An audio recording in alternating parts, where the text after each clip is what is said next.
Good morning, everyone. Sorry, a few minutes late this morning. Welcome to the Wednesday, January 14th Board of Zoning Adjustment. January 28th. Oh, 28th, too. God, that's not bad. I am today.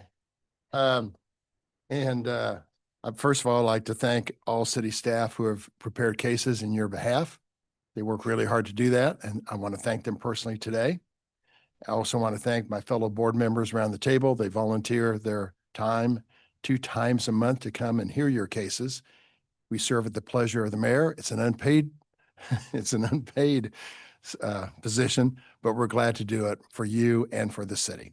So with that, Sarah, before we review cases, will you tell us the meeting notes? Yes, I'll describe the procedures for today's hybrid meeting. First, for those joining us today online, please know that there are 2 categories of people participating in the meeting: attendees and panelists. Right now, the only panelists are board members and city staff. If you are an applicant or a member of the public who is interested in a case, please use the raise hand function when the case is announced to let staff know you would like to speak. There's a ribbon at the bottom of your Zoom screen with a hand icon. Please click this to raise your hand to request a promotion to panelist. You will need to accept the promotion in order to speak. It may appear temporarily as if you have been disconnected, but don't panic. You will reconnect shortly. If you are joining us via the Zoom app on a smartphone or computer, please change your screen name to reflect your legal name. If you are calling in from a phone number, you cannot adjust your screen name. It appears as your phone number. You can still provide testimony by raising your hand when the case is called by pressing star followed by the number 9. At the time of promotion, you must turn on your camera and microphone to be sworn in. Your microphone needs to always be on mute unless you are giving testimony at the appropriate time. The chat box is only for questions about the agenda. The merits of each case are not to be discussed in the chat box. For everyone joining us today in person, please approach the microphone on the podium, which is located to the left of the seating area, when it is appropriate to give testimony. Applicants may be seated at the center desk when the case is announced. Everyone planning to testify must sign in on the sign-in sheet that is near the door. If you are in person, there is no need for you to be on the Zoom meeting as well. Joining the meeting in both manners causes a lot of unnecessary feedback and audio disruptions. All public testimony, in person or virtual, is subject to the following rules. The BZA secretary or their designated representative will identify you when it is time for you to speak. You must be sworn in under oath to provide testimony. Please provide your full name and address when you are sworn in. Everyone, board members, city staff, and members of the public need to speak closely and clearly into the microphone. The BZA has set time limits for all testimony during its meeting. These time limits are 15 minutes for staff presentations, 20 minutes for presentations by applicants, 2 minutes for testimony by individuals, and 5 minutes for testimony by persons representing an organization, such as a neighborhood association, HOA, CID, or business association. You will hear an alarm when your allotted time is over. We ask that you be respectful and wrap up your statement once you hear the alarm. There should be no repetitive or irrelevant testimony. If you wish to admit exhibits, you need to have your exhibits ready on a jump drive or ready to share on your screen, and email the exhibits if they are admitted to the assigned planner. The Board of Zoning Adjustment may take breaks during the day. These are typically taken around 10:30 a.m., 12:30 p.m., and 3 p.m., and will be announced by the chair. And those are all of our procedures for today. Thank you so much. Before we start to review cases, I'd like to swear in all city staff who will be presenting today. Please come to the microphone and prepare for the oath. Do you solemnly swear or affirm to tell the truth and nothing but the truth in this meeting today? Sarah Copeland, I do. Matthew Barnes, I do. Teresa Chomby, I do. Genevieve Conn-Smith, I do. Liz Collins, I do. Anna Naniski, I do. Connor Tomlin, I do. Stephanie Saldari, I do. Alec Gustafson, I do. That was quite the lineup today. We have one person online. Okay. James Duddy, I do. Thank you, Jim. All right.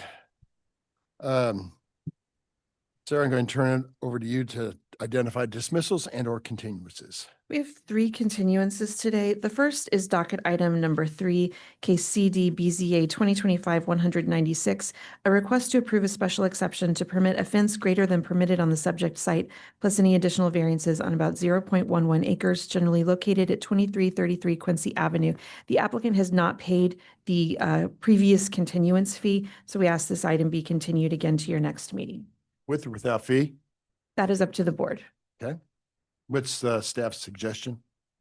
I mean, staff always suggests with fee if something is docketed and then there is a late request. I mean, in this case, because it's a continuance because they didn't pay the fee, I'm not sure. Okay. Are you interested in, well, let me get to another point. I'll have you come up in just a minute. Keep on going. The next continuance is docket item number 11, case CD BZA 2023-49, a request to appeal city staff's determination related to zoning violations issued for the subject site on about 13 acres, generally located at 5500 Bennington Avenue. Staff and the applicant both request the board to continue this item to February 25th, when the applicant's variances will be on your docket. And docket item. In a minute, I'll have you give testimony. You're fine. Give me a second. Docket item number 14 is case CD BZA 2024-176, a request to approve a variance to the distance requirements for an accessory structure plus any other needed variances in an R6 zoning district on about 0.26 acres, generally located at 4933 North Chelsea Avenue. And we request this item be continued to March 11th, 2026, without fee. Okay. Is there any testimony on these continuances? We're going to swear you in. You solemnly swear or affirm to tell the truth and nothing but the truth in this meeting today. If so, please say I do or I I don't, do. along with your name and address. Deborah Neighbors, 6420 East 55th Terrace. And your concern on this continuance? My concern on the continuance before of, I'm sorry, are we talking about docket number 11 at 5500 Bennington? that is correct. Okay, go ahead. Thank you. So I am in objection that we continue this one day further. We have been on this case since 2023. At the last BZA hearing, 1/8/25, the board, or the board that you see above you, refused to hear the testimony of the very main person that was at the root of this case. They decided to split out this case, approving the one that would make the applicant favorable and holding these last three till today. Until you all resolve this case, I cannot go forward with my litigation. And you, Mr. Ebert, should be ashamed. When they told you that they had the man in the audience, you said, no, we don't need to hear from him. When they told you about their expenses for the composting site that exceed the original intent for the land, you said, oh, maybe, no, well, they're not really making that much money. You don't have the right to do that to our neighborhood. So I contest the continuance. I say that we handle this today so that I can move forward my litigation. Thank you so much. Thank you for your testimony. Good morning, And before you Commissioner. say anything, Yes. swear you in. Oh, yeah. Solemnly swear to tell the truth and nothing but the truth in this meeting today. If so, please say I do or I don't, along with your name and address. I do. Leah Suttington, 6400 and 6401 East 55th Terrace. Thank you. And your comments today? I am against any extensions. I remember the night I first took my first photograph, and she talks about 2023, but this was in 2021. After I had bought my property and saw all the cars coming out, understood later exactly what was going on. I remember when the cars were rushing up to build that large A-frame building that was not permitted. I remember seeing them outside of their gate selling bales of hay to people that were coming up, destroying my property. So, And I'm getting to it. okay. And I'm opposed to it because I'm not given the same consideration.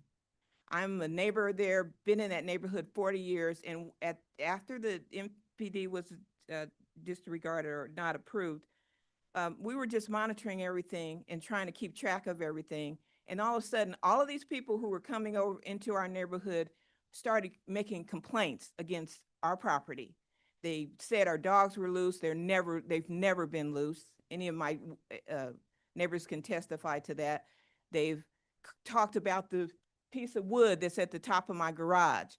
They talked about me moving my cars off the street. There's no signs about parking on my street. It's a dead-end street, and it ends right at my house. There is no road that goes into the, so I'm just saying that because all of these things, we had 15 violations. The city was harassing me. But ma'am, tell me why that should be related to Because, continuance. because it's 2001, it is 5 years later.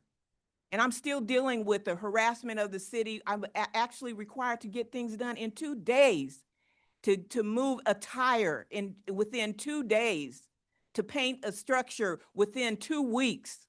And then here we have, we're 5 years later and still, and in addition to that, they're not doing anything that you've asked them to do. Right. So I have no interest in seeing this thing move further either, and to be rescheduled for any hearing. And we need them here to take this case further, and they're not here. That's not true. The board offered a continuance, not them. You all are the board. You can settle this right now. If they are not here for this appearance, that's on them. We showed up, even though you said you requested a continuance. That does not mean that it was governed. Haul it down here. Let's do this. Understood?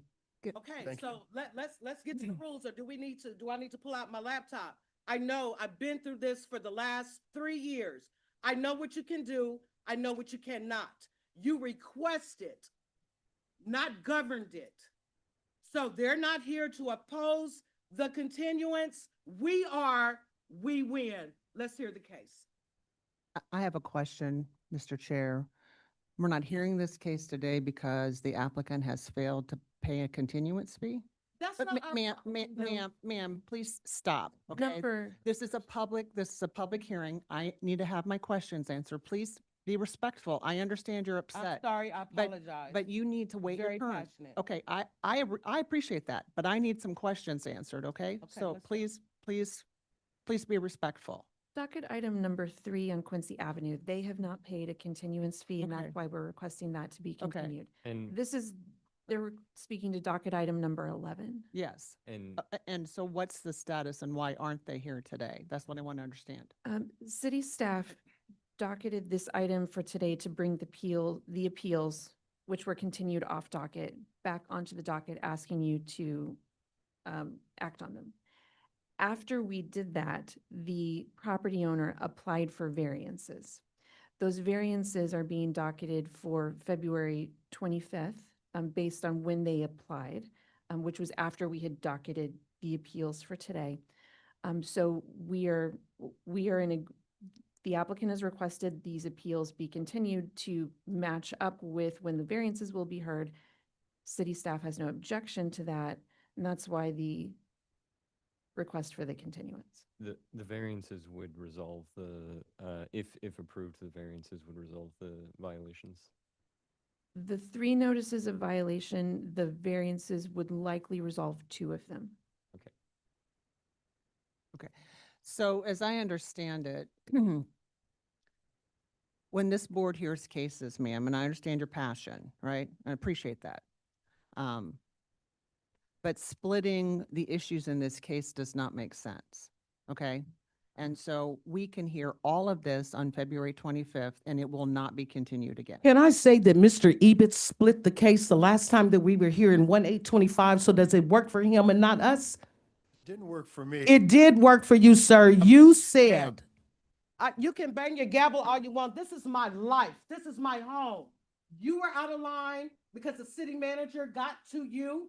Ma'am, no one gets the chair of this committee. Yes, they did. I'm gonna call it like I see it. And I'm trying to keep from civilly suing you, sir, because I can't do that. You are a BZA appointed official by the city of Kansas City. And yes, you are, sir, allowable for suit. We I am need to telling stop you, if this. you split one, you took out one of the violations. There are originally 4. You took out one for the composting site, which is the most egregious. And you held these other 3, thinking that we were weakened down. If he can separate one, so can we. Okay, ma'am, I appreciate what you've said. I have a motion as it relates to this case. I move that the board continue this case, and Please note that I'm in ejection. I understand, until February 25th, when we will take up all issues related to this case. I have a motion. Do I have a second? And that's on docket number 11. We'll get to the other ones in just a moment. Second. Second by Mr. Gonzalo Ventura. I'll be back. Otto, Aye. Wright, Aye. Hayes, Aye. Ventura, Aye. Ebbets. Aye. That'll be continued to the February 25th docket. Let's, any other testimony on these other two continuances? What was the date on the docket item 3 again? Docket item 3, we would request it be continued to your next meeting, which should be February 11th. And same for docket number 14. Number 14 would be a continuance to March 11th. That was 3/11. Okay. I'll entertain motions on that.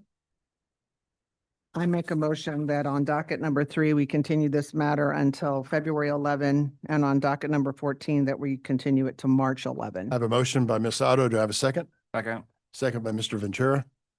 Otto, Aye. Wright, Aye. Hayes. Aye. Ventura. Aye. Ebbets. Aye. Those matters are acted upon. Sarah? What's the first case? Docket item number 1 is case CD SUP 2026-1, a request to approve a special use permit for outdoor storage, warehousing, and freight movement on about 13 acres, generally located at the southeast corner of Manchester Trafficway and US Highway 40. The applicant is here with us today in person. If you are a member of the public who would like to speak on this case, please approach the podium to be sworn in or raise your hand online. See any hands raised? We have no hands raised online. All right. Please raise your right hands to be sworn. Do you solemnly swear or affirm to tell the truth and nothing but the truth in this meeting today? If so, please say I do or I don't, along with your names and addresses. Ms. Jensen? I do. Patricia Jensen with the Ralph Fretz Law Firm located at 801 West 47th. I can't remember the address now. Nice offices. Go ahead, sir. I do. Stephen Westhead, 5845 Windsor Drive. Great. I'm assuming Ms. Jensen is going to speak on the case. There are lots of administrative exhibits labeled 1 to 9. We need to admit to hear your case. Do we have your permission? Yes. Thank you. One of those is a presentation by Ms. Chamby to your left. Tell us about the case. Hey, good morning.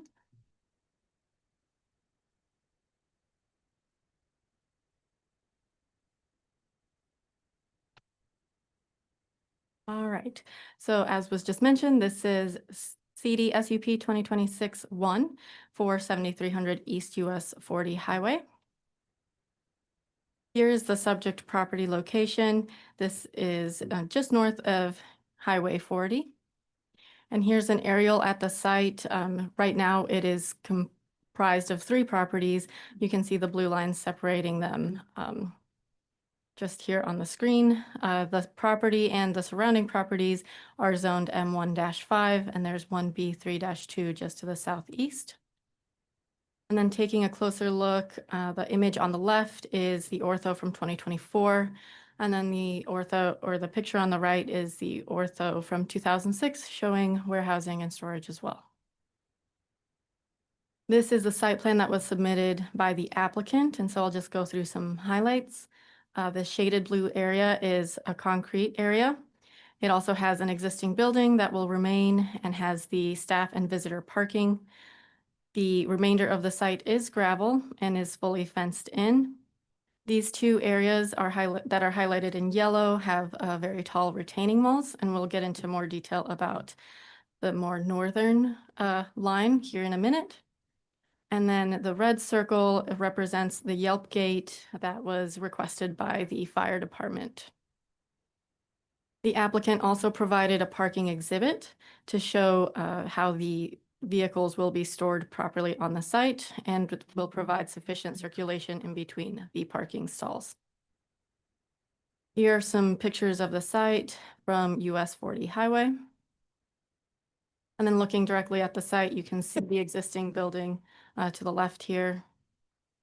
And then a look from the corner of Manchester Avenue and US 40 Highway.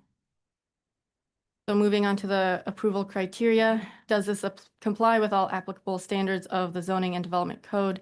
It complies with almost all of them. It will require a variance to the setback standards for our warehousing, storage, and freight movement standards.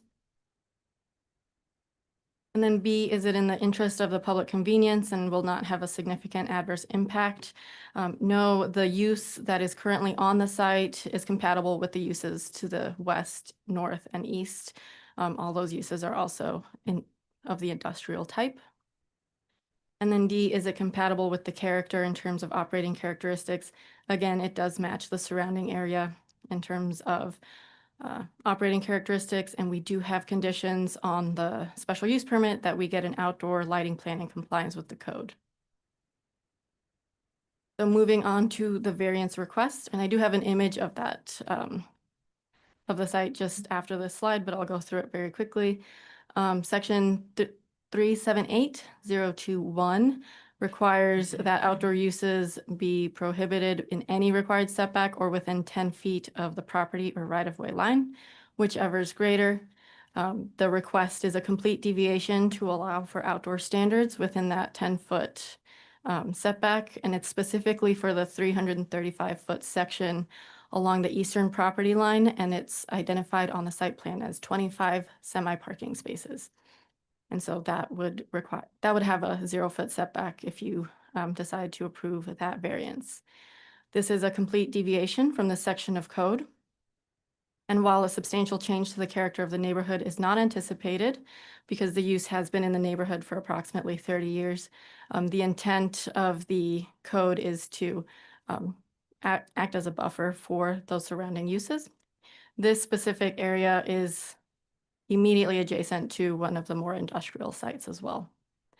This difficulty can be obviated by the applicant by having them redesign their parking area and showing a parking exhibit that includes that 10-foot buffer from the retaining wall.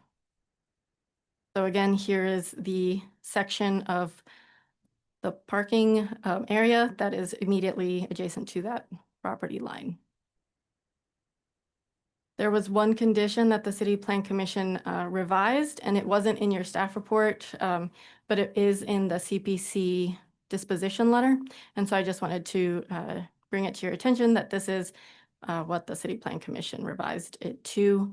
Condition number 8 adds language that should the variance be approved, that is noted with the buffer requirements as well. And I can read that out to you if you'd like. And with that, the City Plan Commission did recommend approval with conditions. All right, thank you. Board members, questions of staff? Larissa? All right, Ms. Jensen, are you speaking on the case today? Yes, I'm waiting for my PowerPoint to get Okay. pulled up. I do Yep. have copies if you would like, but I That'll know be sometimes you Admit don't as want exhibit those number copies. 10. Thank you.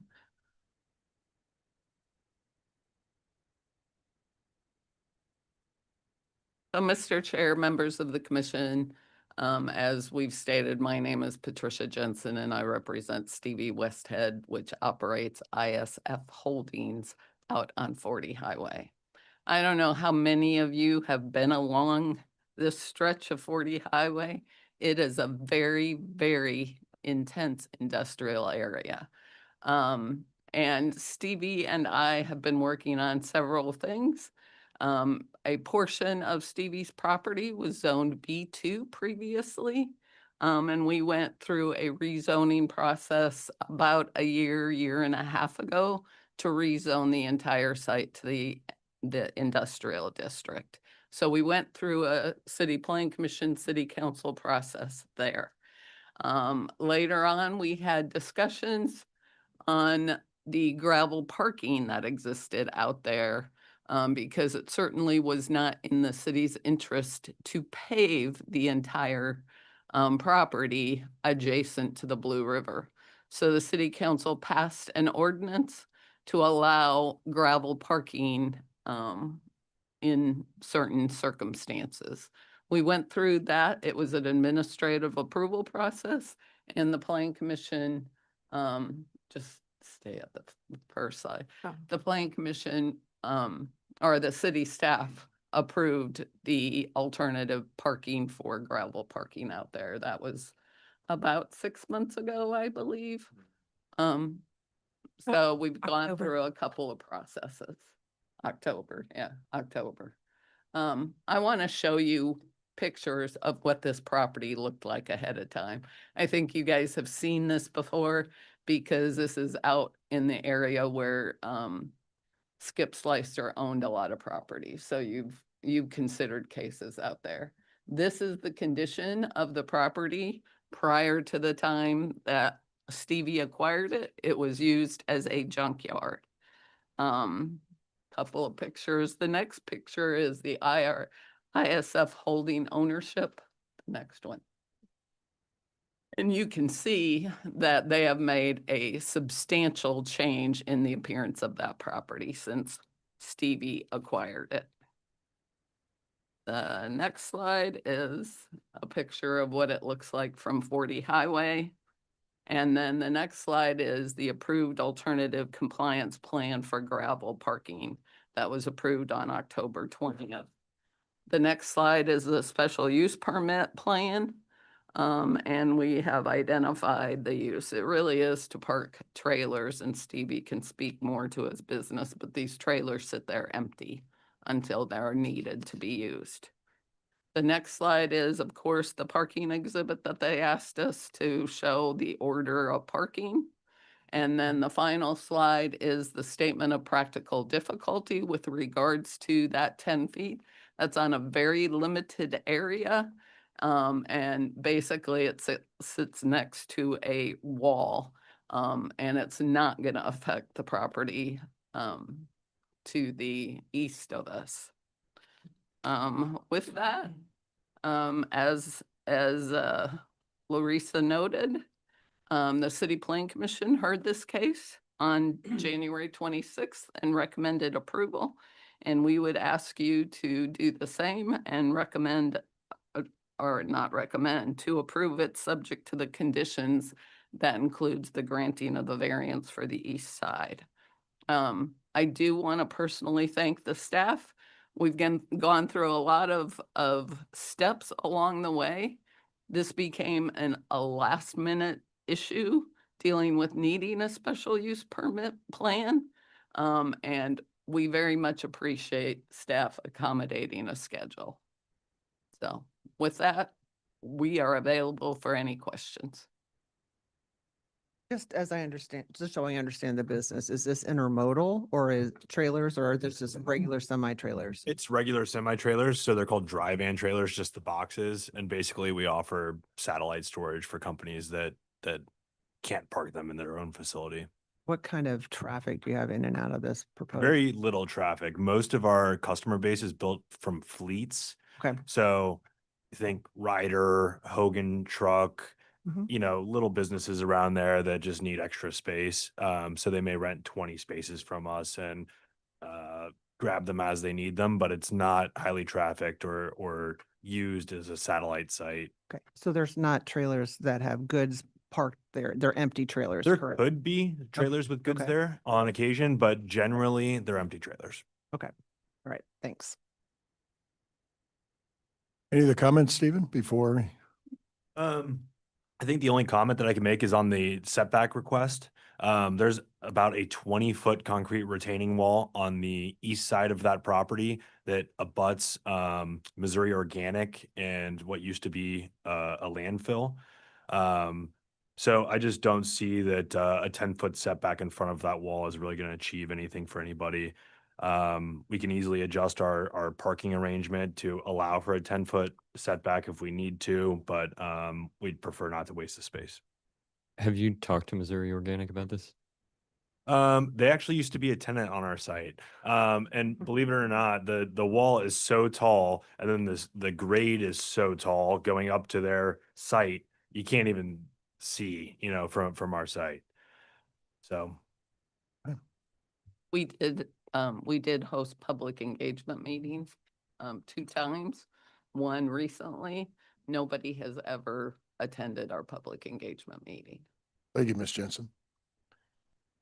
Board members? I have Comments, questions? I have a motion if there's no further questions. Go ahead, Ms. Otto.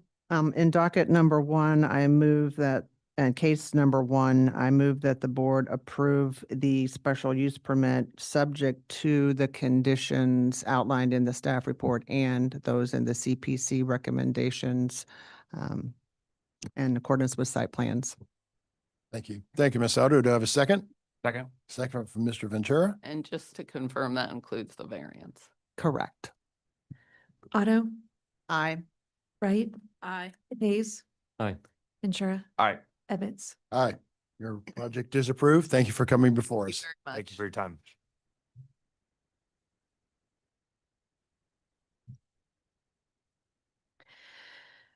Docket item number 2 is case CD BZA 2025-199, a request to approve variances for an accessory structure in an M3-5 zoning district on about 0.65 acres, generally located at 5301 Brighton Avenue.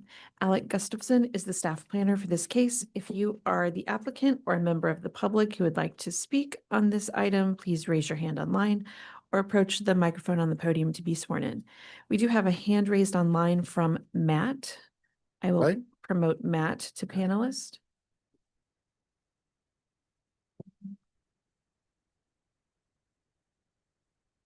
Matt, can you hear us? Turn on your camera and microphone to make sure you're want to be part of this case at 5301 Brighton. I see you. Right. Okay. And Matt, you're interested in this case at 5301? Correct. I'm helping Mike through this process. Okay, that's great. We're going to swear everybody in. Please raise your right hands to be sworn. Do you solemnly swear or affirm to tell the truth and nothing but the truth in this meeting today? If so, please say I do and I don't, or I don't, along with your name and address. Let's start with you. I do. Patrick Joyce, 805 Pennsylvania, Kansas City, Missouri. Thank you. Go ahead. I do. Mike Tata, 5301 Brighton Avenue, Kansas City, Missouri. And Matt? I do. 420 Nichols Street, Kansas City, Missouri. And Matt, what's your full name? Matt Hendrickson. Thank you, Matt. All right. Who's speaking on the case? I'd like to start us off if I could. I've got to admit to some exhibits first. Sure. So stand by just for a second. I need to admit the exhibits associated with your case. They're labeled 1 to 9. Do I have your permission to do that? Yes. Okay. And I'll give you a chance to speak on your case unless you want a continuance or something. That's exactly what I was going to request. Okay. So I'd Go like ahead. to request a continuance to the February 25th, 2006 hearing.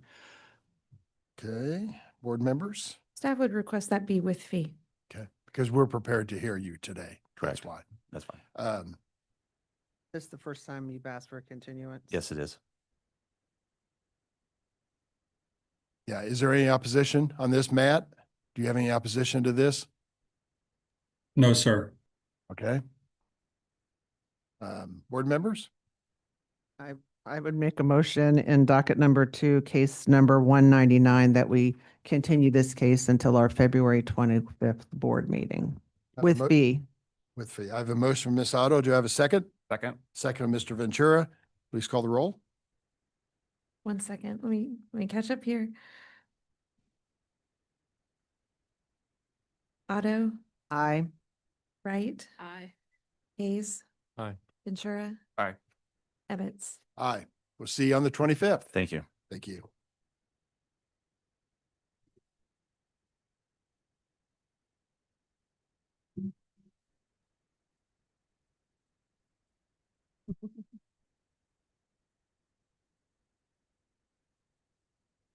Okay. Docket item number 4. It's case CD BZA 2025-203. A request to approve a special exception to permit a fence greater than 6 feet tall in the side and rear yard on the subject site, plus any additional variances on about 0.22 acres, generally located at 9714 East 50th Street. Connor Tomlin is the staff planner for this case. If you are the applicant or a member of the public who would like to speak on this case, please raise your hand online or approach the microphone on the podium. We have a hand raised online from Zoom user. I will promote you to panelist.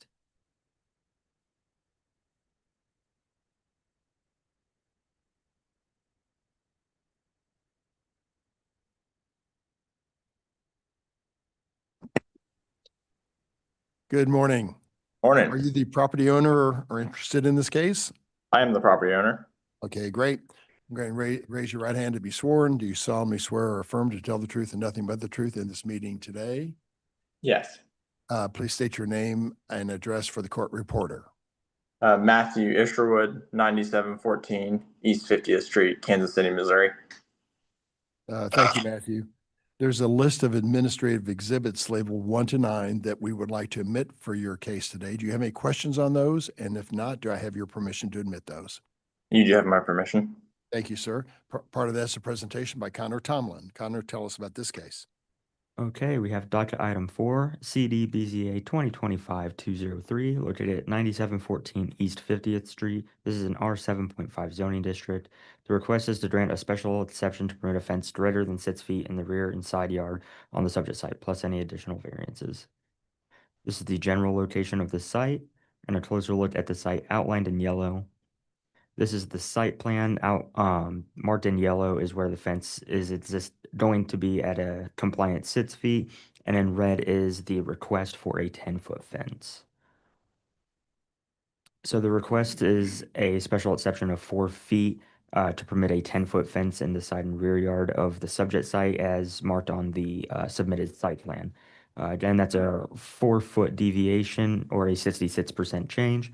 A substantial change to the character of the neighborhood is anticipated as fences in residential areas are generally not seen at a height of 10 feet, and the difficulty could be obviated by constructing a fence at a compliant height of 6 feet in the rear and side yard. Additional details are within the staff report, and I'm open to any questions the board may have. Thank you. Mr. Tomlin, again, the front of the house, is that going to be a 4 or 6 foot? So in the front yard, there will not be a fence. In the side and rear yard, they're allowed to exist up to 6 feet by code. And can I see that picture one more time? Yes, of course. So outlined in red is where the fence Share your would screen. be. I'm sorry, Connor. Yeah.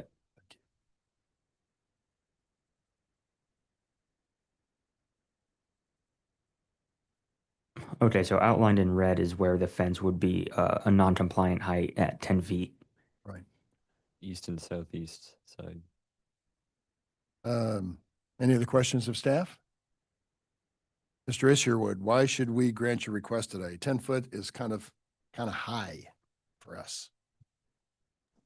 I can understand that. I'm willing to do like an 8-foot fence if that would meet your requirements a little bit better. Essentially, the reason I applied for the variance, I have a neighbor to that side with the 10-foot fence request on that. That neighbor, when I initially moved into the home in May of 2025, I'd introduced myself to that neighbor, and the neighbor has been not very kind to myself and my wife. She's placed cameras on the outside of her house to monitor us, is constantly verbally aggressive with us and not entirely neighbor-like. The neighbors on the opposing side of her property have also put up a fence that is at a 6-foot level, and they said that they continue to be harassed by her. She has put a camera up on her house on that side to try to see over their 6-foot fence, which is the reason why I had asked for a higher fence variance. All right. Sir, I'm one board member and I appreciate your situation with your neighbors, but this board would rarely allow a fence of this height in any circumstance, even if your neighbor can't get along with you. So fences are not the tool to solve those issues, unfortunately. If we allowed this fence, again, I'm one board member, we would have to allow 10-foot fences for any neighbor that didn't like their neighbor, and we would then wall off each other. So I'm one board member, but I'm not able to understand why this is the right reason to have a fence of this height. Mr. Isherwood, is there a slope between your home and the neighbor's home that you're concerned about? There is a slight slope. Her house is a little higher than mine. She has a 2-story home on her side. which would allow her to place cameras very easily to see over any fence and still continue to monitor myself and my wife, which I just personally find off-putting. And it feels like an invasion of privacy. And if I was going to put up a 6-foot fence and go to that level of monetary investment, I would not want that to be very easily thwarted by somebody placing a camera that could easily see over a 6-foot fence. Sir, have you considered putting the 6-foot fence there, but planting some trees that would grow above the 6-foot fence that would provide you the screen that you need from your neighbor? Because there is no height restrictions for trees. I understand that. The only reason I wanted to apply for this specifically in asking for it was essentially it would save myself some cost to not put a fence and then plant trees as well. And it would allow for me to just do one thing and save myself a little bit of money on that side. But I can understand where you're coming from. Yeah, no, I appreciate your situation. Neighbors that don't get along are difficult. So And it's to just, be clear, I've tried to get along with this neighbor. Sure. I've been polite, but there's any advance I've been met with is just aggression. understood. It's just this variance is not something because of its precedential value that I think the board has the evidence to support, but again, I'm one vote. Yeah. And Matt, again, the 6-foot arborvitaes will grow quickly. I've got them in my home. So may I suggest that you consider that again, because Ms. Otto's correct. If we give you a 10-footer or even an 8-footer, then people will start coming around and maybe you got a good deal on your house because of the neighbor. Perhaps so. But be that as it may, I echo Ms. Otto's sentiments about granting a larger variance, but please consider some of these agricultural products that will grow quickly and give you the separation and privacy that you're looking for. Yeah, I would second the concern about the precedent this would set, and to that end, I will make a motion. Okay, go ahead, Mr. Hayes. On docket item 4, case 203, I move that we deny the request. I have a motion, Mr. Hayes. Do I have a second? Second from Ms. Wright. Please call the roll. Otto, Aye. Wright. Aye. Hayes, Aye. Ventura, Aye. Ebbets. Aye. Sorry, sir. Good luck with the project. Thank you. Thank you for your time.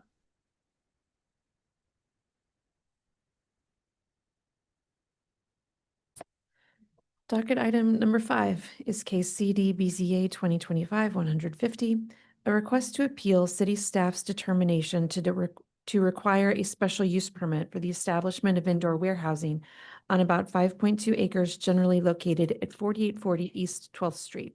Anna Naniski is the staff planner for this case. We do need to reestablish the quorum on this case since Ms. McStorff is not present today. And so, Ms. Otto, I believe we asked you to review the materials. Can you confirm that you've done so? I have, thank you. Thank you. Great. Do this. All right, Mr. Rowe, good to see you again. Please raise your right hand to be sworn. Do you solemnly swear or affirm to tell the truth and nothing? Both you guys, I'm sorry. Sorry. Excuse me. Do you solemnly swear or affirm to tell the truth and nothing but the truth in this meeting today? If so, please say I do or I don't, along with your name and address for the court reporter. Thank you. I do. John Rowe, 4444 North Bellevue Avenue, Suite 208. I do. Sarah Hanoun, 4840 East 12th Street. Thank you. There are a list of administrative exhibits associated with your case. Do I have your permission to admit those? It would just take me a second. I think they're 1 to 9. I'm not quite there yet. Oh. Very familiar with this case. 1 to 17 today. Do I have your permission, Mr. Rowe? Yes. Thank you. Those are admitted. Part of that is a presentation by Anna to your left. At the board's discretion, I can either do the presentation all over again or kind of start off where we left off with the continuance from last public I, hearing. for one, am very familiar with it. What about everyone? It's fine. So I can let's go. start where you Yeah. left off. I read the other stuff. Okay. So I did not share my screen. My apologies.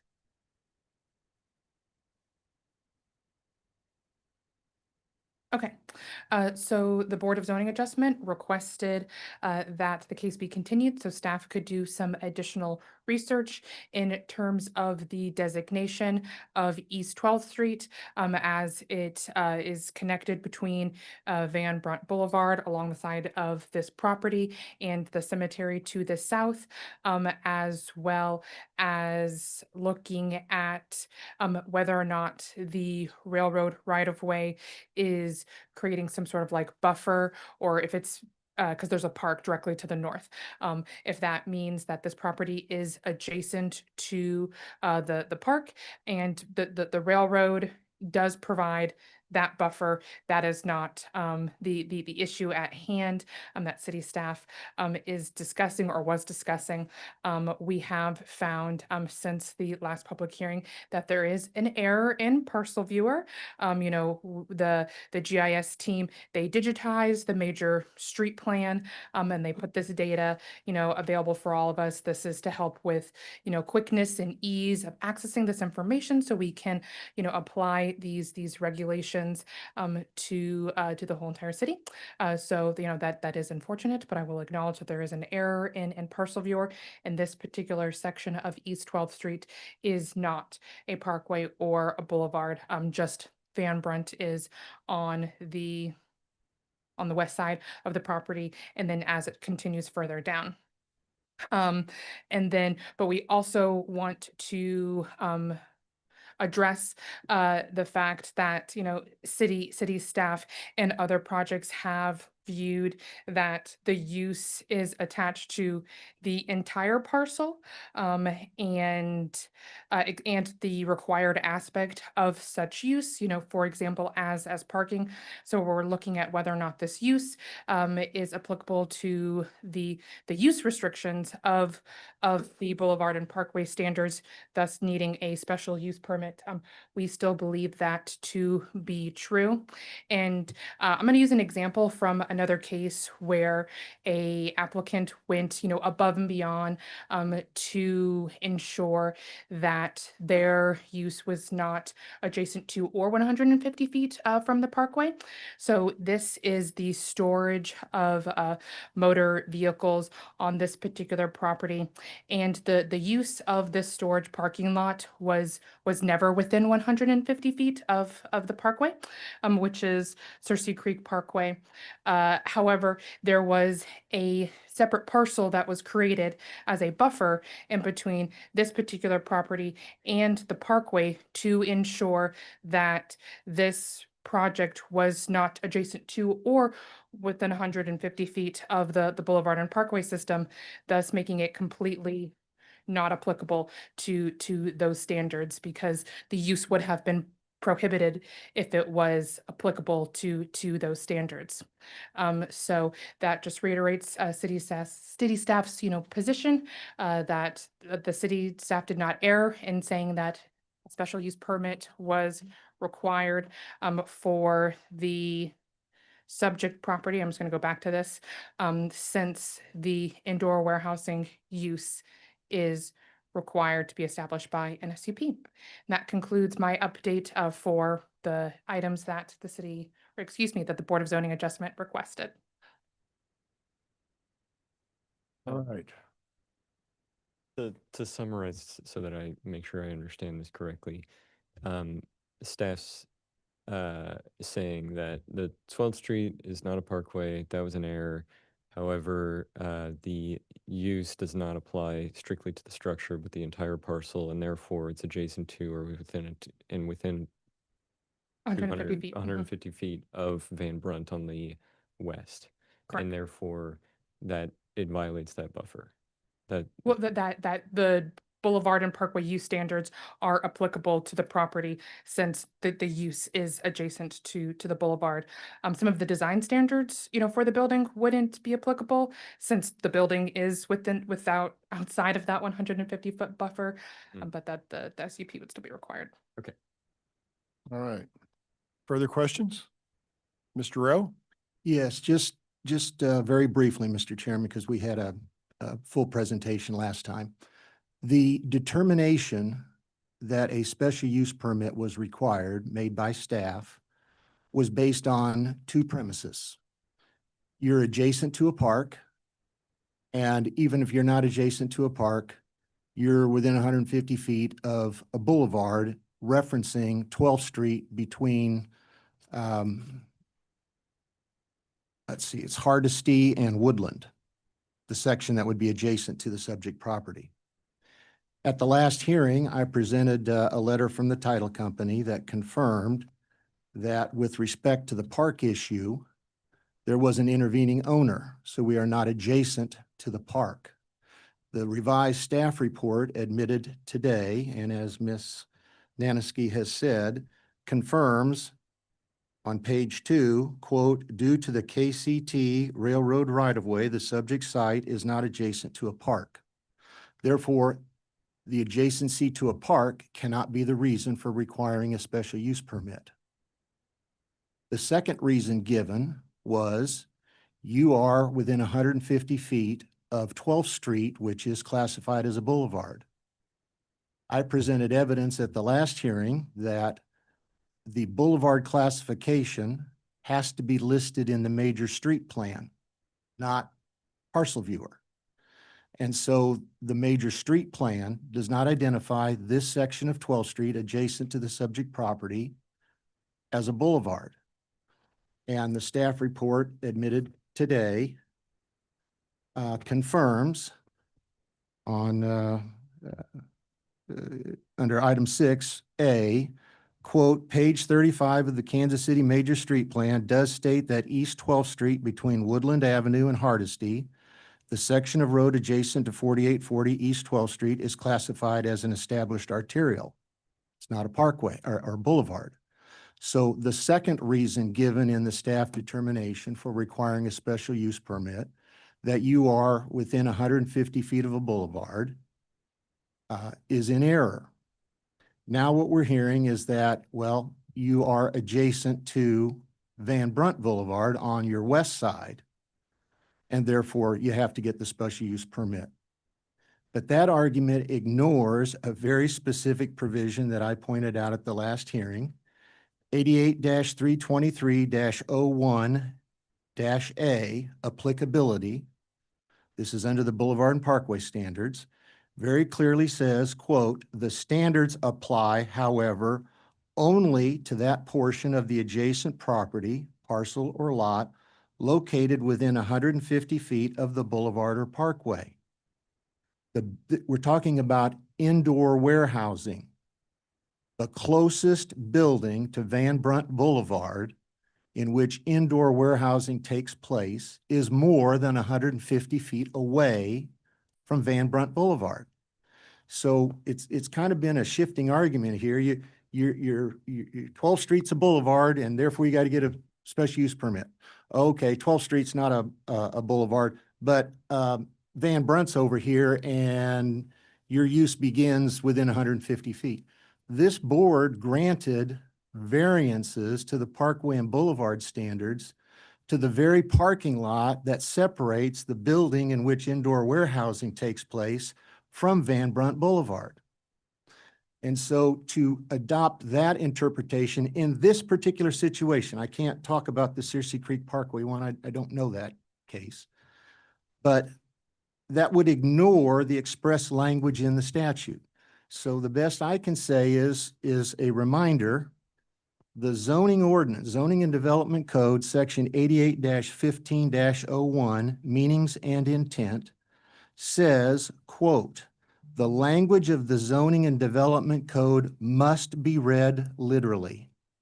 Regulations are no more or less strict than stated.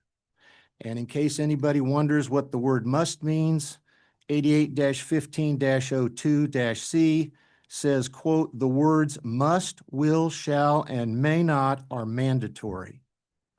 So our zoning ordinance tells us that we have to read the ordinance literally and not make it more strict or less strict. But reading the ordinance literally, we are not adjacent to a park. And we are not conducting indoor warehousing activities within 150 feet of a boulevard.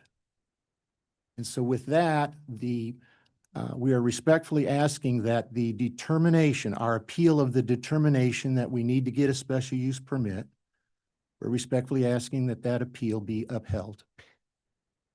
Mr. Rowe, what was the specific section of the ordinance that what was the specific section of the code that with the buffer? Could you tell me that? You talking about the part that says it only applies to the 150 feet? Yeah. 88-323-01-A.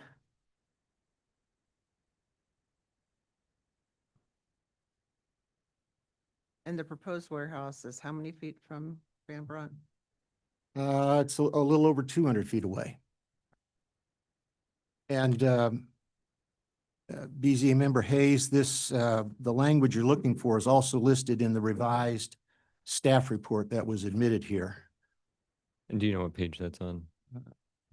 See, it looks like page 4, 6B, last sentence, quote, "These restrictions apply only to that portion of the adjacent property, parcel or lot located within 150 feet of the park, boulevard, or parkway."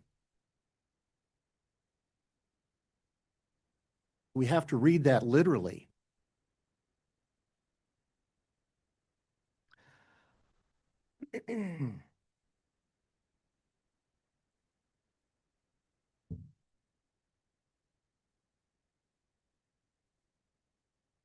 I guess I do agree with Mr. Rowe that the ordinance does give the board clear direction about how you interpret the word's meanings, and that is, from a legal standpoint, a very strict interpretation.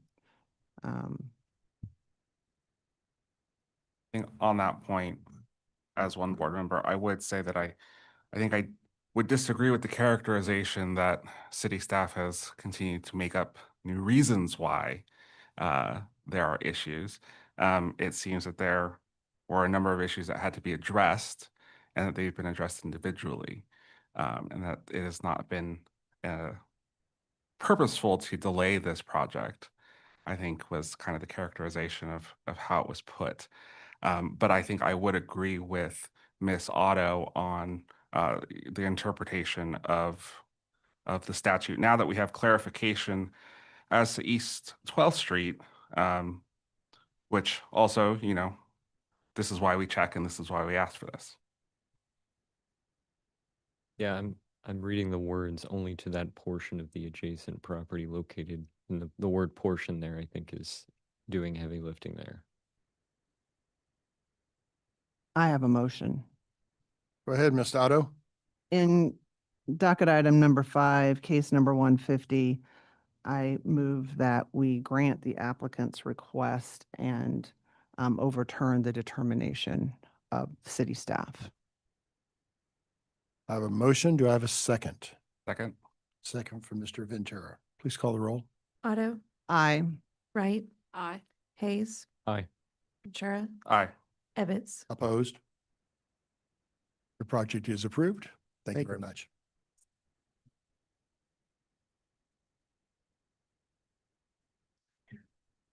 Thank you. You're welcome. Mr. Chair, we would request to skip docket item number 6. We're waiting for the architect to arrive. If we could move on to docket item number 7 and come back to this one. That'll be great. No problem. Docket item number 7 is case CD BZA 2025-215.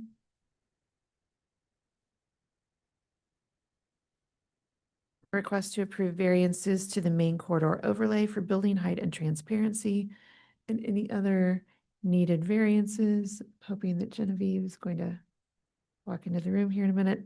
For building height and transparency and any other needed variances on about 1.3 acres generally located at 32 East 46th Street. Genevieve Consmith is the staff planner for this case. If you're the applicant or a member of the public who's interested in this case, please raise your hand online or approach the microphone on the podium. Genevieve's in the elevator, so if you want to take a minute to stretch. But we do have two hands raised online, Justin Horton, Cindy Spaeth, and Michelle McLean. I'll promote all three of them to panelist.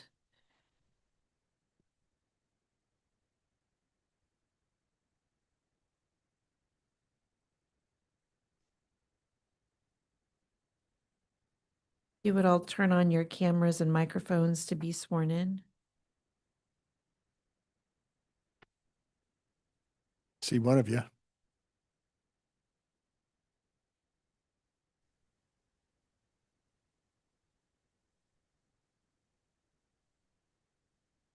Sarah, you seen the other? Yes, they're all three. Okay, in great. line. Everyone, please raise your right hand to be sworn. Do you solemnly swear or affirm to tell the truth and nothing but the truth in this meeting today? If so, please say I do or I don't, along with your name and address. Let's start with you. I do. Will Dubois, Davidson Architecture and Engineering, 4301 Indian Creek Parkway, Overland Park, Kansas. Thank you, Will. I do. John McGurk, 233 West 53rd Terrace, Kansas City, Missouri. Let's go with the people online one at a time. Justin Horton, Yep, I do. Justin Horton, 4551 Walnut Street. Michelle McLean, I do. 4550 Warwick Boulevard. and Cindy Spaeth. I do. 4557 Walnut Street.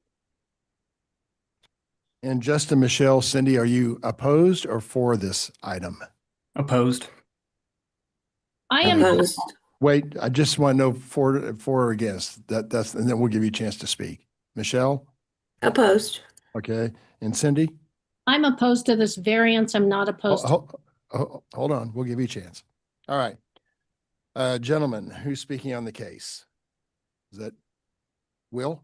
Yes, Thank you, I'd be Will. happy to. And There are a list of administrative exhibits labeled 1 to 10 associated with your matter today. Do you have any problems with us admitting those? And do you have any questions about those exhibits? no, and we brought a presentation as well. Okay, I'll admit that in a minute. The first part is a presentation by Genevieve on your case.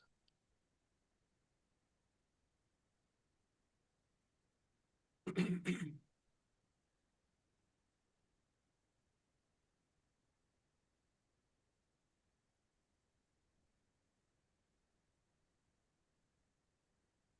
right. Good morning, board members. I'm Genevieve Consmith in City Planning and Development. And before you, docket item number 7 is for the 46 and Walnut Apartments, which is a proposed development located at 32 East 46th Street. And that site is generally located in the Country Club area, Country Club Plaza area. And you can see the site is highlighted in yellow here. It's at the corner of 46th Street and Walnut, and the site is currently vacant, undeveloped. There is a companion development plan that the applicants have been working through with staff. It already has gone to the City Plan Commission, received a recommendation of approval subject to conditions. But before it can proceed to City Council for final approval, they are here requesting a couple of variances from this board. So also to get our bearings on these additional standards, this property is located within the main corridor overlay, also reference MCO in the staff report. You can see across Brush Creek here, the Plaza Bowl overlay, separate standards. So this project was entirely reviewed, subject to the main corridor overlay standards. And I do also want to note, it's a bit of a unique situation where the property is not actually abutting Main Street. It's entirely kind of interior towards the neighborhood. And then just to tell you a little bit about what the project is, it's entirely residential. It'll be 152 units with some underground or at-grade sort of parking, which I'll talk a little bit more about. They also have requested a deviation that will go through the council. So there's a couple of pieces of relief to this project, which is really based on some site constraints that I'll get into. So again, just kind of showing you how the plan works, and it'd probably be easier if I show you street view first. So we're working with a pretty steep slope here. This is the southeastern corner of the site. This building is no longer on the site. And so the southern part of the development will be down here on 46th Street, and then Walnut pretty steep as you go up. So keeping that in mind, on the floor plans, there's various points at grade where the parking garage will be accessed to provide adequate parking for all those units. And then as you go up the floors, then the residential units will be constructed. So variance A, and both of these variances are to the Main Street overlay. The first one is related to the maximum building height. Per the overlay, the building height shall not exceed 65 feet as identified in a map that I'll show you in the next slide. As part of, it's a codified portion of the bowl concept area that comes from the area plan. And because of the slope of the site, there's not one exact point that exceeds. So we're going with the absolute highest point of the building, which is at the southernmost, lowest part of the site, which is a maximum of 109.5 feet, which exceeds the maximum by 68%. However, looking at the character and existing buildings of the neighborhood and the Main Street overlay functioning as a transit-oriented overlay, we want density here to support those transit operations, especially with streetcar extension. So therefore, a substantial change to the character of the neighborhood is not anticipated. There are a variety of heights of buildings in the area. There's a building just to the east of here that's 12 stories tall. And then can the difficulty be obviated? So again, there's about 40 feet of grade change from the north part to the south part of the site. So the north part of the site is well within the maximum allowed. However, in order to make a continuous building architecturally appealing and also feasible for the developer with the number of units, a design change could happen, but it would significantly impact the feasibility of the overall project. And the project is providing 207 parking spaces, which is a concern of the neighborhood, make sure there's adequate parking. So if they were to change the height of the building, that would also impact unit count, parking, things like that. And so this is just a screenshot of the overlay highlighting this property here in the 65-foot maximum area.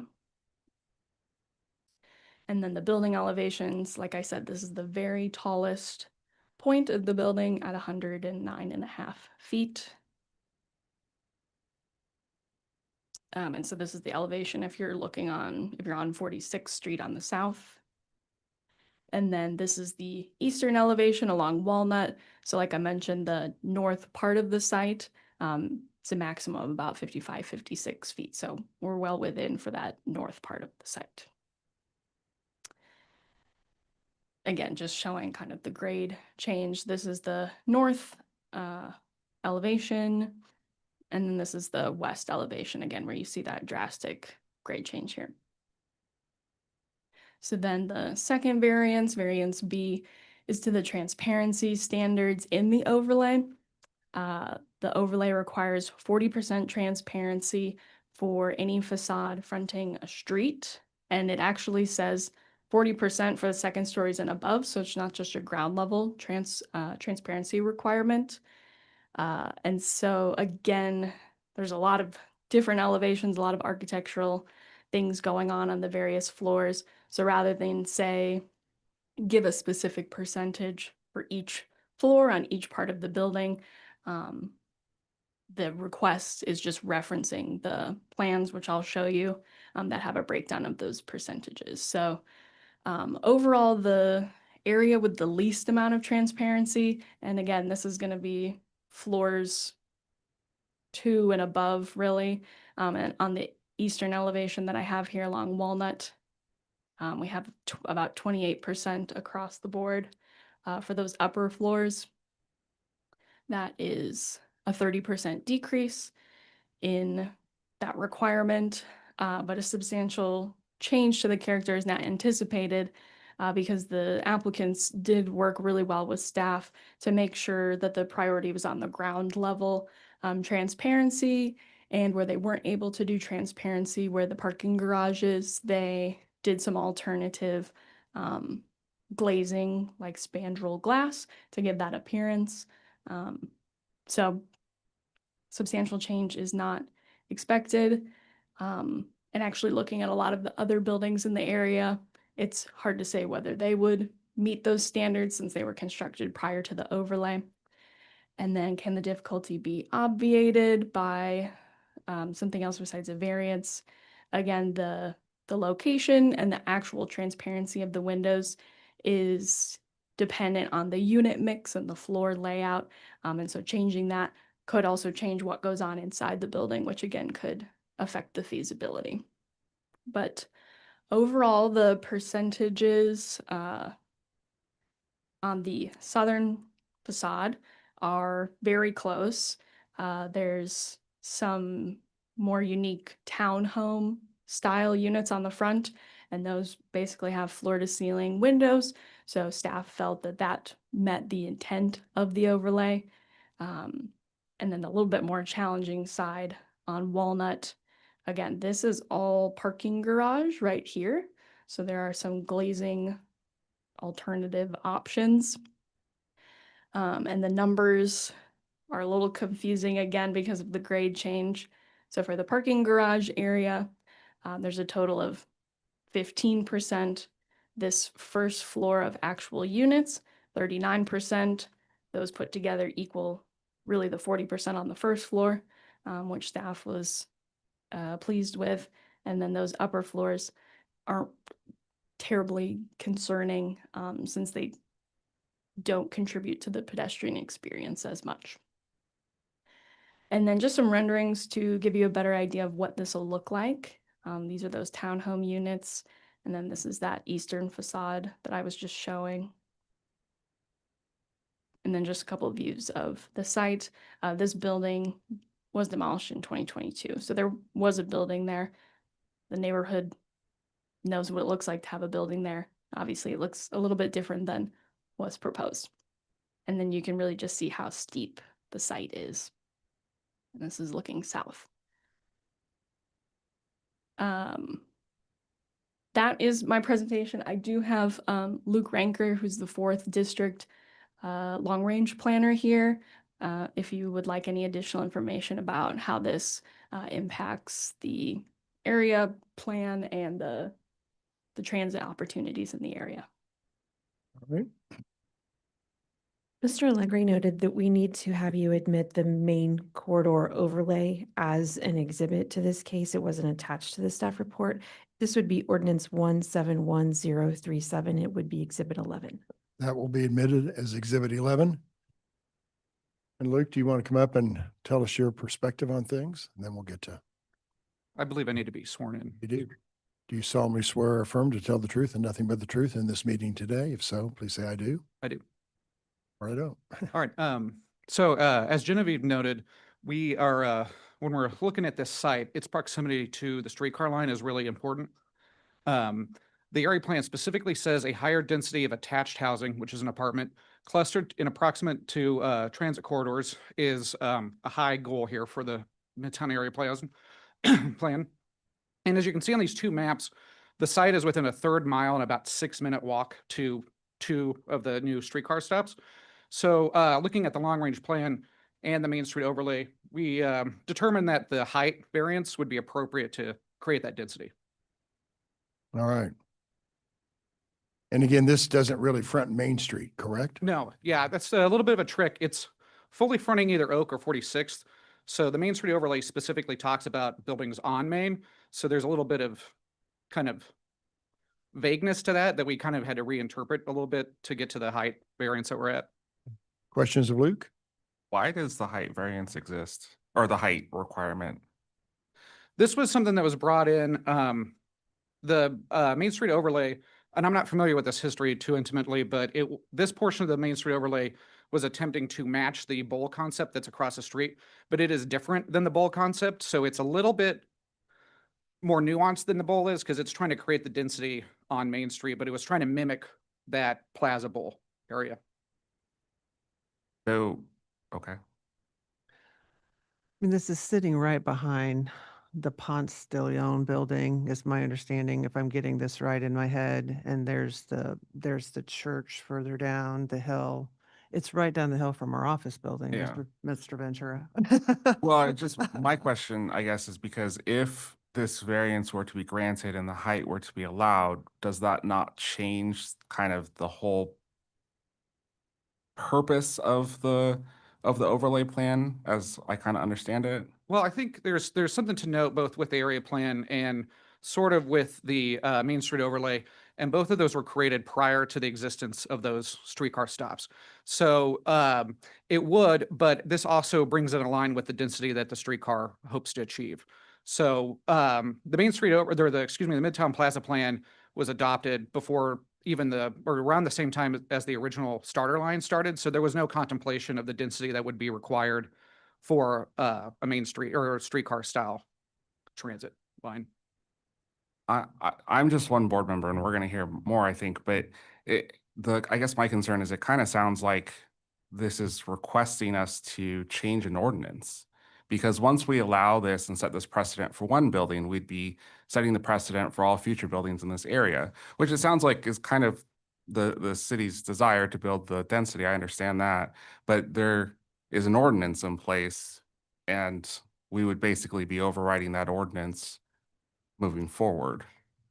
Well, but, okay. But I think the geographic elevation of this lot gives us the practical difficulty reasoning to grant the variance, because this lot is higher on one side than on the other, and where we get this 109 feet of measurement, it's only on one side, and that's because you're on the low end of the hill. And so a variance and a practical difficulty, it's site by site. So I could see how this wouldn't set the precedent that you're concerned about. But again, one board member. How close is you may have said this, but please remind me, how close was the compliance on the higher elevation portion of the grade? On the north side of the Yeah, site. yeah. That portion of the building is in compliance. Okay. And that's actually a little bit under that 65. So they're only asking for the height requirement because of the grade change. Right. It drops, and then you would, in order to have an even roof line, you would Yes. need to have it be a taller building. Yes. Right. And having been on this board, I think now I'm on my 30th year, unfortunately. I think we've granted variances based on elevation and grade change many times. Miss Jensen's shaking her head at me. She knows that I've been here too long. So anyway. All right, just Okay. again. Good. All right. Thank you for that. Any other questions? All right. And again, Justin, Michelle, Cindy, we'll get to you in a minute. But first, we want to hear from Will and John on why we should grant this request. And Yeah. we're going to emit another exhibit. That'll be exhibit number 12. Is your flash drive, I'm guessing? Correct. Okay. Yes, we have a presentation prepared, and appreciate staff. I think gave a great background about some of the difficulties and the technical nature on the percentages. So I'd like to present just some additional information on the site and some of those difficulties and what we're doing in some areas to mitigate that. So again, just a background on the site, you can kind of see the current conditions, very scrubby. The building was demoed, but you can also see another difficulty we have is you can see kind of those rock bluffs in there. So it's not just a nice soft site to kind of hunker into, but you kind of have to really try to build on top of it, which is another difficulty that we have with the grade change. And then you can see right there, you can see both where the building used to be and the empty lot that I think is really asking for something nice in this portion of the city. And you can also see, especially on the east side, that grade change. And I've walked up and down that hill a few times now, and there's some grade change there. So you can see here in this image, one of the strategies we're doing to address the grade changes, we have what we believe are some very nice townhome style units up front. Right across the street are some colonnade apartments that are about the same height as these units. We're using some nice massing materials, a lot of glazing at those to really try to step down where we can with the grade. Again, just to look at what those are, and we think that that's going to present a nice front porch on the south side. And then moving to the east, you can kind of start to see we had contemplated increasing the amount of units and actually having, rather than that U shape, just be a donut, but both for a better courtyard and also to have a little less units on that eastern face. We kept it on the west, and then we opened that courtyard on the east. Then you can see this would be looking over, as you mentioned, the church. So this would be kind of above the church, but looking east. You can see how that looks. And then this is an exhibit we have where you can see the neighborhood stepping down as you go. And there's other tall buildings in the area. You can see further south right on the plaza. But you can see at our building, it at the top relates relatively closely to the extended stay that's now owned by KCAI. And then you have our courtyard. And then as you step down, you can see where we are tall, but then we step back down and relate to those colonnades across the street. So at the very highest, the site also pinches towards that corner at the highest. So there wasn't room for, another townhome or anything like that on that side.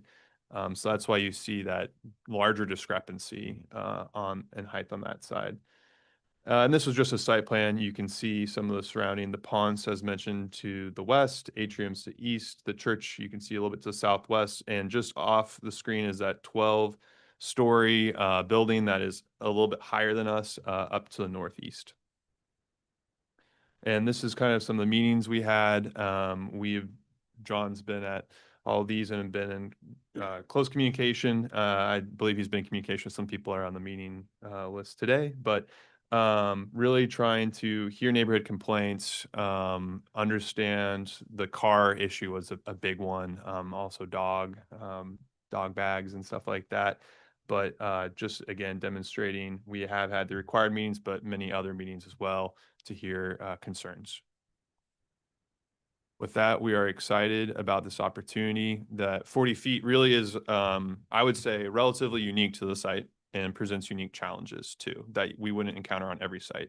And reiterating again, it's not the entire portion of the building that is, over that 65 feet, but really at the worst case is on that southwest corner, which is by a building that, also wouldn't comply today, even though it's on a more even site.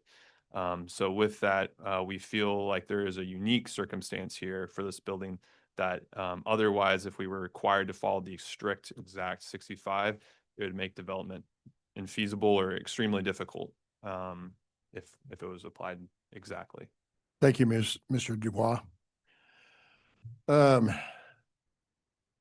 Will, you okay? Should we go? Any other questions of the developer? No, I just would comment that I like the concept that you considered additional parking because that area is congested, especially during school session when the Art Institute is in session and there's a lot of street parking over there. So the fact that you're accommodating more of that, I think, in the height makes some sense for that neighborhood too. But that's not our issue. I'm just making a comment. So anyway. I'd just like to add to the parking comment. Just to give you context of that grade change, at the top of the hill, that garage is completely underground. And as you come down the hill, 3 stories is completely out of the ground. And that's why we put those 3-story townhomes there, as Will described, to really match that density. And as if you could see on the site plan, that southwest corner really it's a unique site in that it bulbs out on the southeast corner, the southwest. That's where the height issue is because we couldn't get additional townhome there. And that's actually where we're putting our kind of loading and leasing because of that. So really that height change really is driving everything on this site. Well, you're going up a hill, right? Yeah. So, and there was a hotel that now there's a vacant spot there and then there's the Marriott and actually our office building. We're in that office building attached there. So you're just continuing to go up and Right. so, I mean, that's a very steep grade. Thanks, John. Okay, let's hear from Justin. Why don't you go first? Then we'll do Michelle and Cindy. Please tell us your concerns on this matter. Yeah, can you hear me okay? I sure can. Okay, you should have a copy of my notarized testimony, so I'll just do a brief summary of that testimony. I've submitted concerns and prior steps to this process and to this board regarding parking and traffic impacts, public safety and livability issues tied to increased density. This is a large project on a small tract of land, and it will sit on two narrow, busy, dense city streets, 46th and Walnut. I would say the parking congestion is not due to the school. It's the residents who have to park on the street because they don't have an alternative, and it's also the residents who don't want to pay for on-site available parking. Like the Maxwell, for example, they have plenty of parking. Guess what? It doesn't get utilized. They park on the street. I want to acknowledge and commend city staff for their timely communication, professionalism, and clarity of rules throughout this process. Kansas City has long established rules governing height, density, and neighborhood character, rules designed to protect residents like myself and preserve long-term planning integrity. So my request today of this volunteer citizen board is simple: uphold those rules and ordinances. The developer is asking for 44 feet or 4 stories of extra height beyond what zoning allows. In my opinion, that's not a minor variance. I disagree with the opinion that the variance would not materially alter the neighborhood, and I believe it does set a precedent that weakens longstanding protections that Southmoreland residents, past and present, have relied upon. Also, I wouldn't say that having a 2-story building on the site previously is a relevant precedent for neighborhood familiarity and acceptance to a project of this scope. I would further add that increased density in this building could have a corresponding negative effect of density to other properties in the area due to impact on the neighborhood. So it's a bit of a swap out. Southmoreland's a historic, stable neighborhood because of previous boards respecting these standards. Granting exceptions of this scale shifts the burden to homeowners like myself who invested here with the expectation that zoning would be applied consistently. I was long ago taught the difference between want and need. Variances should be truly exceptional, and nothing about this request demonstrates an unavoidable need. I understand that something will eventually be built on this site, and responsible development is welcome, but responsible development that fits within the rules, and this proposal does not. So for those reasons, I would respectfully urge the board to deny the requested variances. Thank you, Justin, for your comments. Michelle, why don't you go next? Hello, thanks for listening today. I just wanted to voice concerns about the height.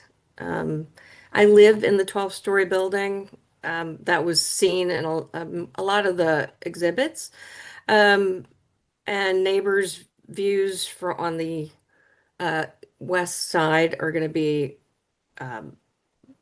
kind of blocked by that new building height. I'm also concerned about the traffic. That is a one-way street currently, and people park, like Justin said, along that street. And the one-way traffic is very confusing. People go down the wrong way a lot. The entrance to our building, the dock is also on that East 46th Street. It's already congested, and I worry about the height of the new building blocking our, and affecting our property values. That's all I wanted to say. Thank you. Thank you, Michelle. And Cindy, please tell us your concerns today. Hi, my concerns are echoed in what other folks have said. I actually am grateful somebody's doing something with this site. Something needs to go there, but it needs to be in keeping with the character of the neighborhood. I listened to your earlier discussion of how a 10-foot fence was just, and a height variance of 6 or 4 feet was just unacceptable and would set precedents, and that wasn't, and you guys are just shrugging off a 68% increase in density or height variance as not a problem. I think anybody who has ever visited the area, there's not going to be 150 cars. They're probably going to be close to 300 cars because most of those units will have 2 people in them, each of which has a car. And there's 207 parking spots, but not enough for each car that will come with it. And they have to pay for them. And as Justin reported, we already have overspill from a unit that from a apartment that requires extra payment, and there are cars everywhere. This week, you can't get down that street. One street is one way. And then Walnut is going to take all the traffic. And I don't think that's been assessed correctly. Also, I'm concerned, we already have runoff issues on that hill. 46th Street floods routinely. And so I would hope that the city would make anybody building on that site comply and deal with the runoff that a building of that size. Again, I support building something on that size. I think this is just way too huge for this site. All right. Thank you, Cindy. I appreciate your comments.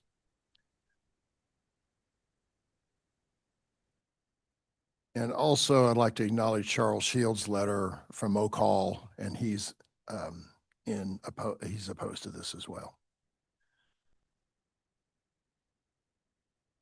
I, for one, feel this area needs to be developed. It's an eyesore today, and that building was torn down. On your parking standards, sir, are you going to charge for parking in your garage? Open to discussion. I've talked to the neighbors about including it in rent, and we've also, in talking to the neighborhoods, are committed to, and I think a addition to our planning commission was to have visitor parking in the garage. So, Is that a yes or no? I didn't hear what you just said.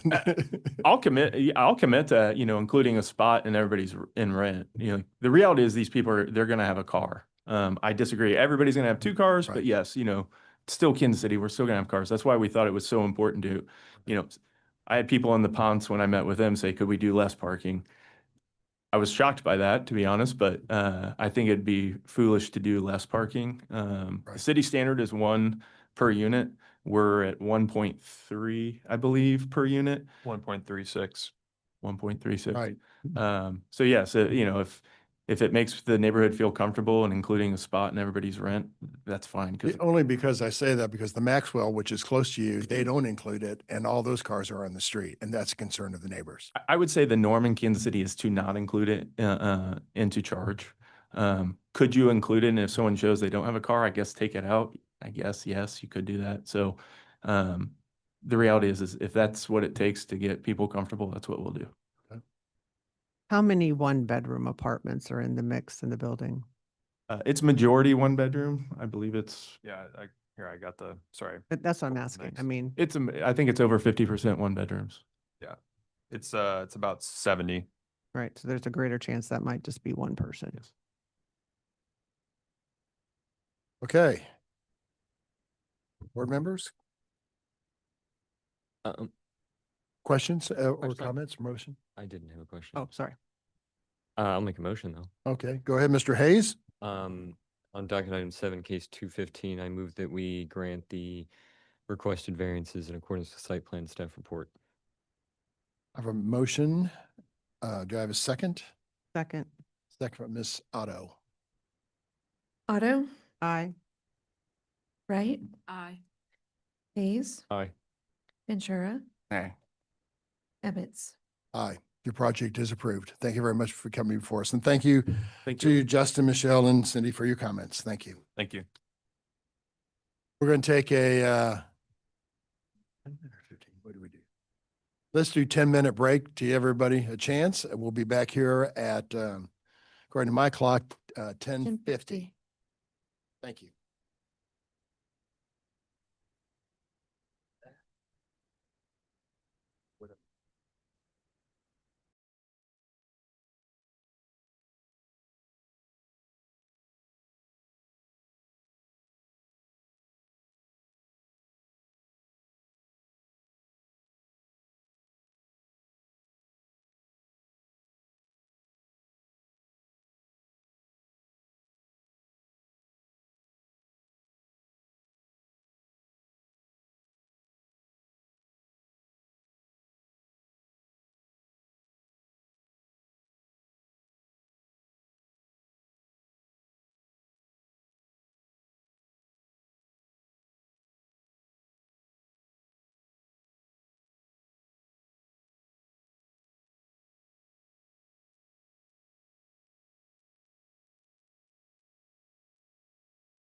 I think so. I assume so. Otherwise, I just, it's a little rude. I thought we were alphabetical. I have no idea what the order is. But then it confused me because I'm not.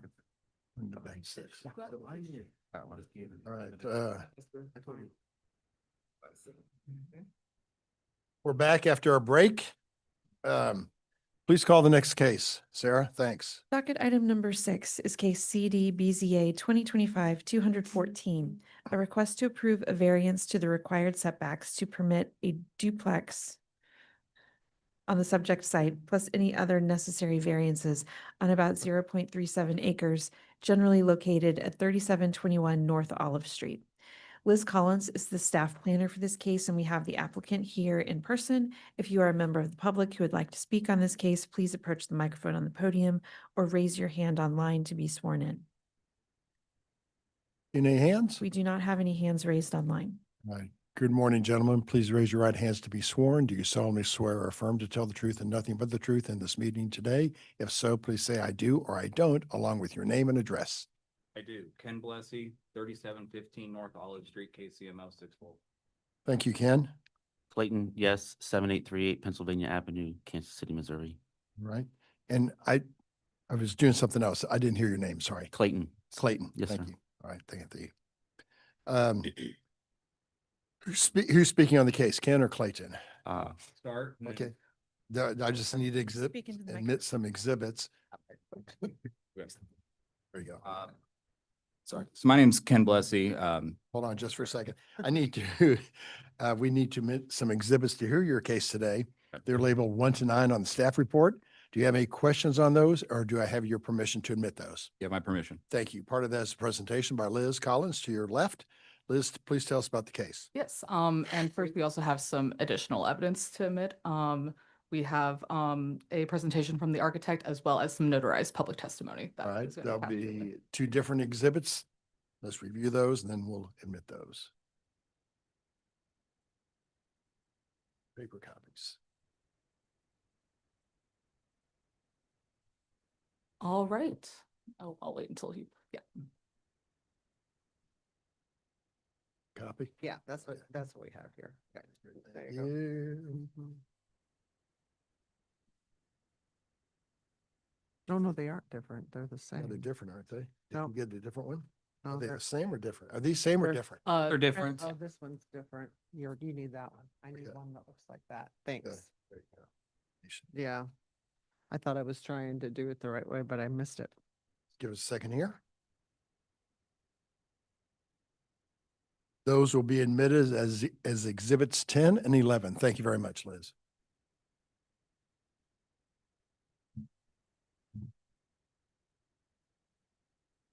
All right, good morning, Commissioners. Before you today, we have docket item number 6, CDBZA 2025, 214, which is located at 3721 North Olive Street, which is currently zoned R6.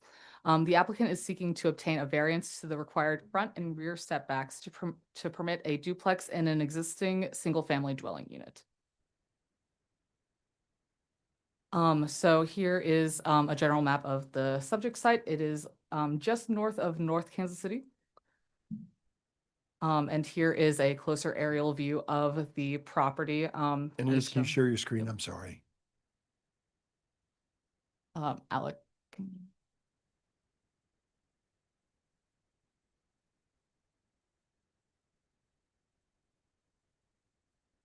Oh. Got it. Okay, great. I'll go back a little bit. So here is the subject site, again, broadly, and here is a closer look at it. So some context on this lot before we get into the variance. So this subject property used to be 2 different properties, as you can see in this aerial image from 2022. There we go. And so up on the north end, we had 2325 Northeast 37th Terrace, which fronted onto 37th Terrace, and then 3721 North Olive, which fronted onto North Olive Street. So the applicant bought both of the properties, and then the house that was on 2325 was demolished after a fire, I believe. And so eventually once the dwelling unit was demolished, the lots were combined. And so now, as you can see today, it is currently just one lot with a single dwelling unit on it that fronts on North Olive. However, because the lots were merged, it did change what is considered to be the front yard of this property. As seen in section 88, 82009A, the front yard of a corner lot consisting of one platted lot will be adjacent to the street on which the lot has its lease dimension, which means that rather than the front yard for this property being over here on North Olive as it used to be, the front yard is now on Northeast 37th Terrace. And so the merge of the lots meant that the front yard changed, and which also means that it changed what was previously defined as the side and rear yards for this property. Here are some photos from the applicant, just showing a before and after of the house that was on the north end of this property. And then here are the submitted site plans from the applicant and the architect. On this image on the left, you'll see that this has the correct required setbacks based on Northeast 37th Terrace being the front yard. So this faint outline in pink shows where the house would need to be located to meet these setbacks.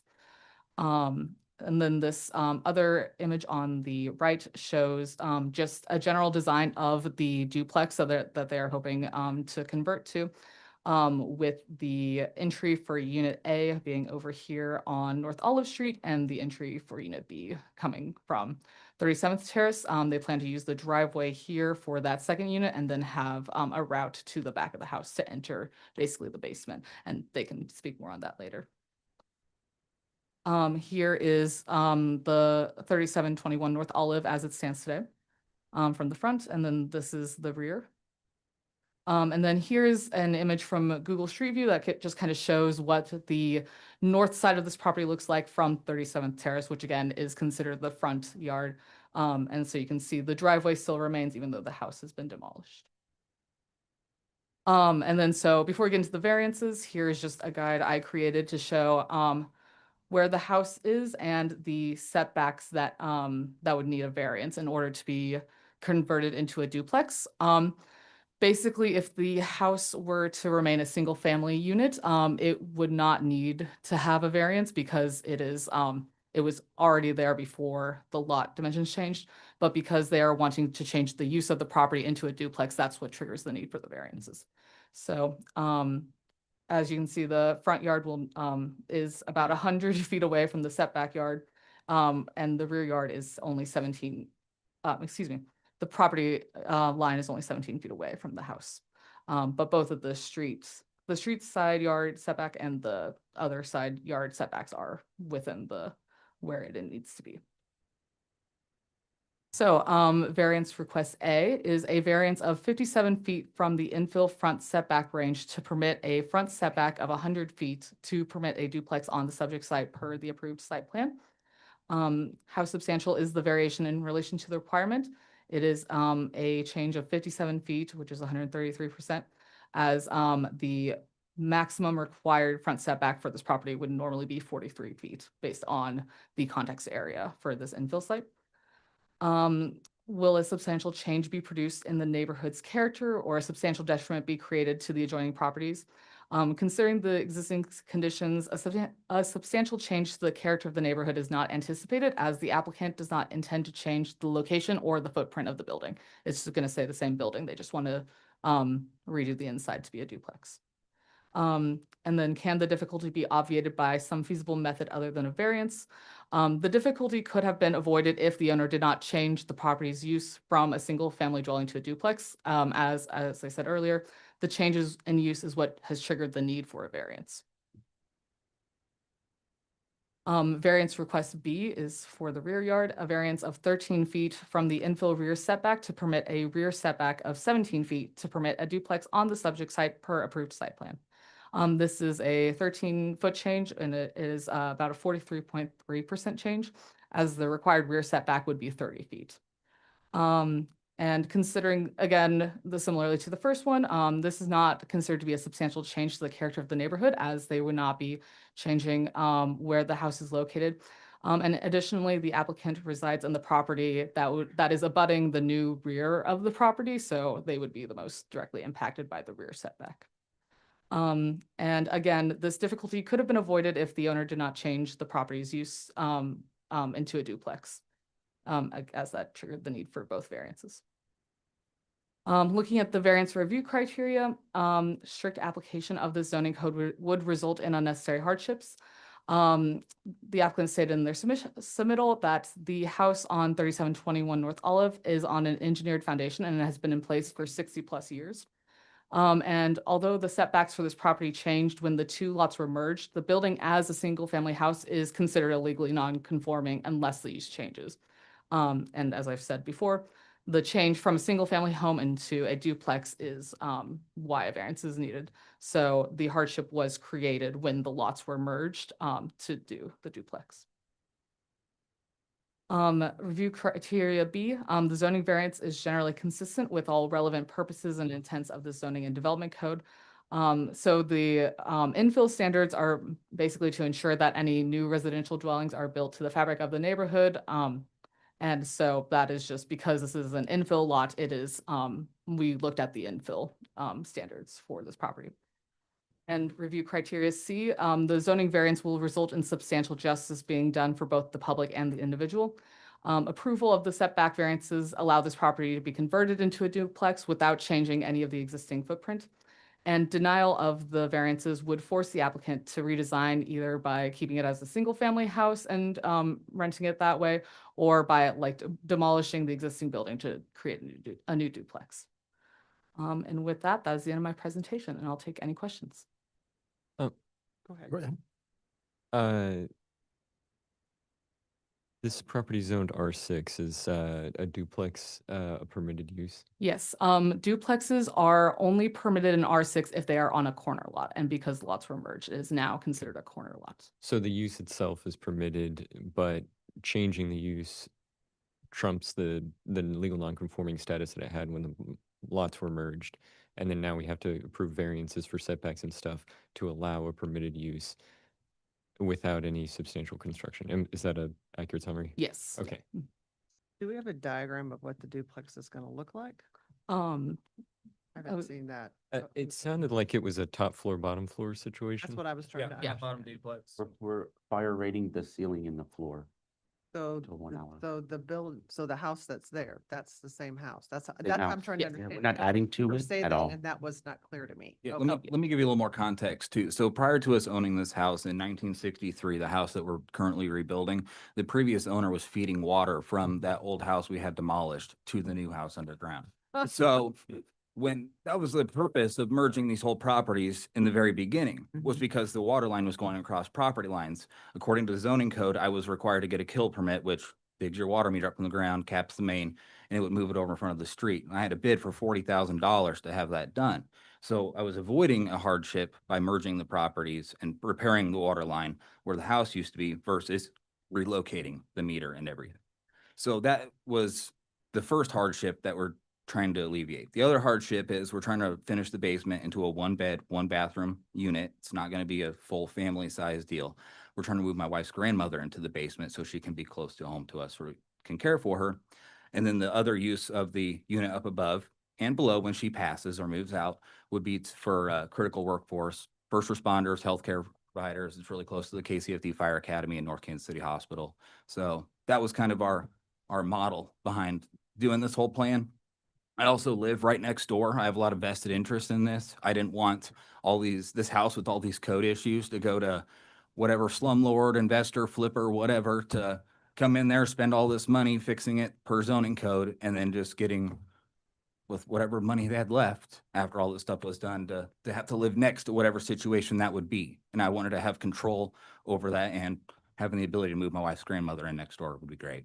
So you're going to create 2 entrances as was described, right? And there'll be landscaping on the open green space then.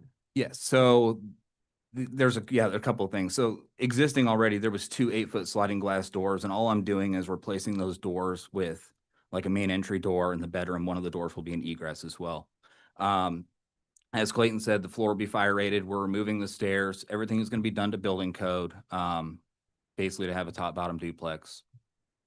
And the other thing too, when it comes to variances, since the city now calls the front of the house the west side, if there needs to be an additional variance that I need to apply for or get today for a fence, a 6-foot tall privacy fence that would essentially be in the front yard now, since the front yard changed to the side, if I could get a fence, a 6-foot privacy fence in what would be described as now the front yard of the house would be great. But that's not. That's not this. But that would be a separate. That's It's a separate issue, but I'm just seeing the issues Yeah, now yeah, that but you going can't- forward that are going to be created because of this as well. So Yeah, you I'm just trying to can't- take care of everything. Can't do Yeah, that. you can't do it today. That has to Okay. be a separate application because we have to advertise. Okay. Any neighborhood opposition? No, So you merged the properties because the utilities were connected and then the north property burned. no, the north property burned before I even owned it. It burned in 2022. So I basically got these properties from the aging family member's family that Okay. And is there any like substantial construction occurring with this project? It doesn't sound like there's maybe like a path to the back or something. Yeah, so she had a diagram up there. The only thing we would have to do would be a sidewalk from the driveway on 37th Terrace there to the back patio that exists already on that house. And you said you live next door. Is that to the south or the east? To the south. Okay. That 17-foot setback, like they were saying, was next to my house. Okay. I have a motion. Go ahead. Ms. Otto? In docket number 6, case number 214, I move that the board grant the variances requested in the staff report in accordance with any site plans. I have a motion. Do I have a second? Second. Second by Mr. Hayes. Otto, Aye. Wright, Aye. Hayes, Aye. Ventura, Aye. Ebbets. Aye. Your project is approved. Good luck with it, sir. Thank you for your professionalism and your help. Thank you. Number 8. Docket item number 8 is case CD BZA 2025-182. A request to appeal a notice of violation related to an accessory structure on the subject site on about 0.152 acres generally located at 2104 Jarbo Street. Anna Naniski is the staff planner for this case. We have the applicant here. Yes. Yes. If you are a member of the public who would like to speak. Sir, why don't you sit next to Anna Okay, or close to it? okay. It'd be better. This It's is the okay. first time doing. It's this, okay. It's all good. Next door. Sure, right there. Sure, why not? Members of the public who'd like to speak on this case, please raise your hand online or approach the microphone on the podium to be sworn in. See any hands raised? We have no hands raised online. All right. Ready to be sworn in? Yes, sir. Okay, here we go. Do you solemnly swear or affirm to tell the truth and nothing but the truth in this meeting today? If so, please say I do or I don't, along with your name and address. I do. Jason Nivens, 2104 Jarbo Street. Thank you, Mr. Nivens. Yes, sir. There's a list of administrative exhibits associated with your case. They're labeled 1 to 11. Do you have any questions on those? And if not, do I have your permission to admit them? Yes, sir. All right, we are admitting those, and part of that is a presentation by Miss Anna to your left.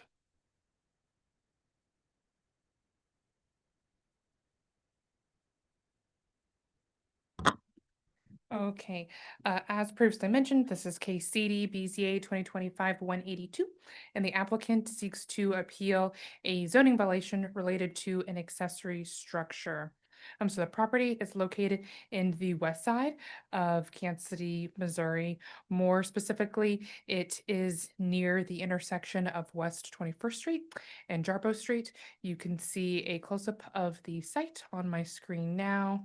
And then now I'm going to go into the notice of violation that was received and being addressed today, which is that there is an accessory structure in the front yard and the required front setback of the subject property. And the code, it specifically states that accessory buildings and structures are prohibited in the front and street side yards. The site is talking about the front yard. There's a small caveat for commonly found structures like mailboxes and bird baths and things like that. But this is related to a treehouse. And this is a look at the subject site from Google Street View in December of 2023. You can see the treehouse in question. There's also a deck and a gazebo that is in the front of the home as well. And anything between the front property line and the front facade of the home is considered the front yard, just for additional background information. And this is another look at the site, but this is from 2025, and this is the inspector's photos. Not much has changed in regards to the structures that I identified previously.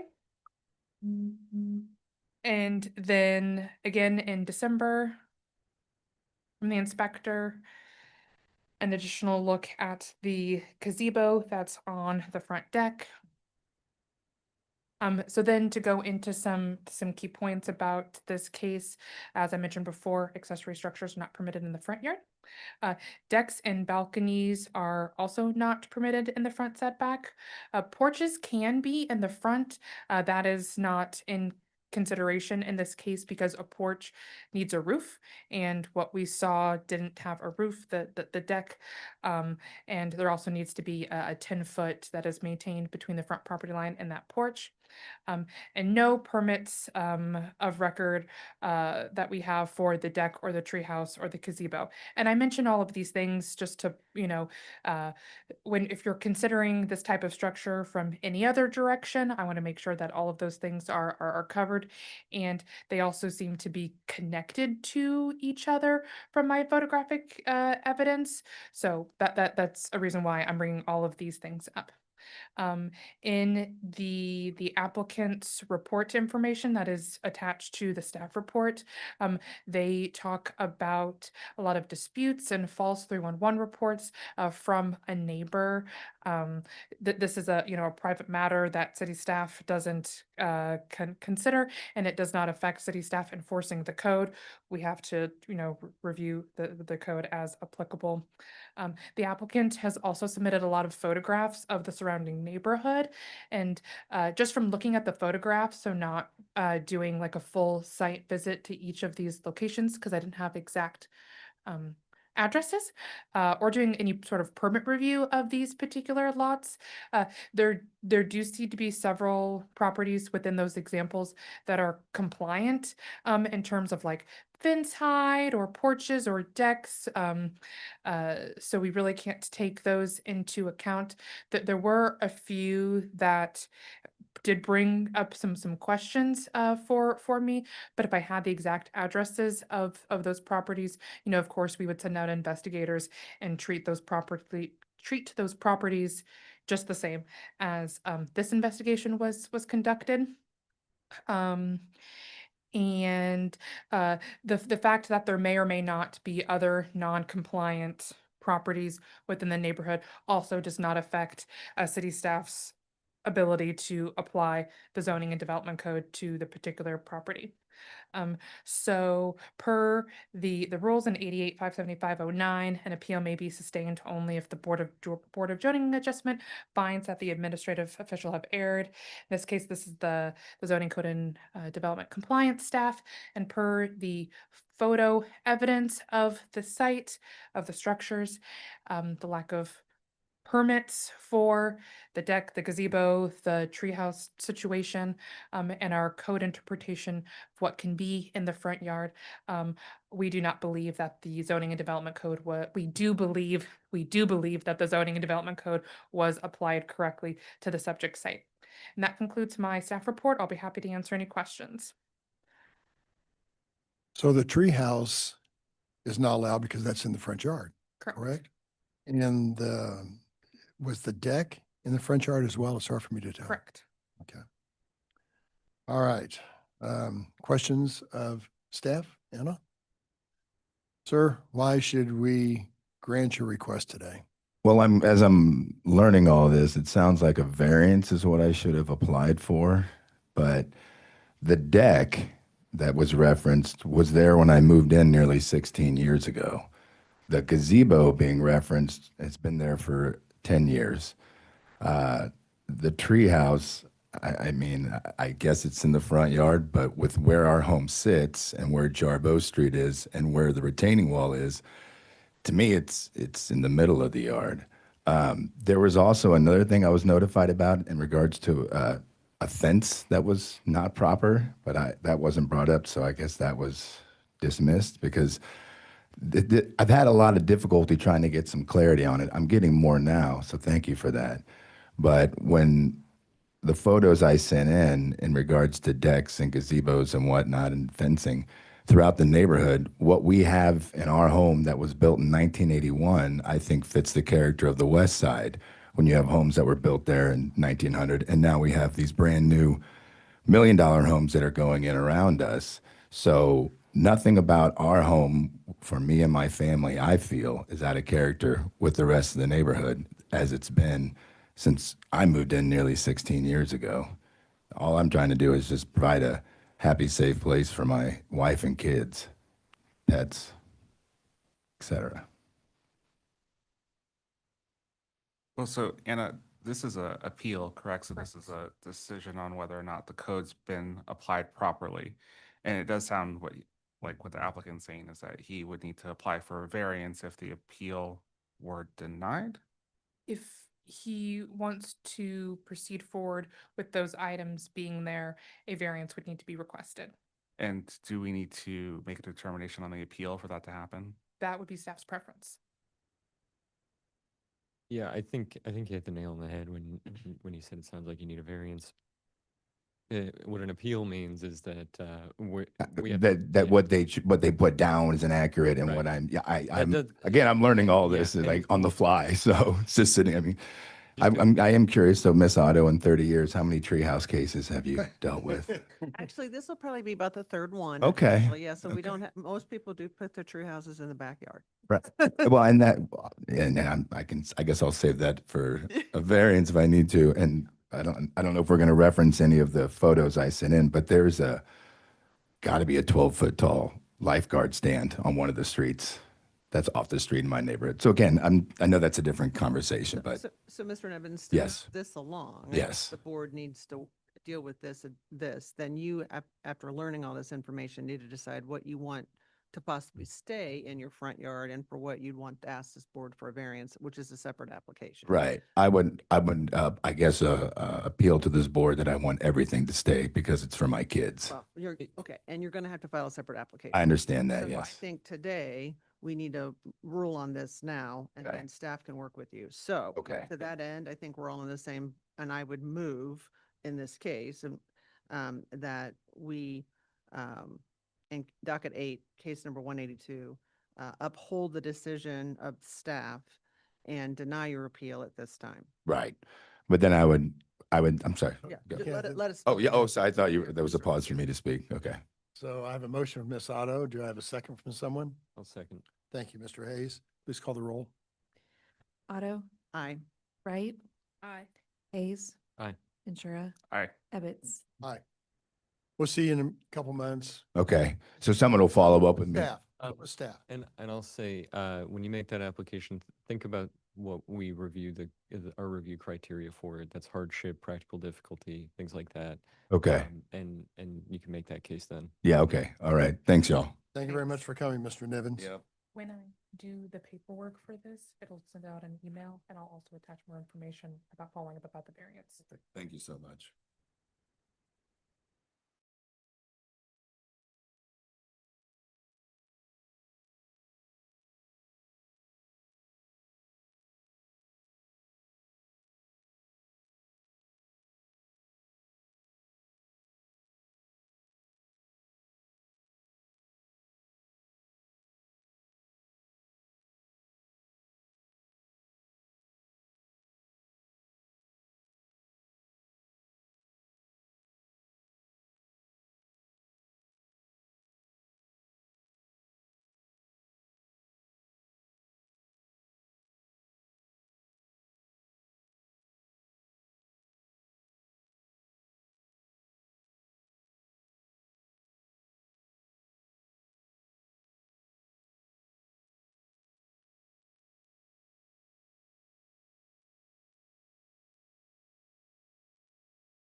Raise your right hand to be sworn. Do you solemnly swear or affirm to tell the truth and nothing but the truth in this meeting today? If so, please say I do or I don't, along with your name and address. Let's start with you, sir.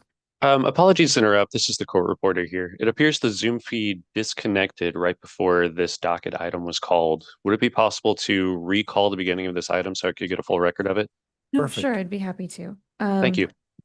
Docket item number 9 is case CD SUP 2025-22, a request to approve a special use permit for outdoor warehousing, storage for commercial vehicles, equipment parking, and material storage in districts M1-5 and M3-5 on about 4.17 acres, generally located at the terminus of East 78th Street, west of the Union Pacific Railroad, specifically located at 3901 East 78th Street. Gentlemen, please raise your right hands to be sworn. Do you solemnly swear or affirm to tell the truth and nothing but the truth in this meeting today? If so, please say I do or I don't, along with your name and address. I do. Joshua Denny, 2425 Southeast 207th Street, Holt, Missouri. Thank you, Josh. I do. Brian Terry, 3547 North 85th Street, Kansas City, Kansas. Thank you, Mr. Terry. There's a list of administrative exhibits associated with your case. They are labeled 1 to 9. Do I have your permission to approve those? Or do you have any questions on those as well? No. No questions? So, yes? Yes. Okay, thank you. Shaking the head doesn't work. All right. Part of that's a presentation by Larissa Chambi. Please tell us about it. Good morning, Larissa Chambi, Development Management Division. This is a presentation for Special Use Permit 2025-22 for 3901 East 78th Street. This is the subject location. It's just located in the southern part of the city. This is a request for a special use permit for outdoor warehousing and storage for commercial vehicles, equipment parking, and material storage in districts M1-5, and then this bottom corner is M3-5. The subject property is located outside our flood plain, and this is just that flood hazard zone. This entire site is gravel. There will be no changes to the existing building. You're seeing this application because they received a zoning compliance or they received a complaint for improper use of the property and for the gravel on the site. And so they're here with the special use permit to bring the property into compliance. This is the site plan that was provided by the applicant. The access is not changing. It'll still be off of East 79th Street. And there was a gate actually along that street. That gate is going to be removed. That was a safety hazard, so that's going to be removed. The applicant did work with our fire department, our public works department, and our water department in order to update the entire site and bring it up to code. This is the area of gravel that'll remain for equipment storage. And then this bicycle parking was a correction from City Plan Commission that they move it closer to the building. And so that has been done, and that is included in your staff report packet.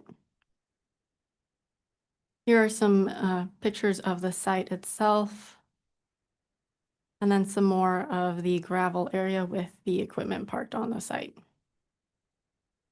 Moving on to the approval criteria, is it in the interest of public convenience and will not have a significant adverse impact on the welfare of the neighborhood or community?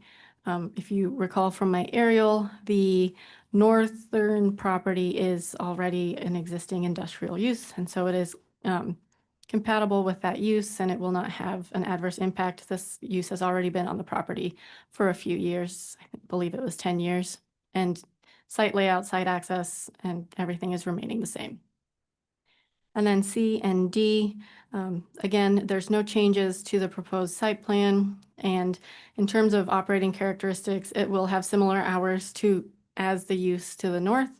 And since they were not including any new lighting, they were not required to provide a lighting plan, but the applicant did provide a lighting study that shows compliance with our code. And then I just wanted to point out that northern use again, and then highlight the areas that are landscaped along pretty much every property boundary. And those landscaped areas will remain as is to act as a natural buffer to the surrounding neighborhood. There's one variance request, and that's for 88-378-023A, which says that gravel is not permitted on a lot adjacent to an R district unless such a lot is in the floodplain. This is a complete deviation to this requirement. As I mentioned, the lot is just outside of that flood hazard area, and so it does need that variance request. It is also fairly close to a stream, and so best planning practice is to provide gravel in order to reduce the number or the potential pollutants that could go into that floodplain. The difficulty could be obviated if the applicant paved the entirety of their lot. However, again, their proximity to the flood hazard area and the storage of the equipment and materials also just increases that potential for negative impacts. Unlike my first case, they don't qualify for an alternative parking compliance plan due to the size of their site. And so really the variance is the only way forward. And then here's a view from East 78th Street looking at the site. And I do apologize, that is a correction. The access is coming off of East 78th Street. And then again, just looking down that road, and then this picture on the right, you can see the gate that will be removed. And with that, City Plan Commission did recommend approval subject to conditions. Thank you. And Larissa, what's the property to the north? What is that property? It's a quarry. A quarry. Okay, got it. All right, thank you. Any other questions of staff? Gentlemen, why should we approve your request today? So that we can continue doing what we were doing before. And put your microphone Oh, to I'm me. sorry. You're- Just so that we can continue the operations that are there. Right. So, sir, what business are you operating there? It's we have a customer that uses the lot, MPL, very big presence here in Kansas City. It's more overflow parking for them. They have a shop somewhere else. They have their offices somewhere else, but they have a lot of trucks and a lot of equipment. So they rent this spot to use it. So it's just a place to park that equipment? Yes. There's not people coming and going to work there They, every day? there are some vehicles there that people drive to during business hours. They drop their personal vehicle off, pick up their work trucks, and then go to work. Yes. Got it. Okay. And so the real issue here is the gravel, and Right. and I think there's a trade-off here between being close to the floodplain, and so I think this makes sense. So Go ahead. I have a motion in docket number 9, case number 22. I move that the board grant the request for special use permit in accord with the site plan and staff report. I have a motion by Ms. Otto. Do I have a second? Assuming that includes the variance, I will second that. right. Yes, it does. Okay, I have a motion by Otto, second by Mr. Hayes. Otto, Aye. Wright, Aye. Hayes, Aye. Meyer, Aye. Ebbets. Aye. Project is approved. Thank you, gentlemen. Thank you. Thank you. Oh, yep.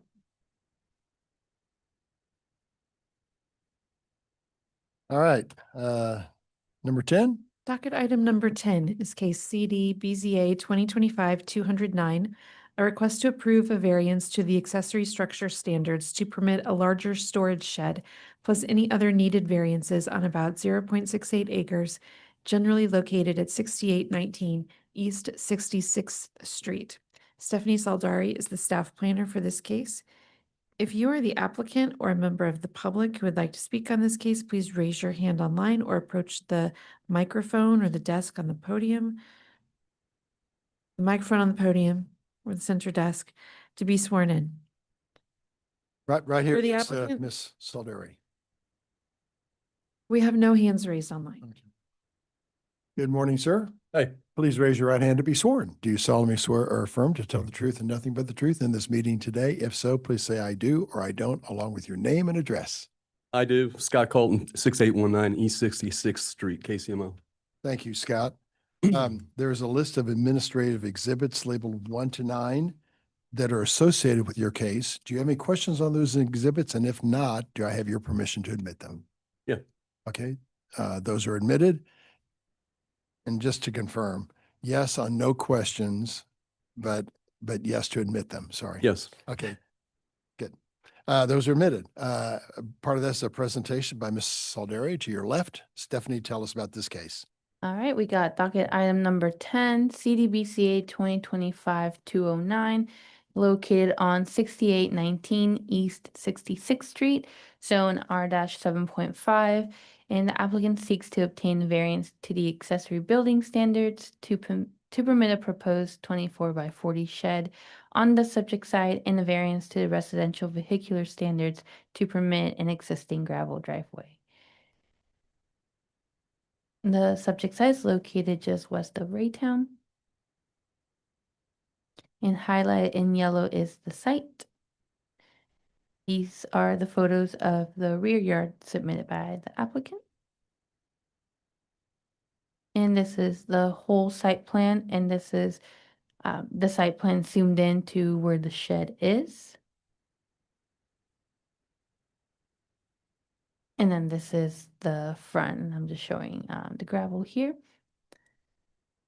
And then we have the shed, so based on how the city measures height, it's about the midpoint of the roof, so it's almost at 12 feet, so 11 feet. It's 11 feet and 9 inches, but that's how I could get it on our blue beam. All right, so we have variance request A, and it's a variance of 760 square feet to the accessory building standards to permit a footprint of 960 square feet on the subject site per the submitted site plan. This is a 380% change. So a change to the character of the neighborhood is anticipated. So just looking at parcel viewer, the nearby properties do not have accessory structures of such size, except for their detached garages, but they do follow different standards. And the variance could be obviated by converting the proposed shed into a detached garage, so it would allow for the preferred size without obtaining a variance. The second option would be to have multiple 200 square foot sheds to meet the applicant's storage needs. Not the most ideal, but it meets code. Variance request B is a variance of 1.75 feet to the accessory building standards to permit a height of 11.75 feet on the subject site per submitted site plan. This is a 17.5% change. A change to the character of the neighborhood is not anticipated. So to staff's knowledge, the nearby houses do not have accessory structures that exceed 10 feet, but it is a minimal variance. The pitch of the roof could be changed to a flat one to meet the height requirements, or the overall height of the building can be lowered to meet the requirements. Okay. And then variance request C, the last one, is a variance to the residential vehicular standards to permit a gravel driveway on the subject site per submitted site plan. This is a complete deviation, and a change to the character of the neighborhood is not anticipated. So the majority of the properties on the same block have gravel driveways. And then I'll go into that a little more. The difficulty could be obviated by paving the gravel driveway with concrete or asphalt. All right, and then so for the variance review criteria, so for variance number 1 about the floor area, so it is, or the footprint, it is a 380% change, which is a lot larger than what the maximum footprint allows of 200 square feet. And is only 300 square feet smaller than the primary building on the same lot. So with a structure of such size, it may seem like there are 2 primary structures on one lot. And then as far as the gravel, like I said before, a majority of the properties on the same block do have gravel driveways, and this is just based on looking at Parcel Viewer and Google Street View. However, staff is unsure if these gravel driveways existed prior to this area's annexation into the city in 1957. So if they existed before them being annexed into the city, they're legal nonconforming. And then looking at previous years, there are some properties that did not have gravel driveways and were added later without an approved variance. And this includes the subject site. So it shows that the gravel driveway did not exist prior to 2020. And no variants were found for existing driveways on this block. This is from Google Street View, the driveway. There is one paved and one unpaved. And then from Parcel Viewer, we have previous years. So this is 2018, 2020, 2024. And this is just showing the other driveways on the block. And these ones here were expanded with gravel either 2020 or 2022. But that gravel was not there before, but all of these did have the gravel as far as Parcel View goes, which is like 2006. So we can't say if they were added after 1957 or if they were existing since then. But that concludes my presentation. Thank you. Larissa, on the plot plan for the building permit, it shows a concrete drive going from the street to the house. Yeah, so there is one concrete driveway and then the gravel one added right next to it. Okay. So from the street, it looks concrete. Is that what you're Let saying? me screen again. At least according to the plot plan.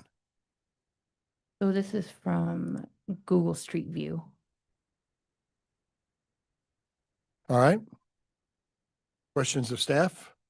Is the only thing needed to change this from an accessory shed to an attached garage, a garage door?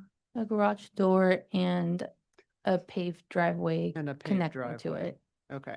I just wanted to make sure I understood the differences. Okay. Yeah. Mr. Colton, why should we approve your request today, sir? Because I asked.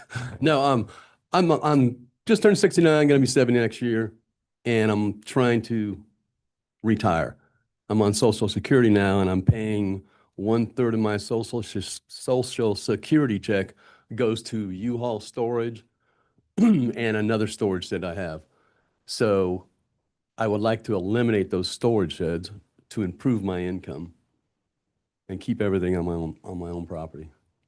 You operate a business out of your home or out of these other storage units? No. Just pay money. Why do you need it so large? Got a lot of stuff. I've got an attached garage right now, but I can't park my car in it. My daughter moved home and I have all her furniture in there. I have one storage shed full of obviously furniture, and I have another storage shed with some antique rugs in it. And I'd like to bring them all to the house so I can go through them, clean them, and eventually get rid of them. Okay. And have a man cave and a tool shed because I don't have a garage right now. Any neighborhood concerns, sir? No, not at all.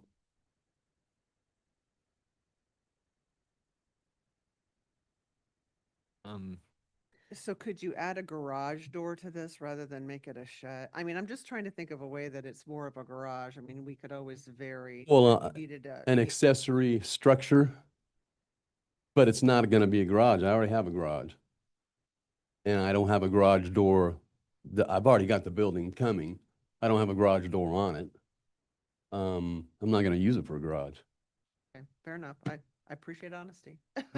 Just asking Yeah. to see if there was some way that I could figure out how to, I mean,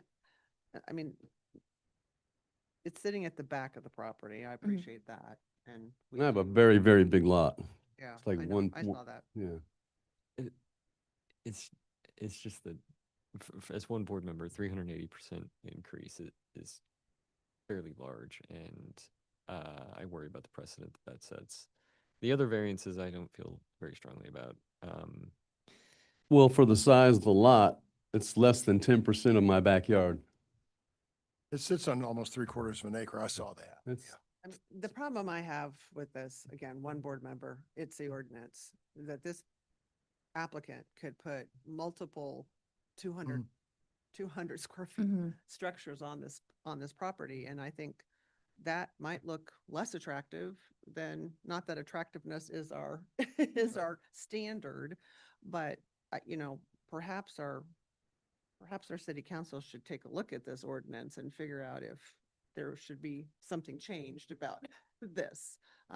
Because I think we've had another case where the gentleman had multiple, sheds. Yep. And frankly, to me, that looks less attractive in a neighborhood than one slightly larger shed. So anyway, I'm on my soapbox this morning. I apologize. But okay, I'm just one board member. But we did grant a variance, as you recall. I think if you No, weren't, it's held, hasn't I it? don't think that's come back before us yet. So okay. Yeah, that's still up in the air. anyway, I don't recall approving an accessory structure this large before, at least in my time on the board. And perhaps it is a flaw in our code that doesn't take into account the lot size. But But Stephanie, you put a garage door on it to be okay. Yeah, so garages do have different standards. They can be, the footprint can be up to 10% of the lot area, but if it's not a garage, it has to stay on that 200 square foot max, and then ADUs is a whole different thing. yeah, but if you had, you want what, 960 square feet, you put 5 200 square foot buildings, you get the same square footage, but you're within the compliance of the code. Yeah. that's why it doesn't make any sense. Yeah. I have been on the board a little bit longer. I think we have approved some larger sizes, but it's not been many. And I think it's been sort of situational in terms of the lot size and some other things. So again, I'll have to make a decision. Yep. Any thoughts about putting a garage door on it? I mean, I guess I could, it's just another cost, but they put a garage door in and it falls under the garage category. Right. And it's like, it's not gonna be a garage. I already have a garage. Well, And then we then you'll appreciate your honesty. Then you'll have to pay, then you'll have to Trying to pay. give you an option here. But You'll have to pave the driveway all the way back to the backyard, and that will exceed the cost of the building No, in we itself. didn't say you had to pave the driveway. Well, I think the code says it. Well, the code said, well, But we can We vary can grant that. variances for things like driveways and Oh, stuff well, I like that. Like a gravel driveway going. We could, We can vary that, I believe. yeah, but then, at least as Maybe one not. board member, this number that I'm seeing for the square footage is really high. I feel a little more comfortable granting a variance on the driveway than the square footage of an accessory structure. But if I classified it as a garage, it wouldn't be that high a variance. But then I'd have to have a garage door and a driveway. Well, yeah, But I guess. I mean, it's kind of a, I have a little bit of a concern. I do think we've had some other cases about gravel drives going up to garages, so I'm not sure that is a precedent we want to set. I think we need to first just address this as what he's asking. He's been very honest. The board's going Right. to decide. So our issue, as you understand, is just the size. but according to the lot size, it fits in that category, doesn't it? Like less than 10%. For garages. Garage. given the neighborhood, I don't really have an option or an opposition to the, to it per se. It's just the square footage, but I also understand the neighborhood. You sit on 3/4 of an acre, which is a lot of land. So. So. I leave it to my fellow board members.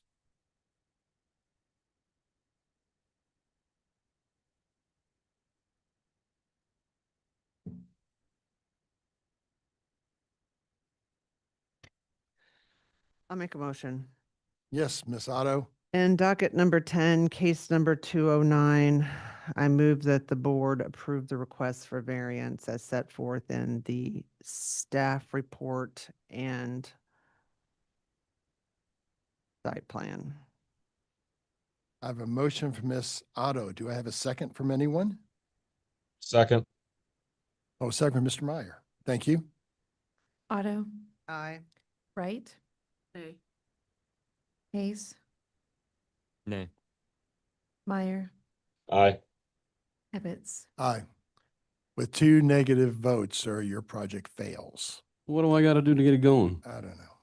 Okay, I guess we'll talk. You need to talk with city staff and they can give you some ideas. But as it stands So I got to today, come back here again possibly. and then pay another $271? Sir, I'm just asking a question. I don't know. yeah.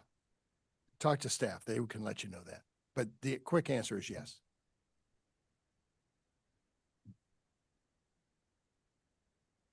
Thank you. Next case. Docket item number 12 is case CD SUP 2025-46, a request to approve a special use permit in District R 7.5 on about 57 acres, generally located at the southeast corner of North Oak Traffic Way and Northeast 106th Street, allowing for the addition of a gymnasium facility and accessory parking.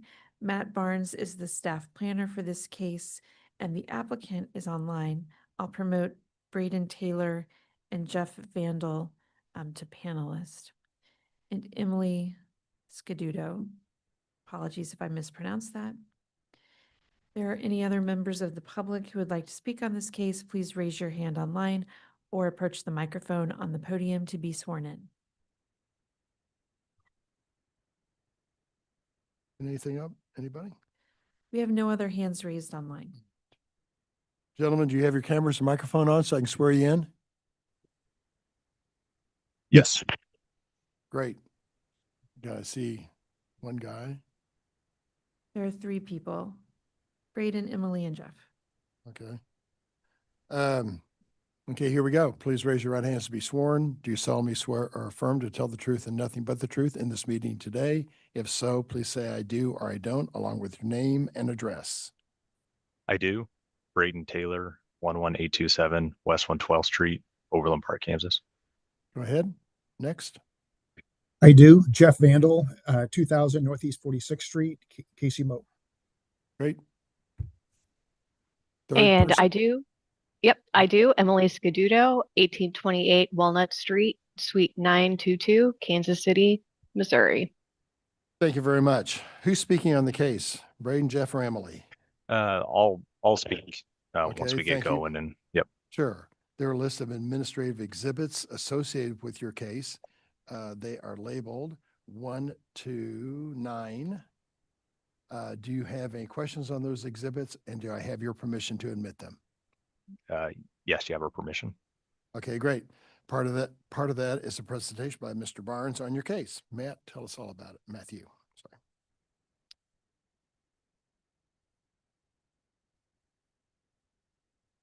Okay, good morning. Matthew Barnes, City Planning and Development.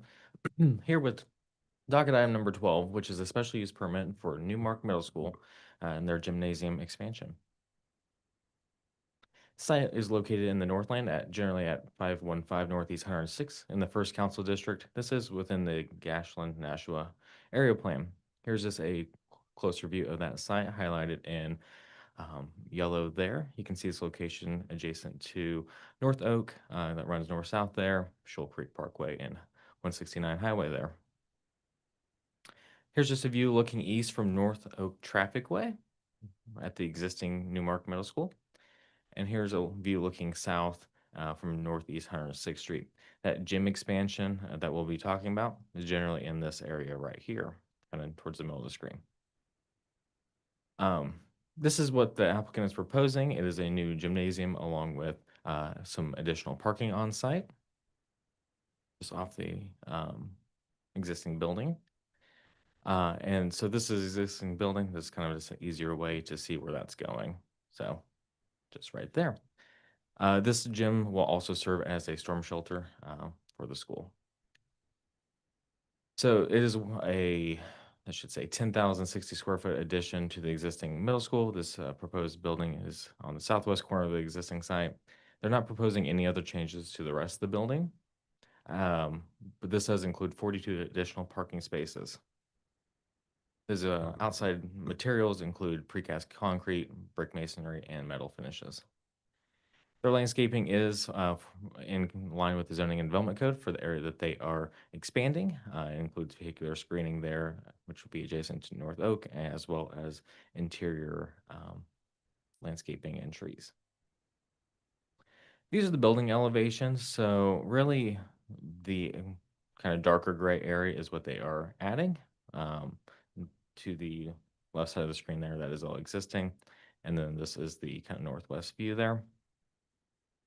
There will be a gymnasium entrance, and on this side, we will talk a little bit more about this North Stars elevation. But one of the reasons that they are, as I said, this is a storm shelter, so there's limited transparency that they can add to this elevation. So they are requesting a signage variance. The zoning development code allows for institutional uses to have a 20-foot square foot sign adjacent to an entrance.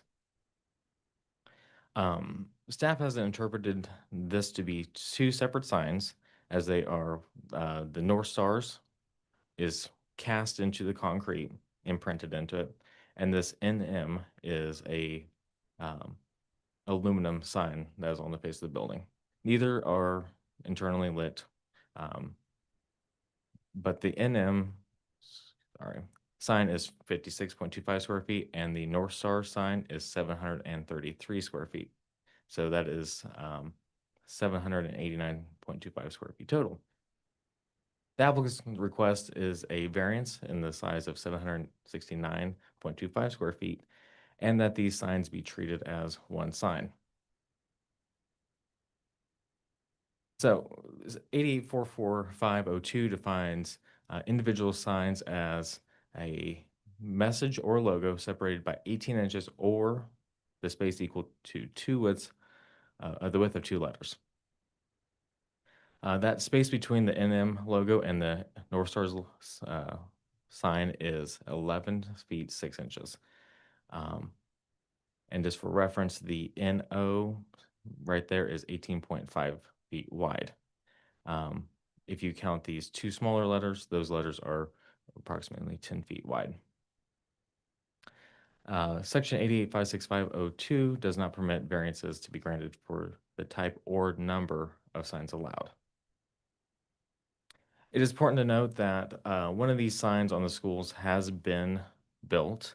It was a special use permit that you guys saw a while back. It is for Nashua Elementary. There's the red X at the top of the screen, and Newmark Middle School is there to the south at the yellow X.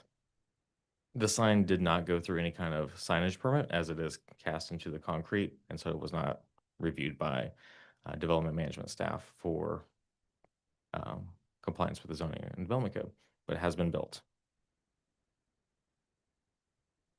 So the applicant did hold their public engagement on January 13th at 6 p.m. They just had one member attend and no questions were asked. At the January 21st City Plan Commission hearing, the commission recommended approval with a condition removed. Staff had placed a condition that stated that the applicant revise plans prior to issuance of permits to only show one sign advertising the school adjacent to the gymnasium entrance. There's also a condition in there requesting that they obtain a variance for the other sign. And with that, just real quick, 88.56502, the zoning variance procedures may not be used to vary the type or number of signs allowed. With that, the City Plan Commission recommended approval with conditions, and I can take any questions. Okay. Board members, questions? Are we acting on the other school? Are we going to open a case on that school? There's no current violations issued on that for that signage. Why are signs always so difficult? They are. Sorry, Mr. Appleton, I interrupted. No, you did not. It's just, I kind of agree with you. We denied a school down south, Correct. Raytown School District, because I it mean, was big. Yeah, let's hear from the applicant. Okay. Yeah, Yeah. okay, let's hear Go from the ahead. applicant before we digress here. Brandon, Jeff, or Emily, why should we grant your request? Yeah, I'll kick it off. Thanks for the time this morning. Appreciate Matthew Barnes' presentation and working with KCMO staff. I think overall the project's fairly cut and dry. The sign piece is one piece we can jump into a little bit, and again, Emily and Jeff can help answer any question that you have. A couple things I'll add on to Matthew Barnes' presentation on the sign piece is the building addition and where those North Stars lettering would be is over 600 feet. And even greater in a lot of spots from the single family residences along North Oak Traffic Way. Those would be the closest properties to the building addition. So we're significantly far away from adjacent properties. I think the other thing to note, just to reiterate, is both those signs, especially the North Stars, and we're calling it a sign, it's embedded into the precast panel, but neither will be illuminated. So there's not going to be a light shed off that you'll see at night or anything like that. So it's pretty low intrusive to the neighbors there. And I think the final piece, and I'll turn it over to Emily or Jeff if you have anything else to add, but would just be that the signage there on the for the North Stars for us is providing the clear wayfinding signage to the entry of the storm shelter. That gym addition will be a storm shelter, so then in the case of an emergency, that will provide that wayfinding element there. But we're happy to answer any questions on our side as it relates to the signage. We feel like this is an appropriate variance for this project. Anyone else want to speak that's out there?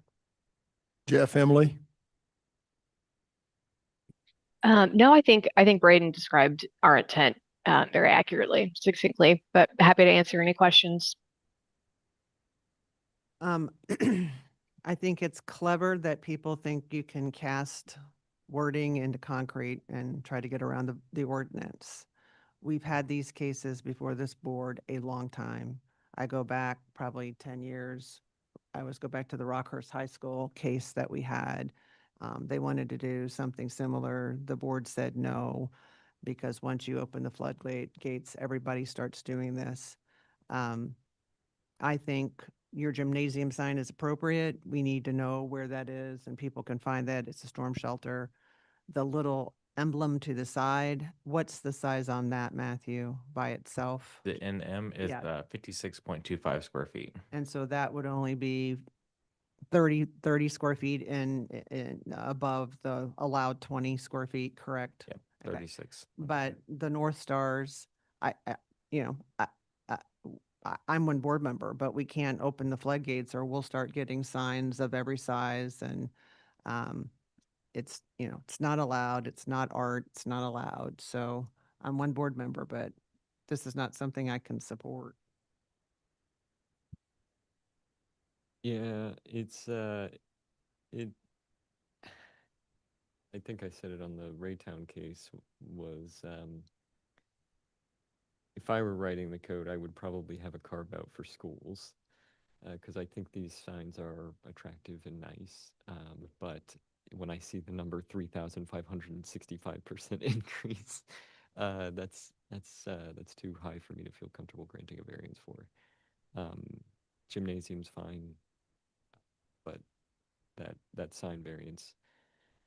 And maybe the school districts ought to talk to the city council to see if they can amend the code to make some sort of carve out for schools, because on a personal level, I don't have any objection to the sign, but I think it would set a bad precedent for other use types having such large signs. That's my opinion as one board member. Again, we have to apply the ordinance as it stands. So,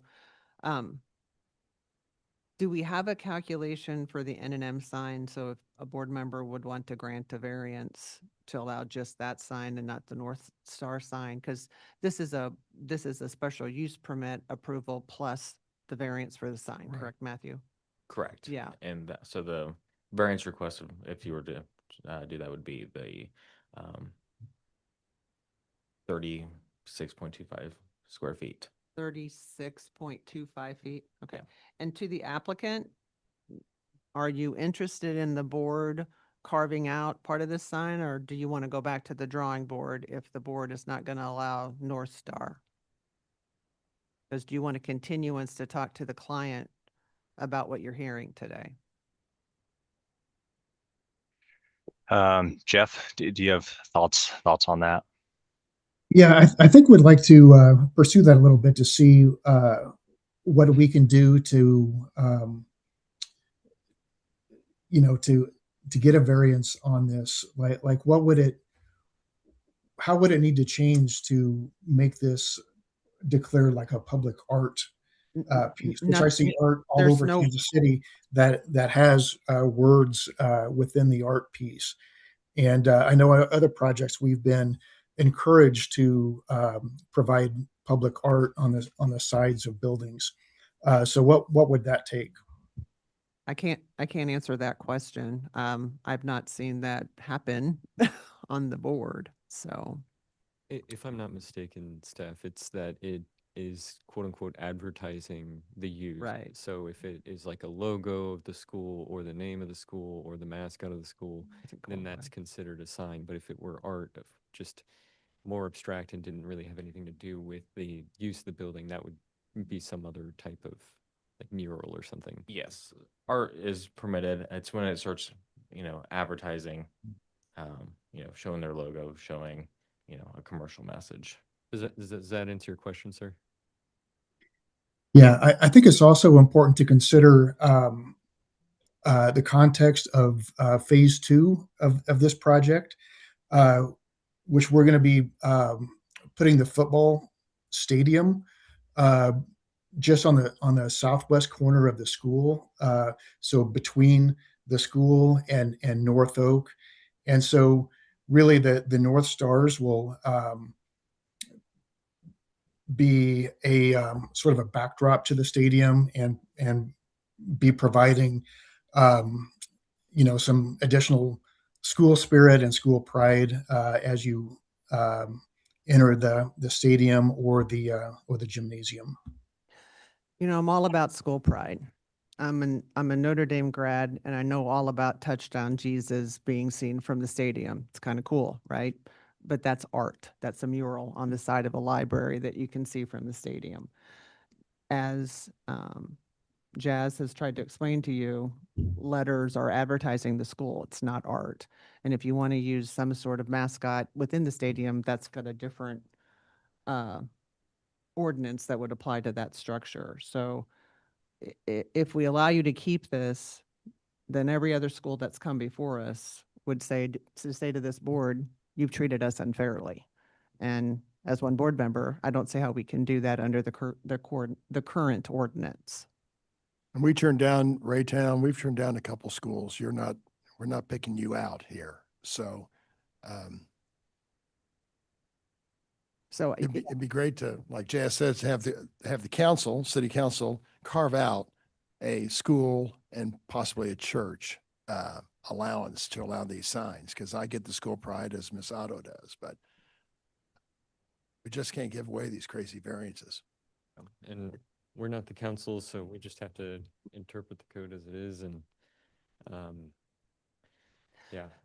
So the question really is, and we need to get you to answer it so we can decide what to do here, folks. Not trying to push you along, but we've got other applicants here. Do you want a continuance to try to go back and see if there's some other sign proposal that you want the board to consider? But I think as you're hearing all of us speak, a sign with the words North Star on that building is probably going to have to be pretty small. And then I don't think it's accomplishing what you're trying to prove. So would you rather have us address the smaller sign you have there today, or would you rather go back and talk to the client more? Yeah, I think we would, well, I guess, can I ask one more question on the city staff piece? And maybe it's a city staff answer is if we pull the North Stars lettering off this and don't get that passed today, if we did want to come back 3 months, 6 months from now while the project's still underway and look at other options, would we work with staff and then come back through with another sign variance proposal potentially later? Is that how that would work? Yeah, so if you were to theoretically remove the North Stars and then, get a variance granted for, 36 square feet for the other sign, and then come back 6 months from now and ask for, a different variance, that signage variance, that would be possible. Okay. Um, So again, Braden, we're not opposed to you expanding the school. I want to make sure you understand that. It's just the signage on North Stars. yeah, yeah. Yeah, I think, I don't know, Emily or Jeff, you speak up too, but I'd say at this point, we're remove the North Stars, and we'll come back down the road later and try to get that added, or come back with a different sign variance at that point. So removing that North Stars. I agree with that approach, Braden. Do you want us to go ahead and consider the H&M sign today, correct? Correct. Okay, all right, just so we're clear, I don't want there to be confusion. Okay, thanks for that clarification. And my Members, motions? my ballpark math is that's a roughly 80% increase over. We got a 36 over 20. Yeah, I think that's about. It's a large wall. Yeah. I'll make a motion. Go ahead.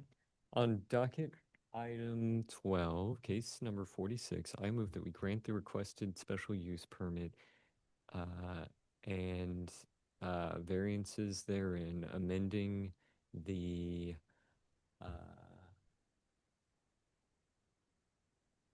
request for the sign square footage to be to allow for 36.25 square feet of signage. With the conditions therein. I would also add, for clarification, you're allowing the H&M sign that has been called out in the plans. That's still applied to that sign, correct? Yeah, the 36.25 square foot is to allow for the sign that shows NM on the left on the staff report. Just for clarification, that sign is 56.25. Oh, okay. The code allows for 20. Okay, so 56.25. So my motion is to grant the special use permit, the variances therein, amending the square footage of the use of the sign to permit a 56.25 square foot sign that appears as an NM on the site plan, and including the conditions therein. Perfect. Thank you, Jazz. Do I have a second? Second. Second from Ms. Otto. Please call the roll. Otto, Aye. Wright, Aye. Hayes, Aye. Meyer, Aye. Ebbets. Aye. Thank you for coming before us. Good luck with your project, and maybe we'll see you in a little while for the other sign. Thank you, board. Bye. Number 13, it looks like. And Docket item. we have a number- few more to go. I think we're going to try to get them all done before lunch. Okay, docket item number 13 is case CD BZA 2025-179. A request to appeal a zoning determination related to a setback for a detached dwelling unit on the subject site, zoned R6, on about 0.46 acres generally located at 10115 North Kansas Court. Anna Naniski is the staff planner for this case. We have the applicant. If you are a member of the public, would like to speak on this case, please raise your hand online or approach the microphone on the podium to be sworn in. See any hands? We do not have any hands raised online. Good afternoon to you, sir. Please raise your right hand to be sworn. Do you solemnly swear or affirm to tell the truth and nothing but the truth in this meeting today? If so, please say I do or I don't, along with your name and address. I do. Dwayne Barch, 10105 North Chestnut Court, KCMO. Thank you, Dwayne. There are lists of administrative exhibits associated with your case. They are labeled 1 to 9. Do I have your permission to admit those, or do you have any questions on those exhibits? No, I don't have any questions about them, and you have my permission. I have 2 exhibits. Do I offer those now? We'll or get later? those in a minute after Anna talks about your case. Thank you. One of those in the administrative exhibits is a presentation by Miss Anna on your case. Please tell us about it. And Dwayne, make sure that microphone's towards your face. Thank you. You're the best. Good. Sorry, I put the wrong PowerPoint on my jump drive. So I'm transferring it now. All right.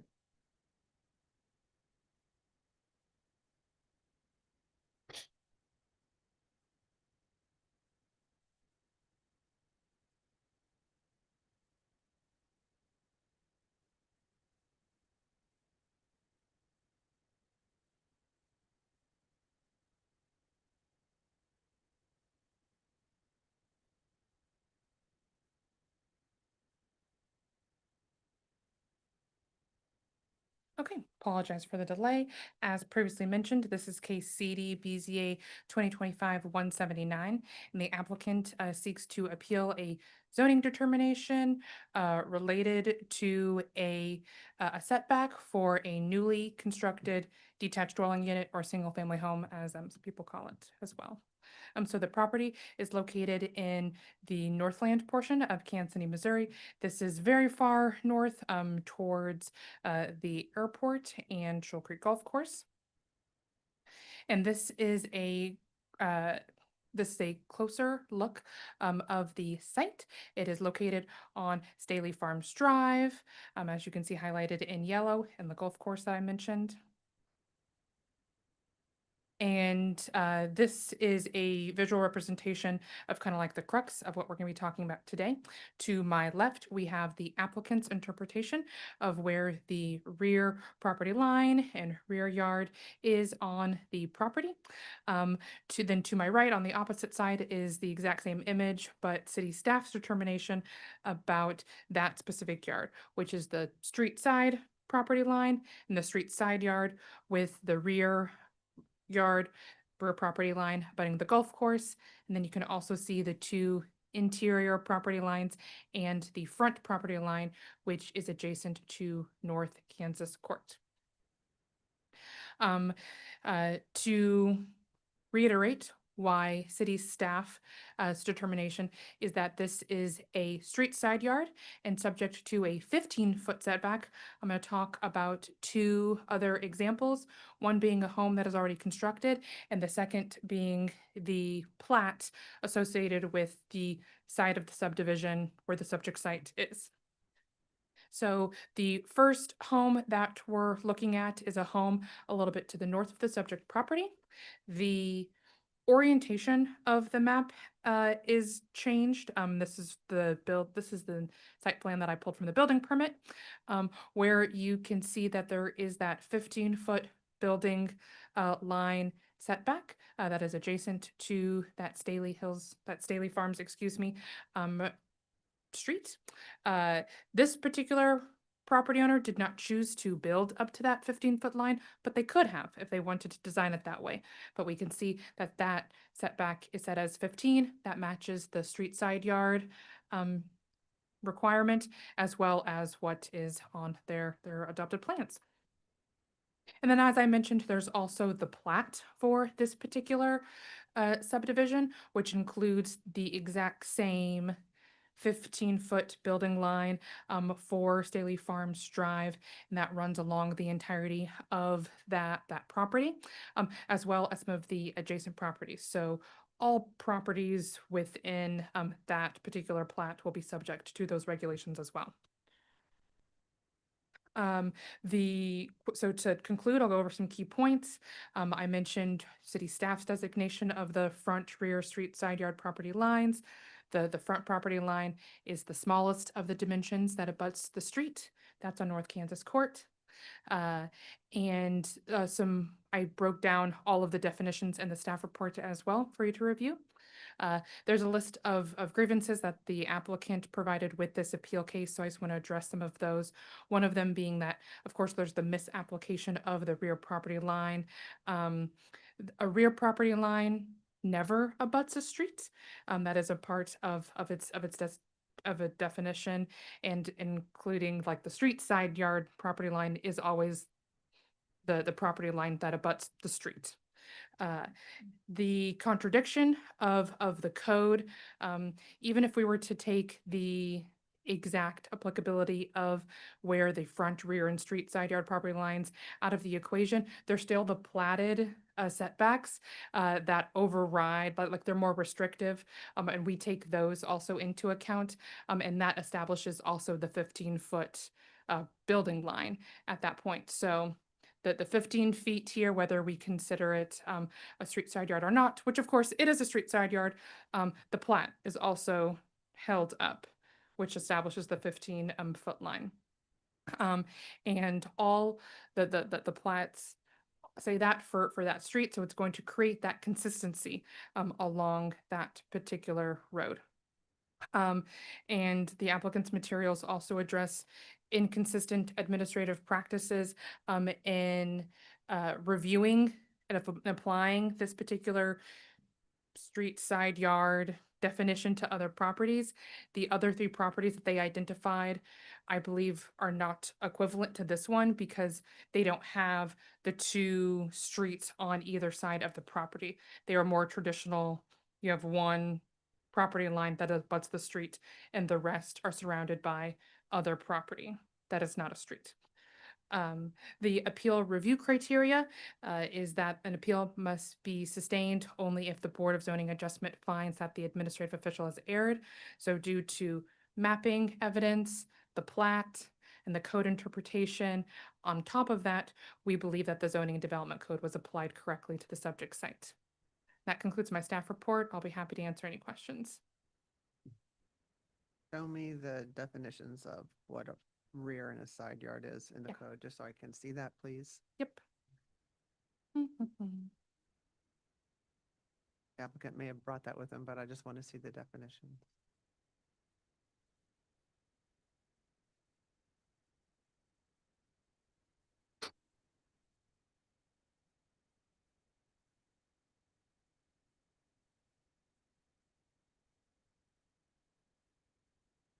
Get it.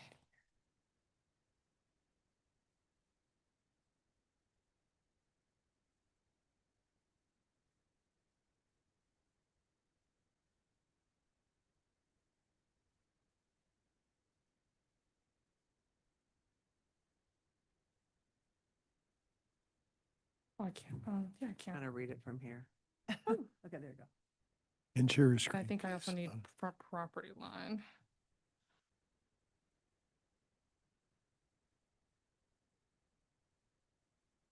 Okay, thank you.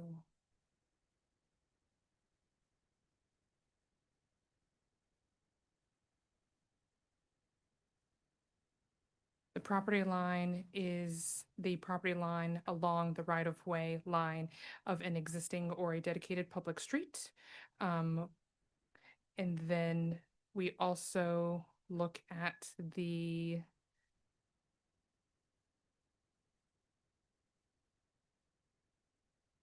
corner.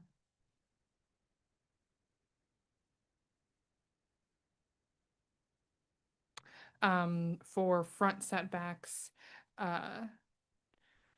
when it is a corner lot, which is the front yard, is the property line that has the least dimension. How is this a corner lot? It's on a cul-de-sac. I also don't think it's a corner lot, but it's also not a through lot, which is why I broke down all of the definitions of those yards, in addition to providing the information about the plat, which establishes the 15-foot setback. So either way we cut the cake, we believe that the 15-foot setback is applicable. Okay. Especially because of the plat. Yeah. Okay, all right. Okay, sorry, thank you for No, that's good. indulging me for Yeah. the definitions. Okay. Other questions? Dwayne? Thank you, Mr. Evans. Can I give you some exhibits? Of course. Thank you. Can I hand them to you? She'll take them. You have 5 copies? I do. Okay, good. 6, actually. Oh, that was for you, Mr. Thank you. We'll review those in just a second, then we'll omit them as exhibits 10 and 11. You. Sarah, you're teasing my brain today. Thank you.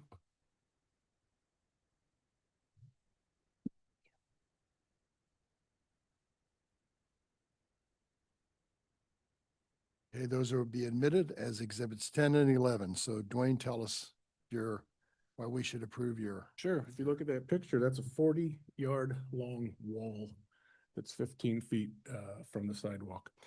That, I was reading the definition of what is a rear lot and what is a side lot. The definition is that property line that is most distant from and is most parallel to the front property line. That's for a backyard. Okay.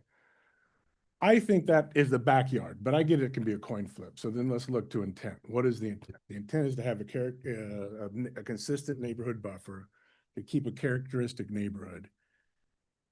And it's not to build up right to the line. If it was, there would be no buffers at all. Right here, this is a 13,625 square foot house that is going right there it is literally 40 yards long. And now Ms. Ott and Mr. Ventura had spoken about presidential value. If you look at that other exhibit, that other vacant lot is due north of that property. They could do the same thing. That will be an 80-yard long wall, 2 stories tall with a peaked roof. I think the chance to fix it is now. That house is going to be there 60 years. And once that gets built, it's done. That's 60 years. And then the guy who's going to buy that lot next to him is going to say, well, look what they did next door. I'm going to do the same thing. And then what are we going to say? How do we say no to that? And I don't think you can say no to that. So I think the decision was wrong when it was made, and this is the best time to fix it now. Let me understand your exhibits. Yeah. Where is this house located? That is the subject house. That is Okay, that's what I didn't understand. Yeah, I apologize. That's okay. That wasn't clear to me in your Yeah, presentation. Yeah, So, okay. that is So that is the subject. This is your client's home. No, Oh. that's not my client. I'm the one opposing it. I don't want that. Oh, I I want it see. pushed Sorry. back. That's not clear to me either. Yeah, I Okay, should all have made right. that clear. I apologize. I That's all want right. that pushed back because that is, Okay. that's So- rough. Okay, so the applicant for this house is not here? The property owner is not here.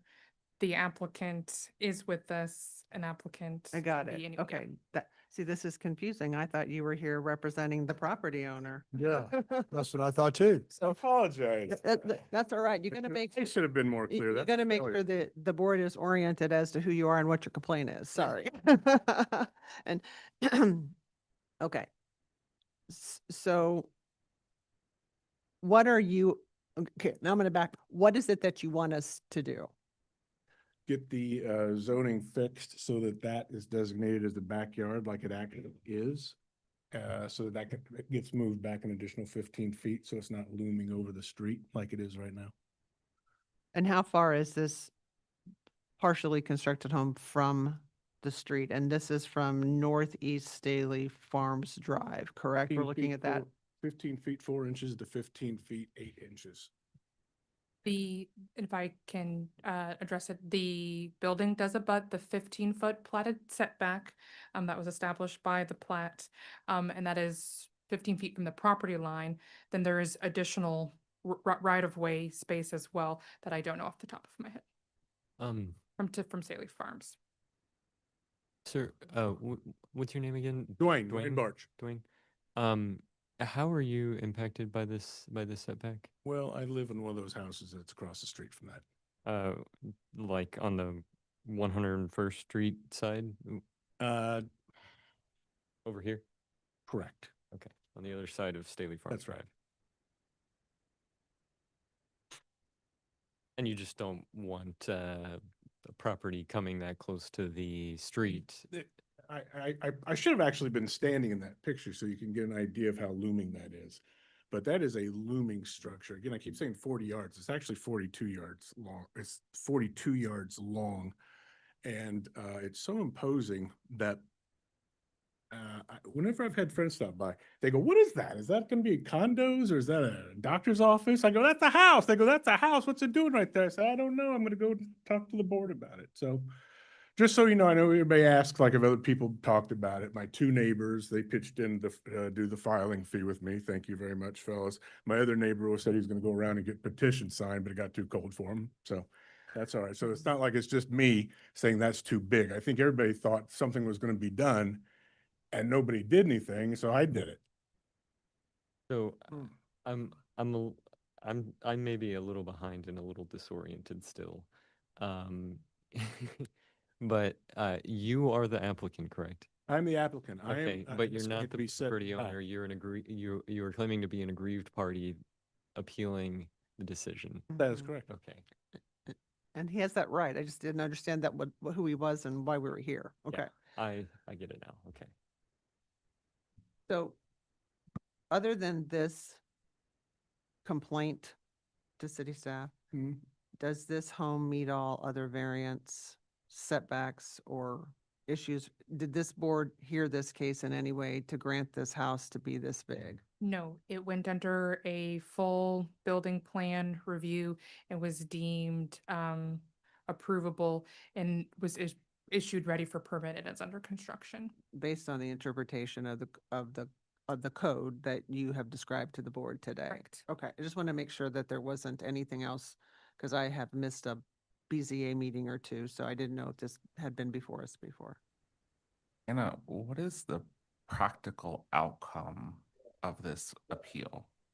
So like, I think to get an understanding of what it is that the board is being asked, like what happens if the board grants the appeal? If Or, you know, in favor of the applicant? I that's a good question. I'm gonna leave that up to I think the I legal can staff because answer the that. permit's been issued. I think I can answer that, having been on this board the longest.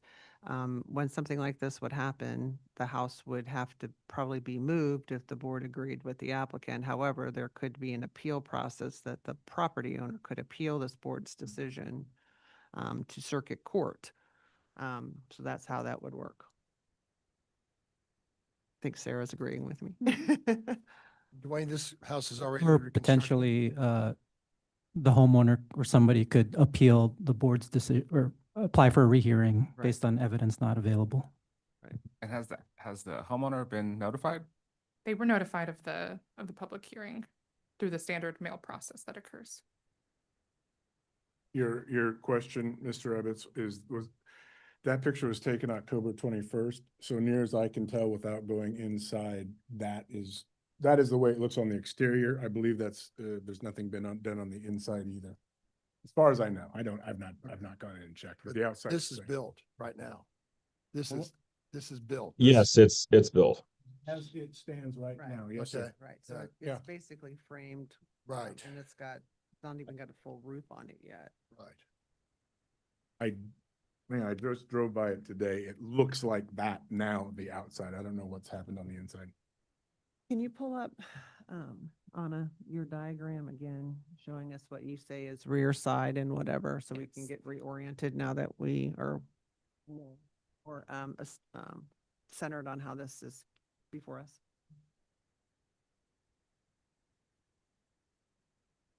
And remember, the plat that establishes the lots Yeah, also says yeah, 15 yeah, I feet. understand Okay. that, and I understand that argument. I just want to see, okay, so your version is on the left?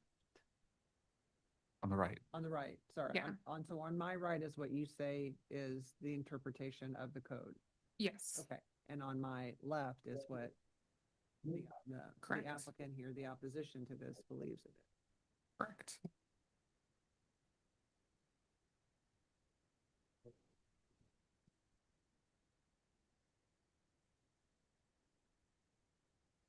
Question, and I'm not sure I know the right answer.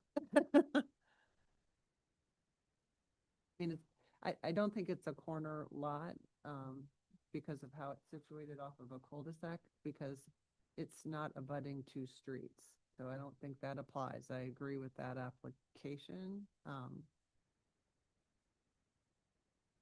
I mean, I think the only problem you have, sir, is this platted line.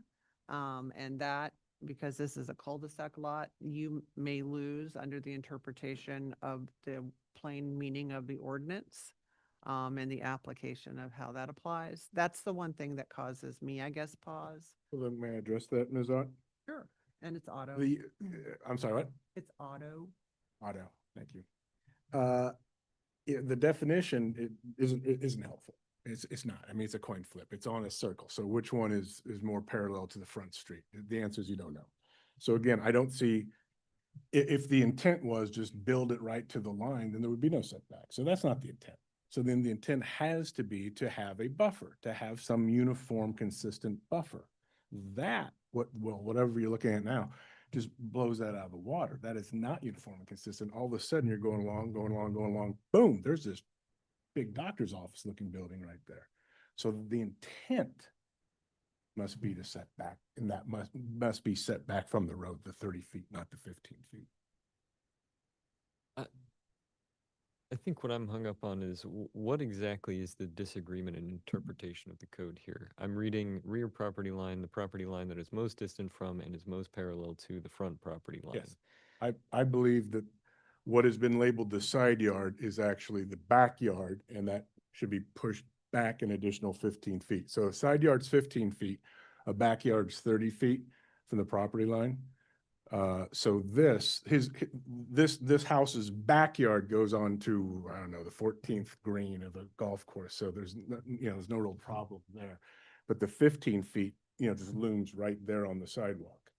So I believe that it was wrongfully decided initially it should be flipped. The side yard is actually the backyard is actually the side yard. So are you saying that you think the property line that abuts Staley Farms Drive Yeah.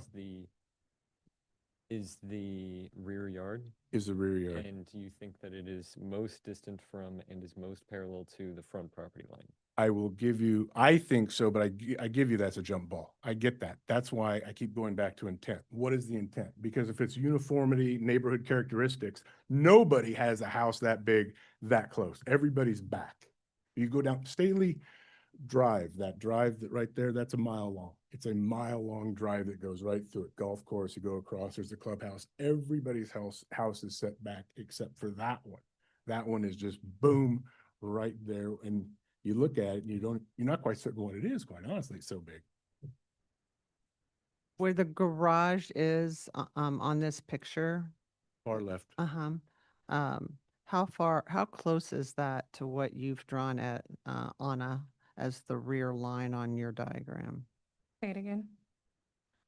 See where this garage, where is? No, that's not a garage. That's just a patio. Okay, all The right, garage sorry. far left. Okay, here's the thing. So the end of the house right here, how close is that to what you've drawn as the rear line? The southern property line. Yeah, the southern property line. We'd have to pull up the building plan for this property. Ms. Ott, if it helps, it was 15 feet 8 inches when I measured it. Okay. You measured it? Yeah, I did.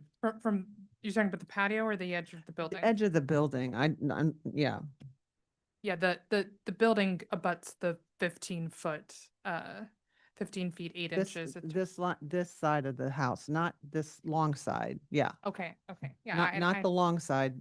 What I think is probably a shorter side, but I don't know because I can't see that side of the house. I'd have to pull up the building. Okay.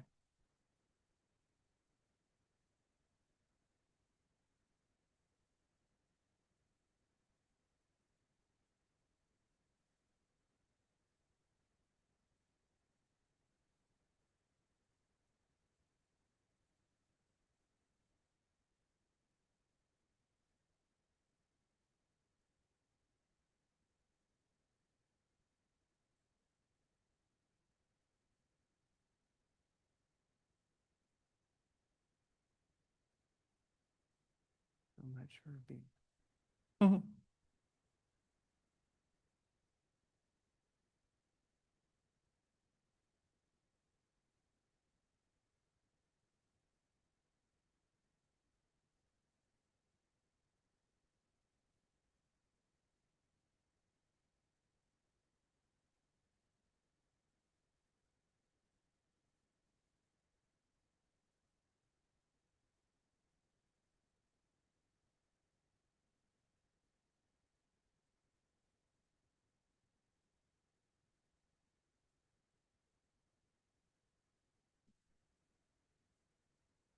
where the courtyard is, Mhm. and it juts out, or it juts back a little bit. Mhm. Mm-hmm. And you want to know the jut back or where the edge of the courtyard is.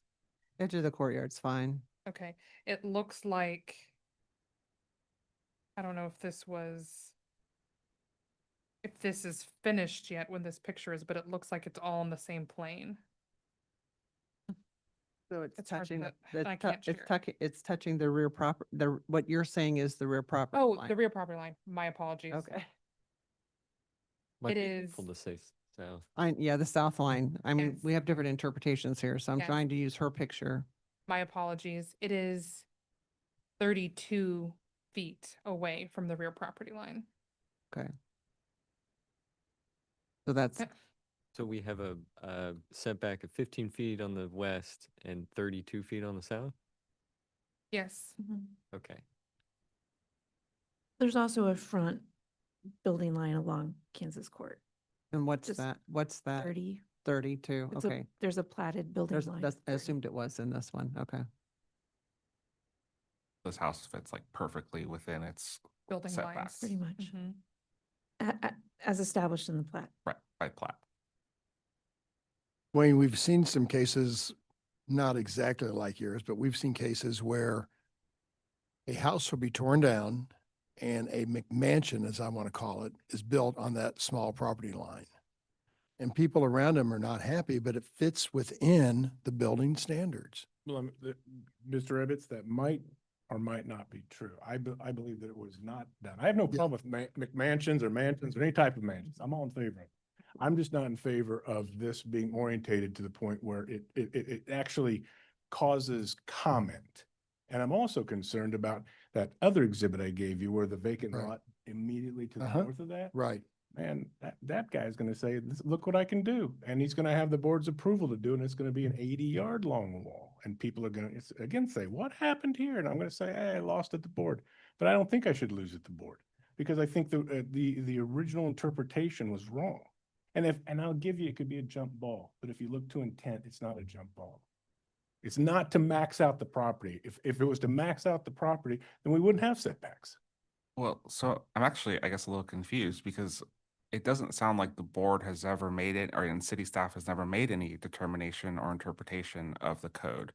That it was the plat, that the owner complied with the plat. Correct. So there's actually been no determination to appeal.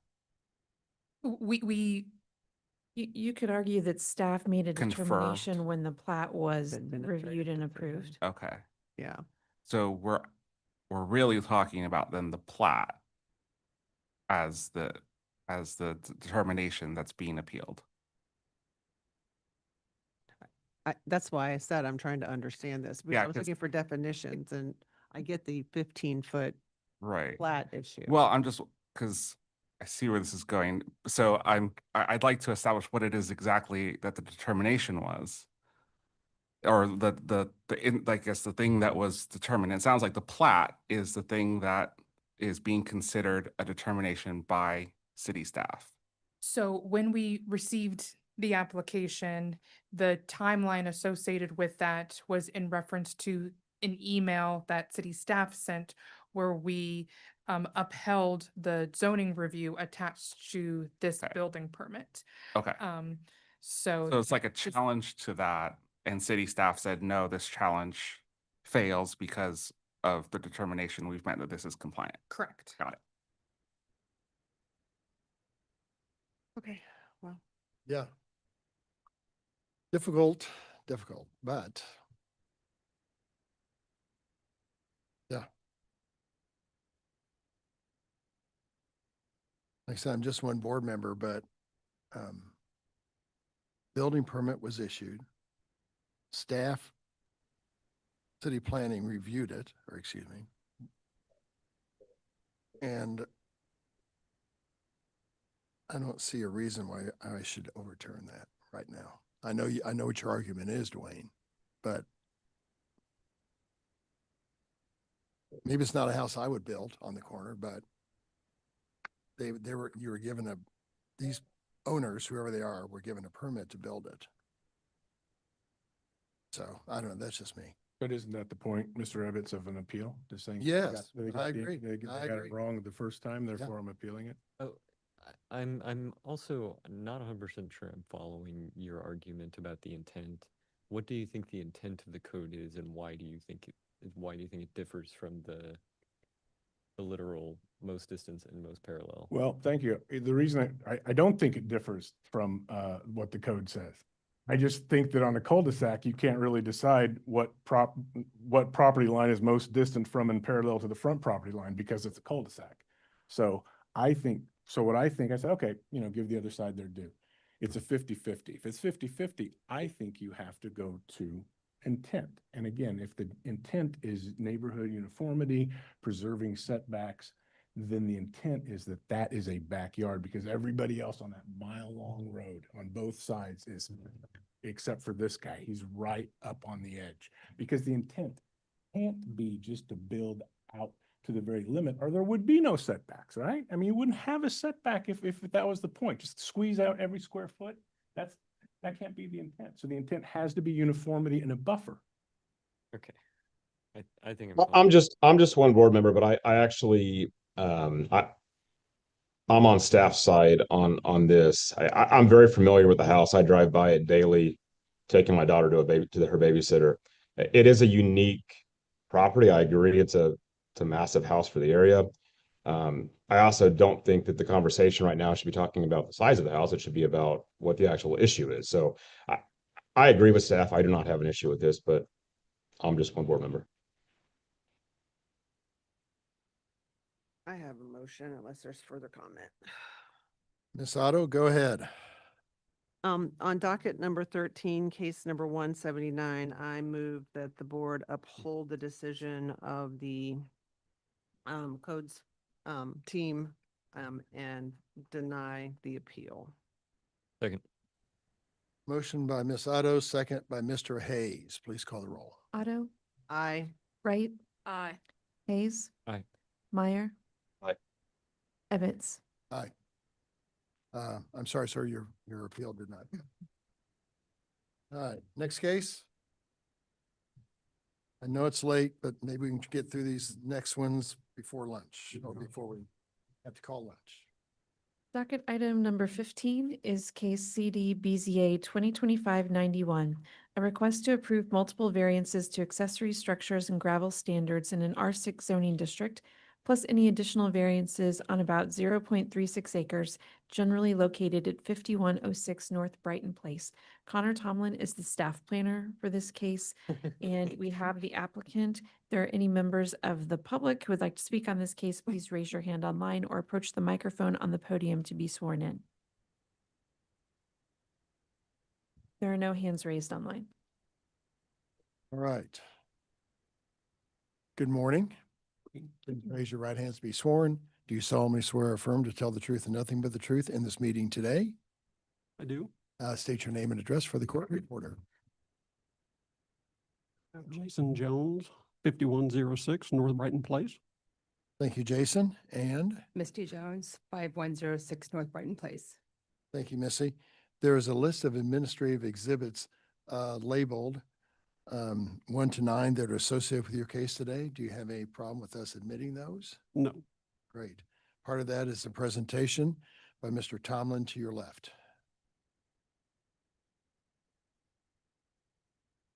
Okay, today we have docket item 15, CD BZA 2025-00091 at 5106 North Brighton Place, an R6 zoning district.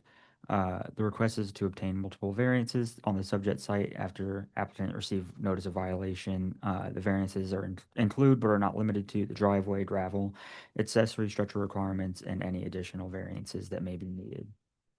This is the general location of the site. And it's been a while since this was last before the board, so I'm just going to go through a little bit of site history to serve as a refresher for everyone in the room. So the case was first heard on September 10th of 2025 for multiple variances pertaining to accessory structures and gravel. The case was continued to December 10th to allow staff time to evaluate and calculate the rear yard area in relation to the accessory structures that were back there. and this continuance also served to allow the applicant time to consider options that the board had offered them. And after staff had measured the rear yard area and the total area of the accessory structures, the total combined footprint area in the rear yard is 17.92% based on the applicant's submittal. And that is well below the 40% requirement that Chapter 88 has. With that, I will go through everything that we went over last time, all the variances that are being requested. So this is the subject site per Kansas City, Missouri parcel viewer. And then this is the submitted site plan. I will go back to that here in a moment for reference. This is an image from Google Street View of the house from the front, and then just off to the side looking towards the rear yard. Variance request A is a variance of complete deviation to the parking and loading standards to permit gravel on the subject site. A substantial change to the character of the neighborhood is anticipated. The gravel has been located there since at least 2008 per aerial imagery. However, this appears to have been completed without city approval. Gravel is generally not encouraged to be approved on residential lots. Please check the variance review criteria and the staff report for more information. And the difficulty could be obviated through a change of design, such as removing the gravel and paving in its location. Variance request B is a variance of 23 feet to the maximum width of a driveway to permit a driveway width of 45 feet on the subject site. Substantial change to the character of the neighborhood is anticipated. The driveway, again, has existed since at least 2008 per aerial imagery at the current width of 45 feet. However, every other driveway width appears to be compliant, and those compliant driveways make up more of the neighborhood character than one non-compliant driveway. This said, a driveway of this width has not been permitted even under prior zoning code. Approval of a variance for a driveway of this width sets a precedent for residential driveways moving forward. The difficulty could be obviated by removing the excessive portion of driveway. Variance request C is a variance of complete deviation to the location of a detached accessory structure to permit a detached accessory structure in the front yard of the subject site.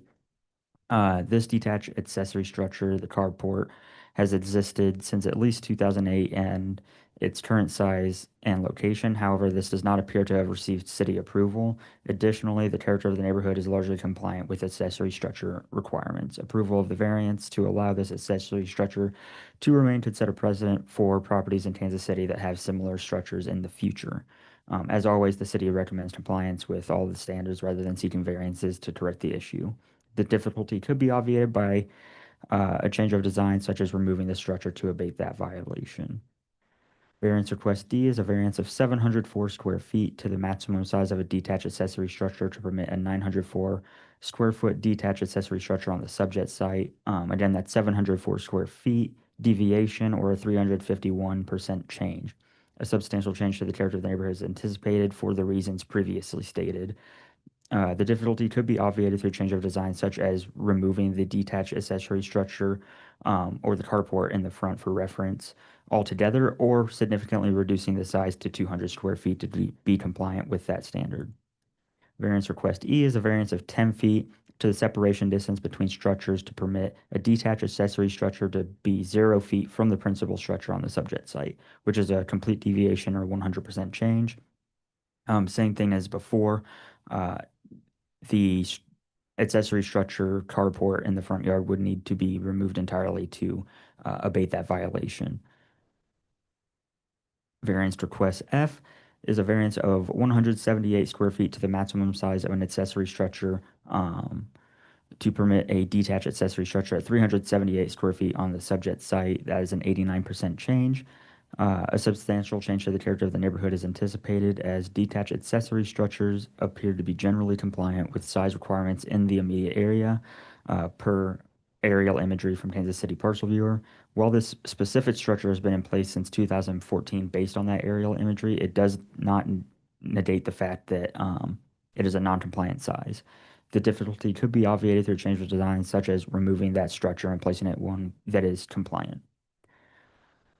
Variance request G is the same variance, total a variance of 178 square feet to the maximum size of an accessory structure to permit a detached accessory structure at 378 square feet on the subject site.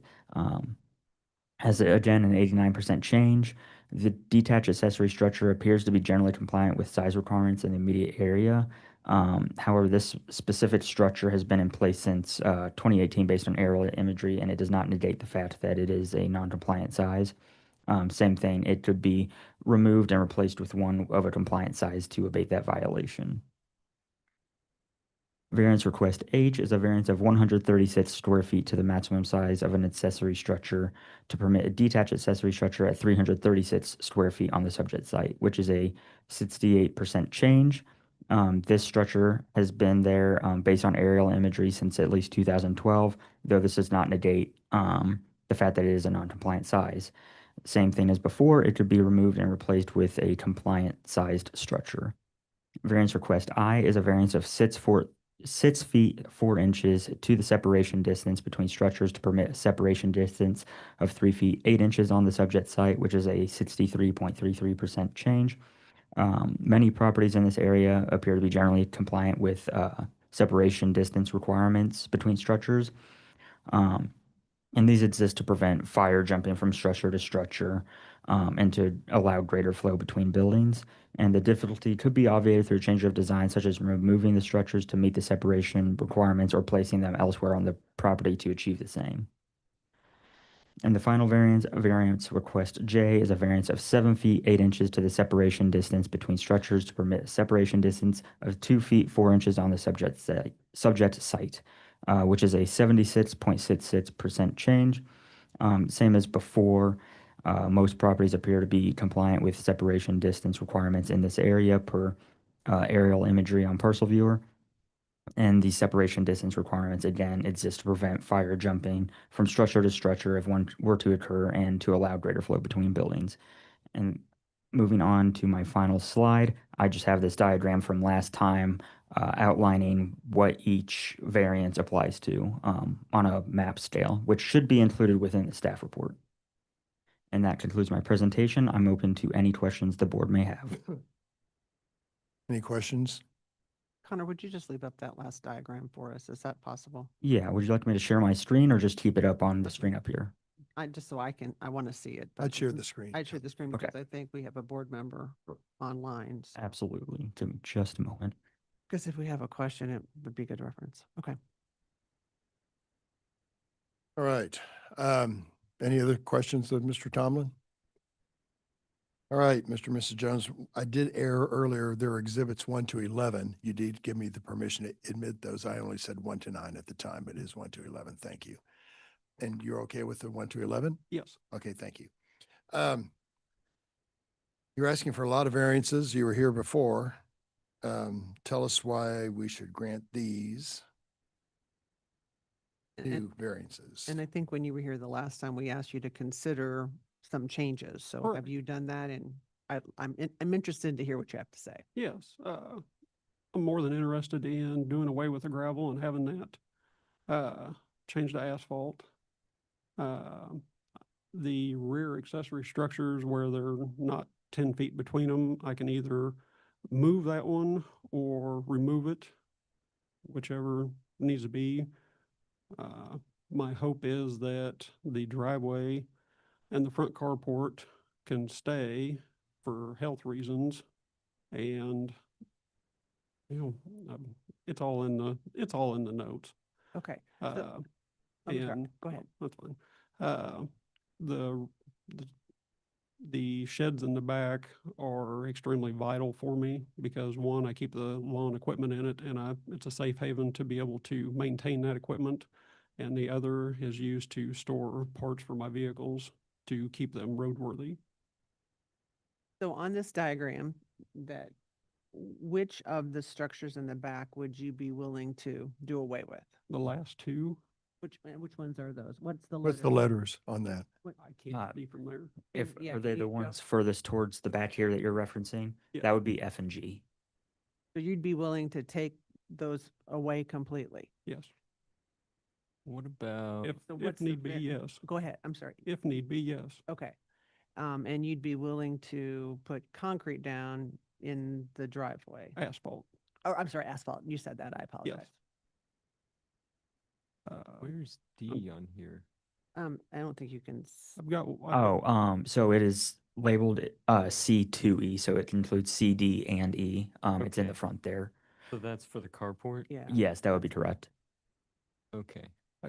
I submitted one bid for the asphalt. I tried to get more, but the time of the year, I couldn't get anybody to come out. They said we'd have to wait till spring. So the asphalt, part of this is the width of the driveway is a concern that we set a precedent that you have such a wide driveway. Is there a concept that you could change the width of the driveway in some way and still asphalt it? And I would like to clarify, it doesn't have to be the entire driveway it's just at the property line, the width cannot exceed 22 feet. Right. Curb cut. Yeah, so the curb cut. So that's what I'm asking, Mr. and Mrs. Jones, right? Mhm. Okay, sorry, I'm sure I have the right name, sir. Is there a way that you would be willing to narrow the entrance to the driveway in some way to get closer to that 22 feet? Because as you get closer to the house, you could still have the 45 feet. You see what I'm saying? Right. That being said, would I not need to change all of the gravel to asphalt? Because if I limited the access to the driveway, then So what I was envisioning, can you pull up a picture of the front of the house? And Yes. maybe I can walk you through what I'm envisioning in my head. I've seen this done at other houses. So let me see if I can, okay. So we're looking at this area right here. Mhm. If you basically put green space on one half of the gravel Mhm. and put asphalt on the other so that when you turned in, you would just turn on one half, Mhm. you could comply with the 22 feet requirement. Okay. Does that make sense? Yeah. So that's what I've seen some people do that want to have a broader space next to the house. They just narrow the entrance of the drive. Okay. So people that enter, because you have plenty of room to drive in there and then get back onto the concrete that you have. Mhm. Does that make sense? Yeah. So would you be willing to put green space on one half of that gravel? Yes. So your driveway would not be wider than 22 feet. Just at the curb? The entrance wouldn't be. Correct. All right. Yeah. Correct. Correct. And I think that's good. One thing I'm curious about, and this is a question for staff, is what can we do to make that carport a part of the primary structure? Because I'm concerned about front yards, C through E, front yard structure, 900 square foot accessory structure, and 0 foot separation. I don't like those variances. So it would need to be permanently affixed to the home. However, the issue with that is when you do that, that is now an expansion of the home, and Setback. front setback issues are now going to exist. Yeah, personally, I think a front setback variance is better than these three. Front yard structure, 904 square foot accessory structure, and 0 foot setback. I think a front yard setback is better than those three. How does that have to be attached? That I don't know. That comes to the building code, and I'm not sure what those requirements and what can extent that would tricky. be. That's why I'm saying that from my knowledge of construction and that code. And I can't speak to it without reading it, but that's harder. We've had these carport cases in the past, Jazz, and it's harder to do that than you think to comply because there's some fire rating issues there, I think, too, aren't there? There is potential for that. I can't speak one way or the other in confidence. However, fire rating is certainly something that could come into play potentially.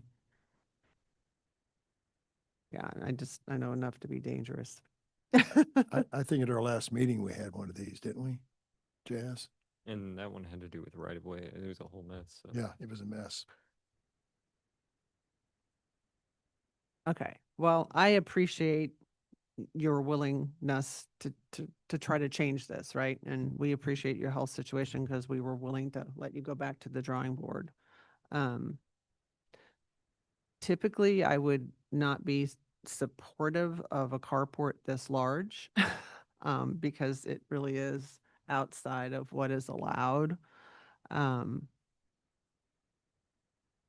But your health condition is somewhat supportive of allowing it, in my mind, under how we look at these things.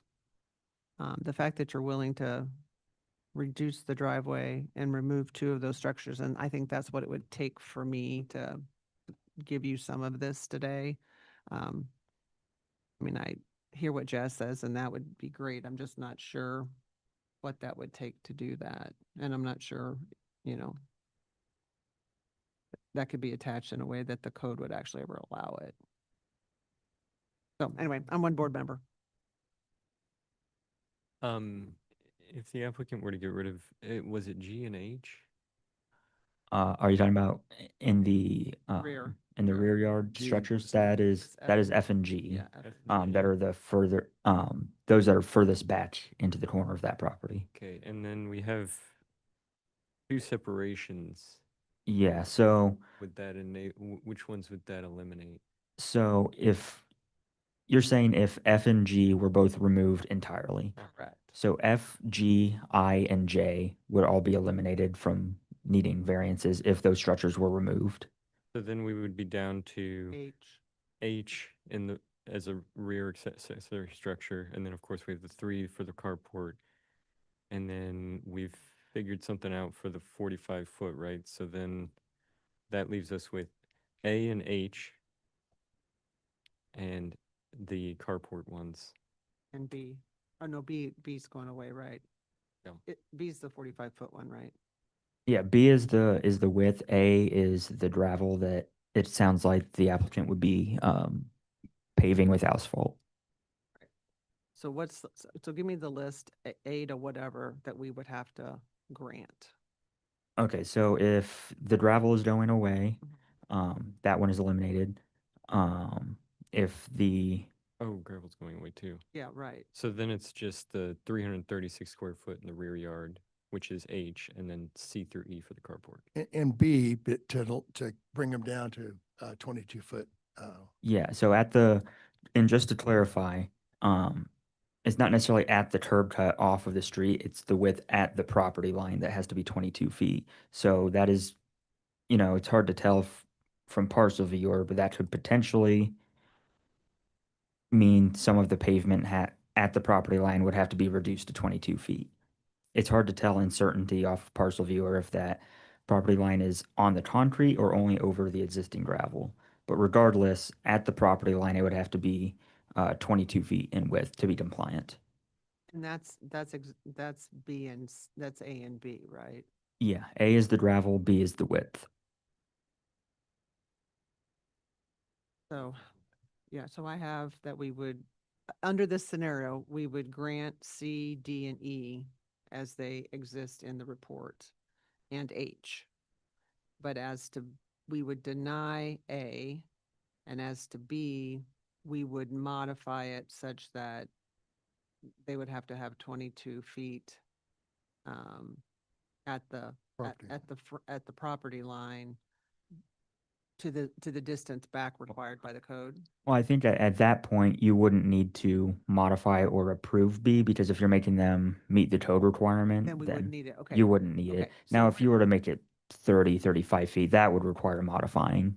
But I hear Mr. Jones and Mrs. Jones agreeing that they would, at the curb, they'd take that asphalt down to 22 feet, and he would put green space in next, just so they could get back. So, I mean, if he's willing to do that, I think we should make it compliant. So, Sure, whatever the board Okay. wants to determine. so Mr. and Mrs. Jones, what I hear is that you would be in agreement to the board, granting variances C, D, and E, that has to do with the carport.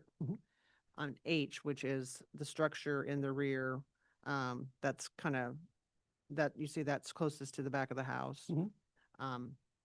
But denying A, B, which is the gravel and the driveway width, and ask that you remove buildings G and F. Is that acceptable today? Yes. I have a motion. Go ahead. Can I Yeah, ask a yes, you can, Mr. Jones. what timeline would I have to do all that? And the reason I'm asking is Mhm. because I had to replace my roof Mhm. and I still have to replace my gutters. Mhm. And if I do the asphalt as quoted, I'm looking at over $15,000. So variances, when they are approved, they have a 2-year timeline to be vested. So pulling permits for that asphalt, removing those structures, it has a 2-year timeline. Okay. Okay. Okay. That's totally doable. Yeah. All right. So I and J are eliminated because They're all going away. Sorry, that's right. I forgot about that because when you move the other two structures, you don't have to grant those. separation. All right, so let me try a motion in this case, and you guys listen over there, see if I get this right. All right, in case number, and docket number 15, case number 91, I move that the board do the following. That the board deny variances A, B, G, G, F, I, and J. And that the board grant variances C, D, E, and H, all premised upon the applicants agreeing to remove structures that are associated with the denied variances G and F. Sounds good to me. I have a motion from Ms. Otto. I fully understood it. Second. Second from Mr. Meyer. Otto, Aye. Wright, Aye. Hayes, Aye. Meyer, Aye. Ebbets. Aye. I've got a headache on this, but your motions are acted upon. Thank you very much. Thank you very much. Mrs. and Mr. Jones, good luck. Okay, docket item number 16 is case CD BZA 2025-213, a request to approve a variance to the infill lot and building standards to permit an addition to encroach within the rear setback, plus any additional variances on about 0.73 acres generally located at 5735 Ward Parkway. Connor Tomlin is the staff planner for this case. When the applicant is online, I'm going to promote Michael Blackledge to panelist. If you're a member of the public who would like to speak on this case, please raise your hand online or approach the microphone on the podium to be sworn in. Michael, turn on your camera or microphone Oops. once you're There connected. we go. There you are. Please raise your right hand to be sworn, sir. Do you solemnly swear or affirm to tell the truth and nothing but the truth in this meeting today? If so, please say I do or I don't, along with your name and address. I do. Michael Blackledge, Piper Wind Architects, 2121 Central Street, Suite 143, KCMO. Thank you, sir. We have a list of administrative exhibits labeled 1 to 9 that are associated with your case. Do you have any questions on those exhibits? And if not, do I have your permission to admit them? No questions. Go ahead. Okay, those are admitted. And part of that's a presentation by Connor Tomlin on your case. Connor, please tell us about this. Okay, we have docket item 16, CD BZA 2025-00213, located at 5735 Ward Parkway. This is an R6 zoning district. The variance request is to the rear setback requirements of an infill lot to permit an addition on an existing house.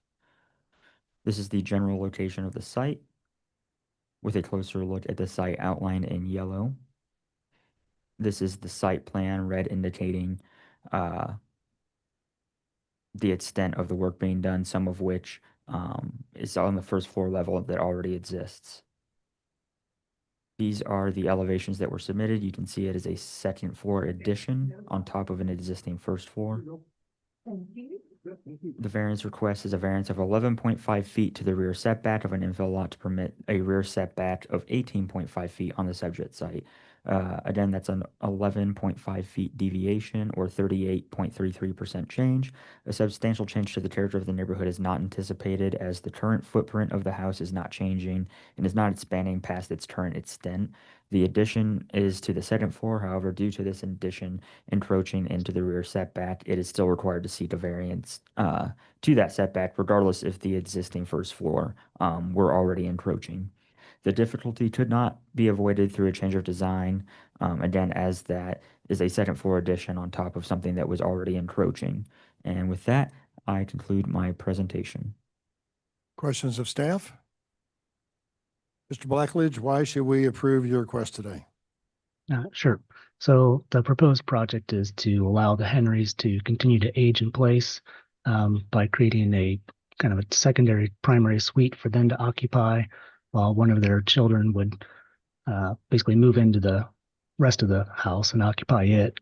And the portion that was in red on that site plan you saw, as Connor mentioned, it's all over the first floor, so we're not encroaching further than the house already does. And the existing second floor back there, it's a small bedroom, so we're increasing the footprint to provide more of a full primary suite. And also the existing second floor is kind of an intermediate level. So it's about 3 feet below the existing second floor. So we're going to raise it up so it's all at one level, which is why you could see that it looks a little taller than the existing house that was outlined in red on those elevations. Right. Any neighborhood concerns, sir? Not that I've been made aware of.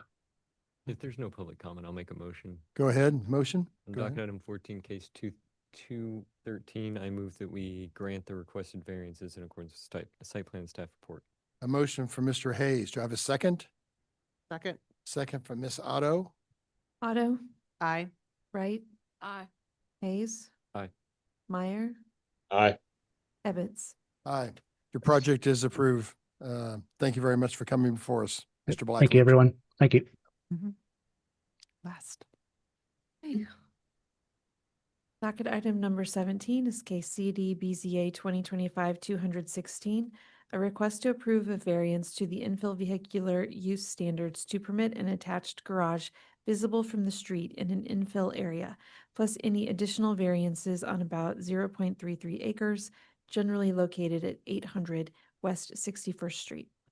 Connor Tomlin is still the staff planner on this case. If you are the applicant or a member of the public who's interested in this case, I have the applicant online. I'm going to promote Bruce Wentland to panelist. And then I have a hand raised from Roy Wall. I will also promote to panelist.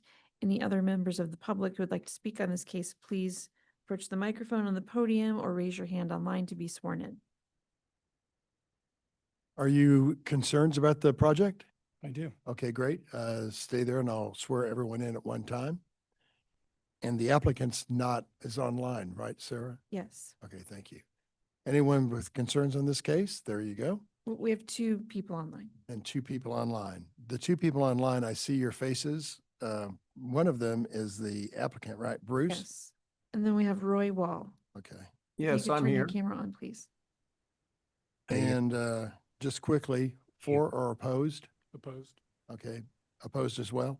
Opposed. Okay, opposed. We'll give you a chance to speak. Thank you. All right, Bruce. Yes. Please raise your everyone, please raise your right hands to be sworn. Do you solemnly swear or affirm to tell the truth and nothing but the truth in this meeting today? Let's start with Bruce. I do.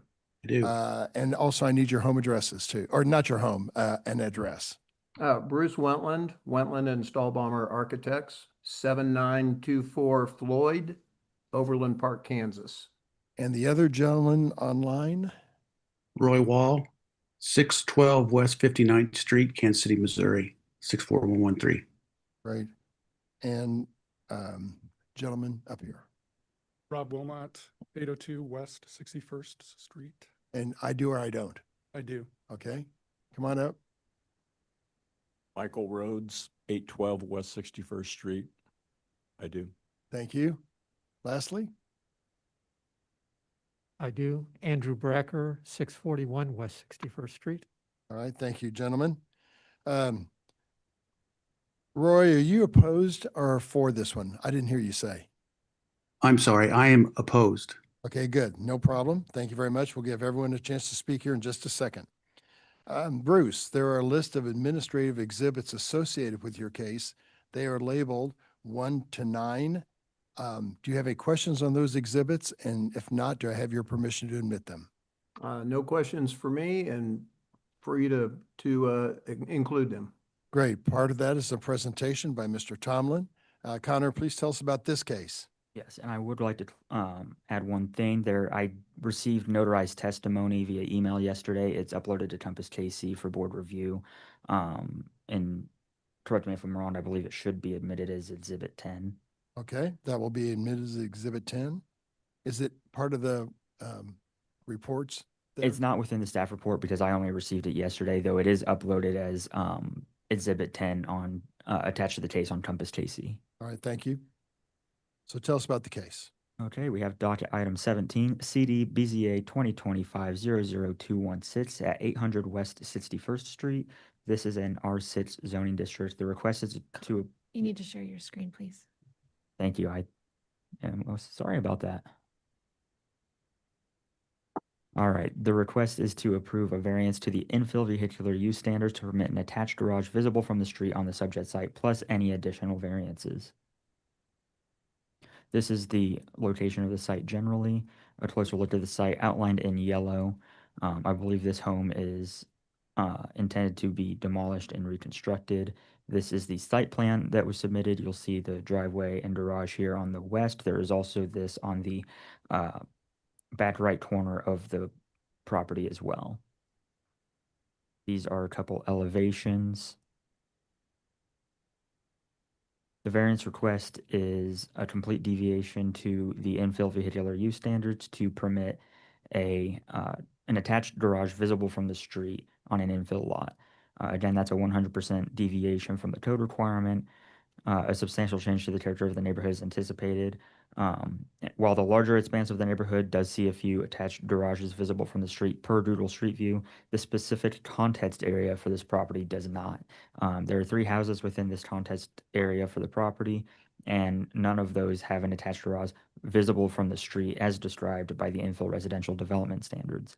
The difficulty could be obviated through a change of design, such as altering the plans to provide for a side-loaded garage or rear-loaded garage. And I will go back to the site plan briefly. What I'm referencing here for the variance is off of West 61st Street here on the west side of the property. You'll see there's also a garage and driveway coming off the east side of the property on Summit Street. That is technically considered side loaded, so that part does not need a variance. We're discussing this garage, this attached garage visible from 61st Street on the west side of the home. And that concludes my presentation. This is a single-family home, not some sort of duplex. That's correct. My understanding is that this is a single-family home. Okay. And you just said there's a front-loaded garage on West 61st, then did you say there's a secondary garage off Summit? Yes, let me share my screen again really quick. So you'll see here on the west side, you have this driveway leading to an attached garage on the west side of the home off of 61st Street. You'll also see on the northeast corner of this property on the site plan a driveway that leads to a garage in the rear of the home. And I can go to the elevations. That bottom elevation on this slide is looking from 61st Street. So this is the garage on the west side of the home. And then when you look here, this is from the rear of the home. And this bottom elevation, you'll see a garage there as well. And that is what is being rear loaded, right, as side loaded rather, off of Summit Street. All right. And you said earlier it's got the existing home is going to be torn down in reference to the new one. Yeah, if I'm recollecting from the pre-application meeting, I believe that was the case, but I'll allow the applicant to speak more to that. Any other questions of staff? Bruce, tell us why we should grant your request today, sir. Okay. On behalf of Hickok Homes, so you're familiar, this neighborhood is definitely what I would consider high scale. And it's east of the Country Club Christian Church. So these are high-end properties. The property that's the structure that's there now is dilapidated. It has been looked at in terms of rehab. It just, the ends don't justify the means. So with respect to reusing the lot, repurposing, taking the structure down a new home, they're obviously wanting to go to a high-end level of finish, a high-end level of detail to be commensurate with the grand structures that are in the neighborhood. To that extent, we have a lot that slopes from the west down to the east. And so the discussion of the side entry garage or rear, the east side there, that's just a bonus garage for storage down in the basement. The street-facing two-car garage that's at the west end of the house, there was discussion of a side entry. That's going to have considerable impact on the development of the home itself in terms of it being a high-end property. So that's not really feasible. We can't do a first floor entry garage from the east side because of the grade. And so that's what's putting the garage structure to the west end.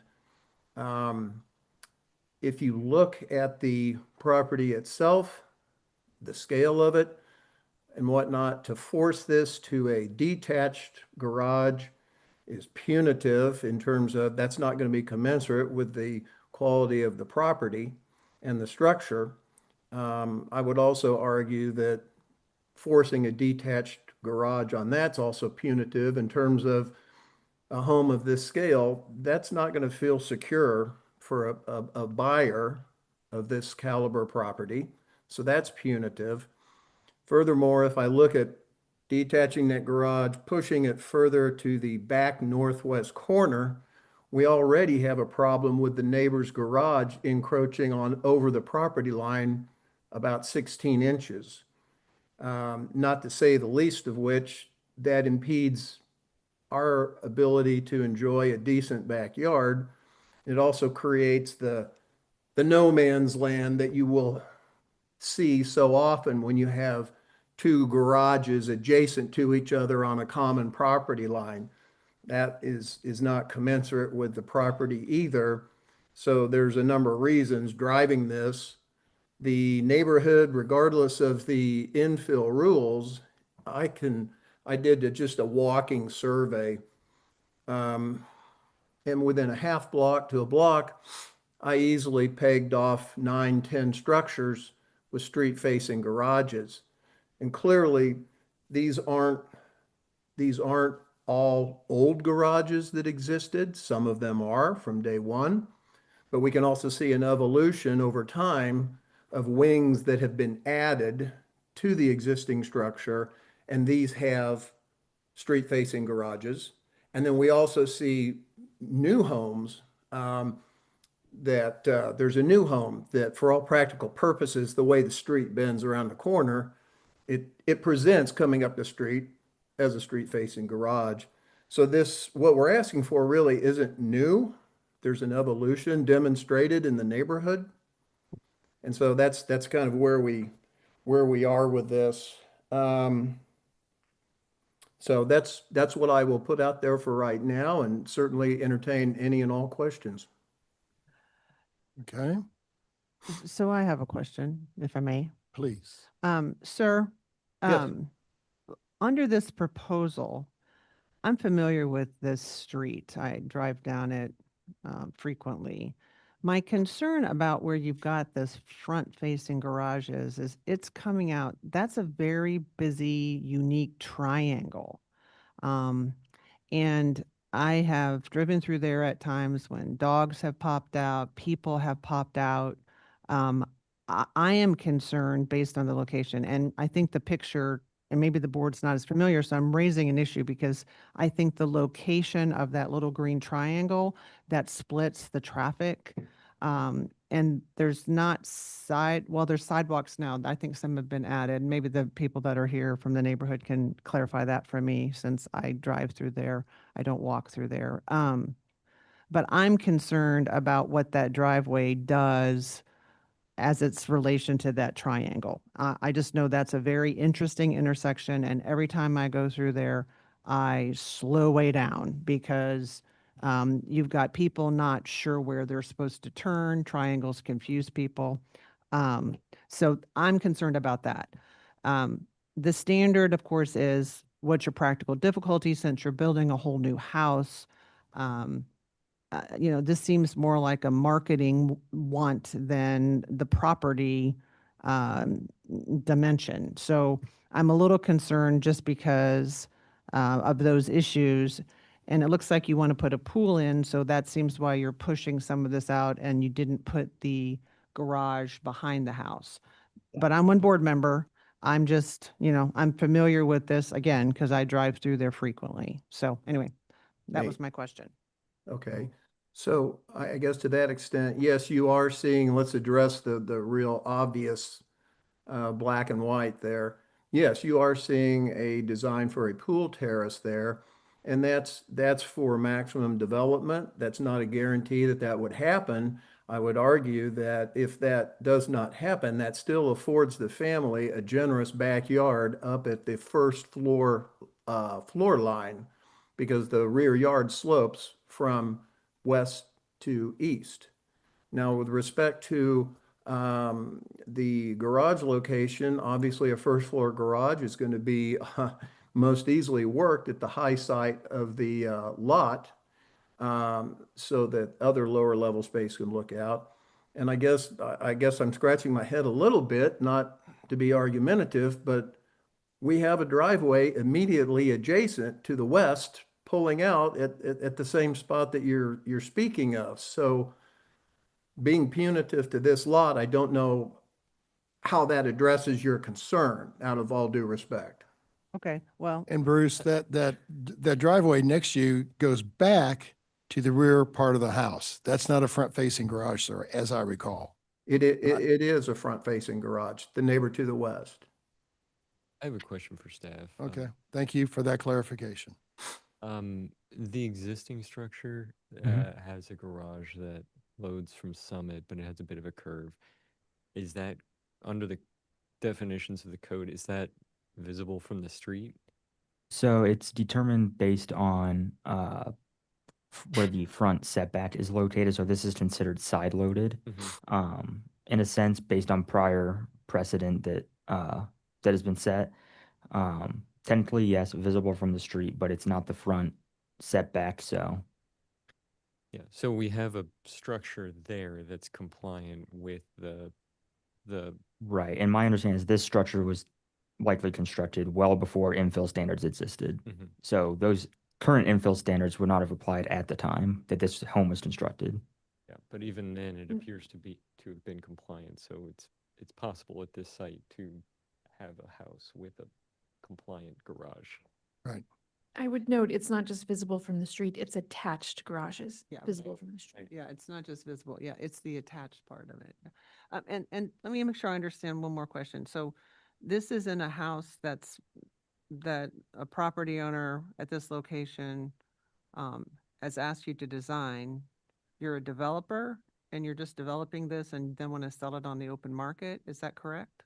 It's going to be a custom residential for sale. Custom resident, right, so there's no current owner. Okay, got it, Well, thanks. yeah, there's the owner that's doing the project. Right, but they're not gonna live there. Not at this moment. I can't say that they couldn't, but Okay. All right. I haven't delved that deep into their dealings. Well, that's okay. I want to hear from the neighbors. Let's start, because we can do it easily. Let's hear from the neighbor online. Roy Wall. Roy Wall, yes. Can you hear me, I hope? Roy, I can. Go ahead. I apologize. I don't know how to get this camera on. So That's all right. All right. Well, here's my things to say.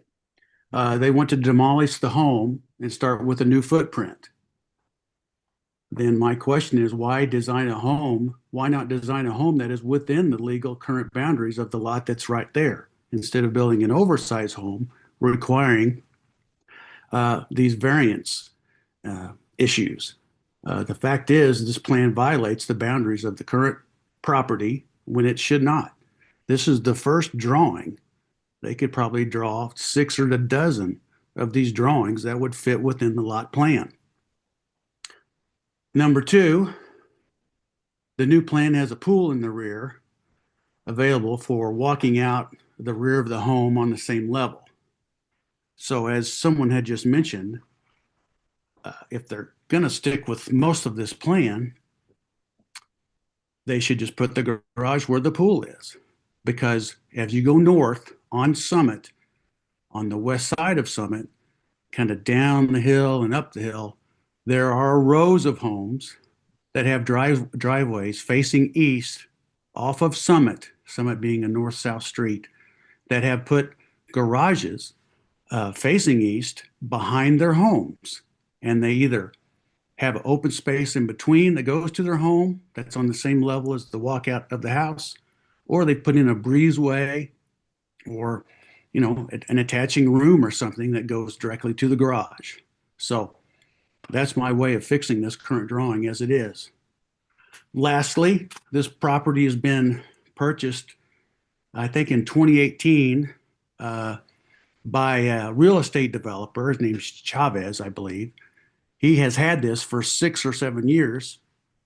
Clearly had an opportunity to sell it and rebuild the existing home with a certain builder, but no one has been willing to do this through his one and only option.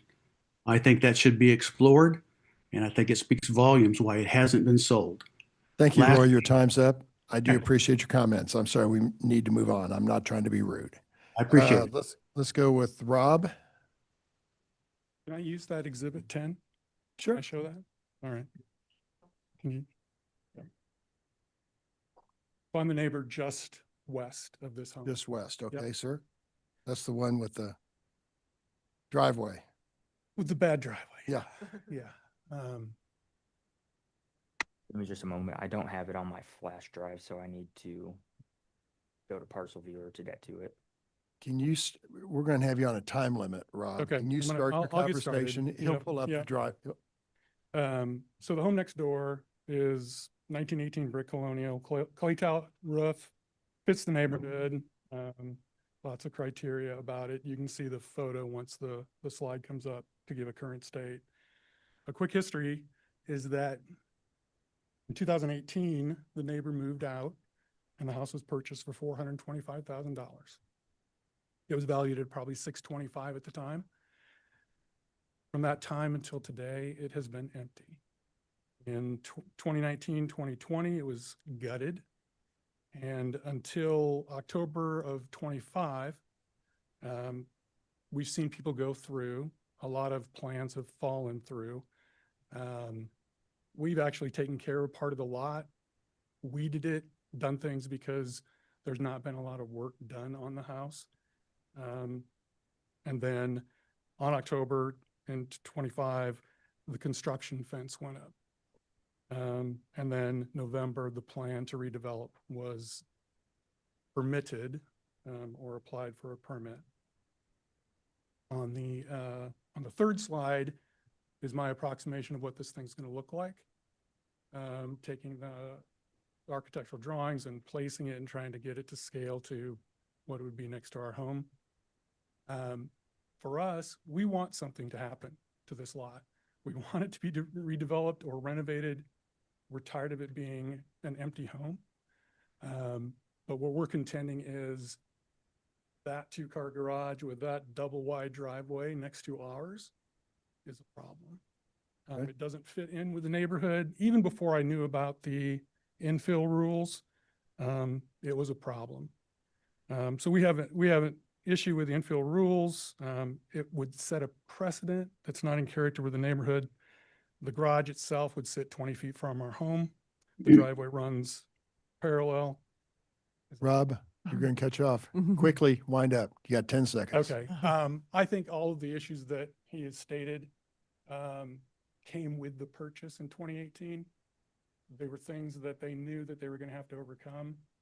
I don't see them as a burden because there's homes in the neighborhood that Thank look you. exactly the same with the same slope. Michael, come on up. Not trying to catch you off. I apologize, Rob. I understand your next door neighbor. I'm feelings. one house to the west of Rob's house. Okay, go ahead, Michael.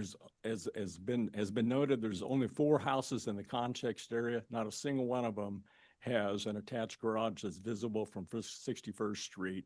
And so it seems like a pretty clear case that they've not shown grounds for a variance. And they do, as I hope this has been made clear, there already is a driveway that comes in off of Summit Street and leads to what is in essence a basement garage. So they're really wanting to, and as I understand, they want to keep that one and then want to add another one. So they want 2 garages now. And I just think it's inappropriate to have one on 61st Street.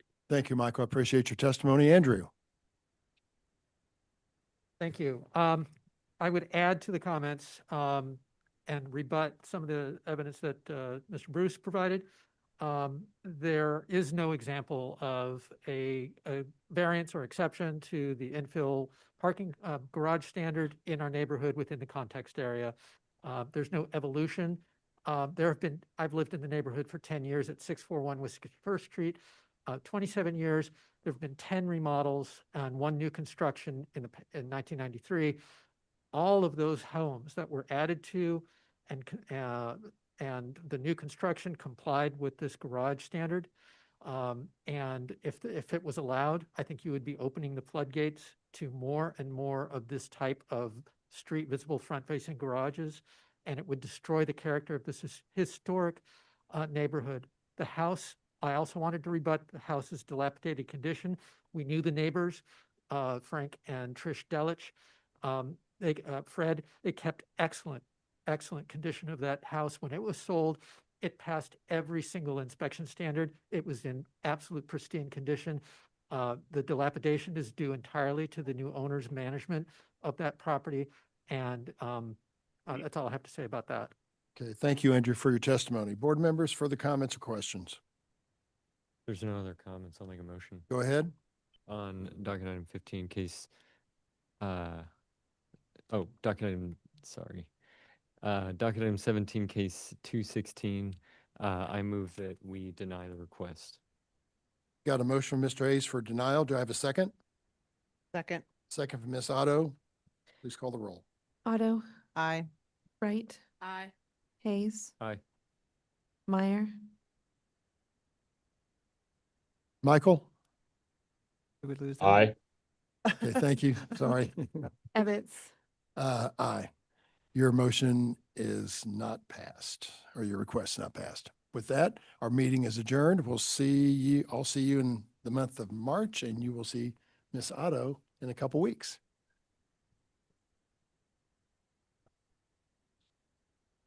Okay. Yes. Yeah. How are you doing?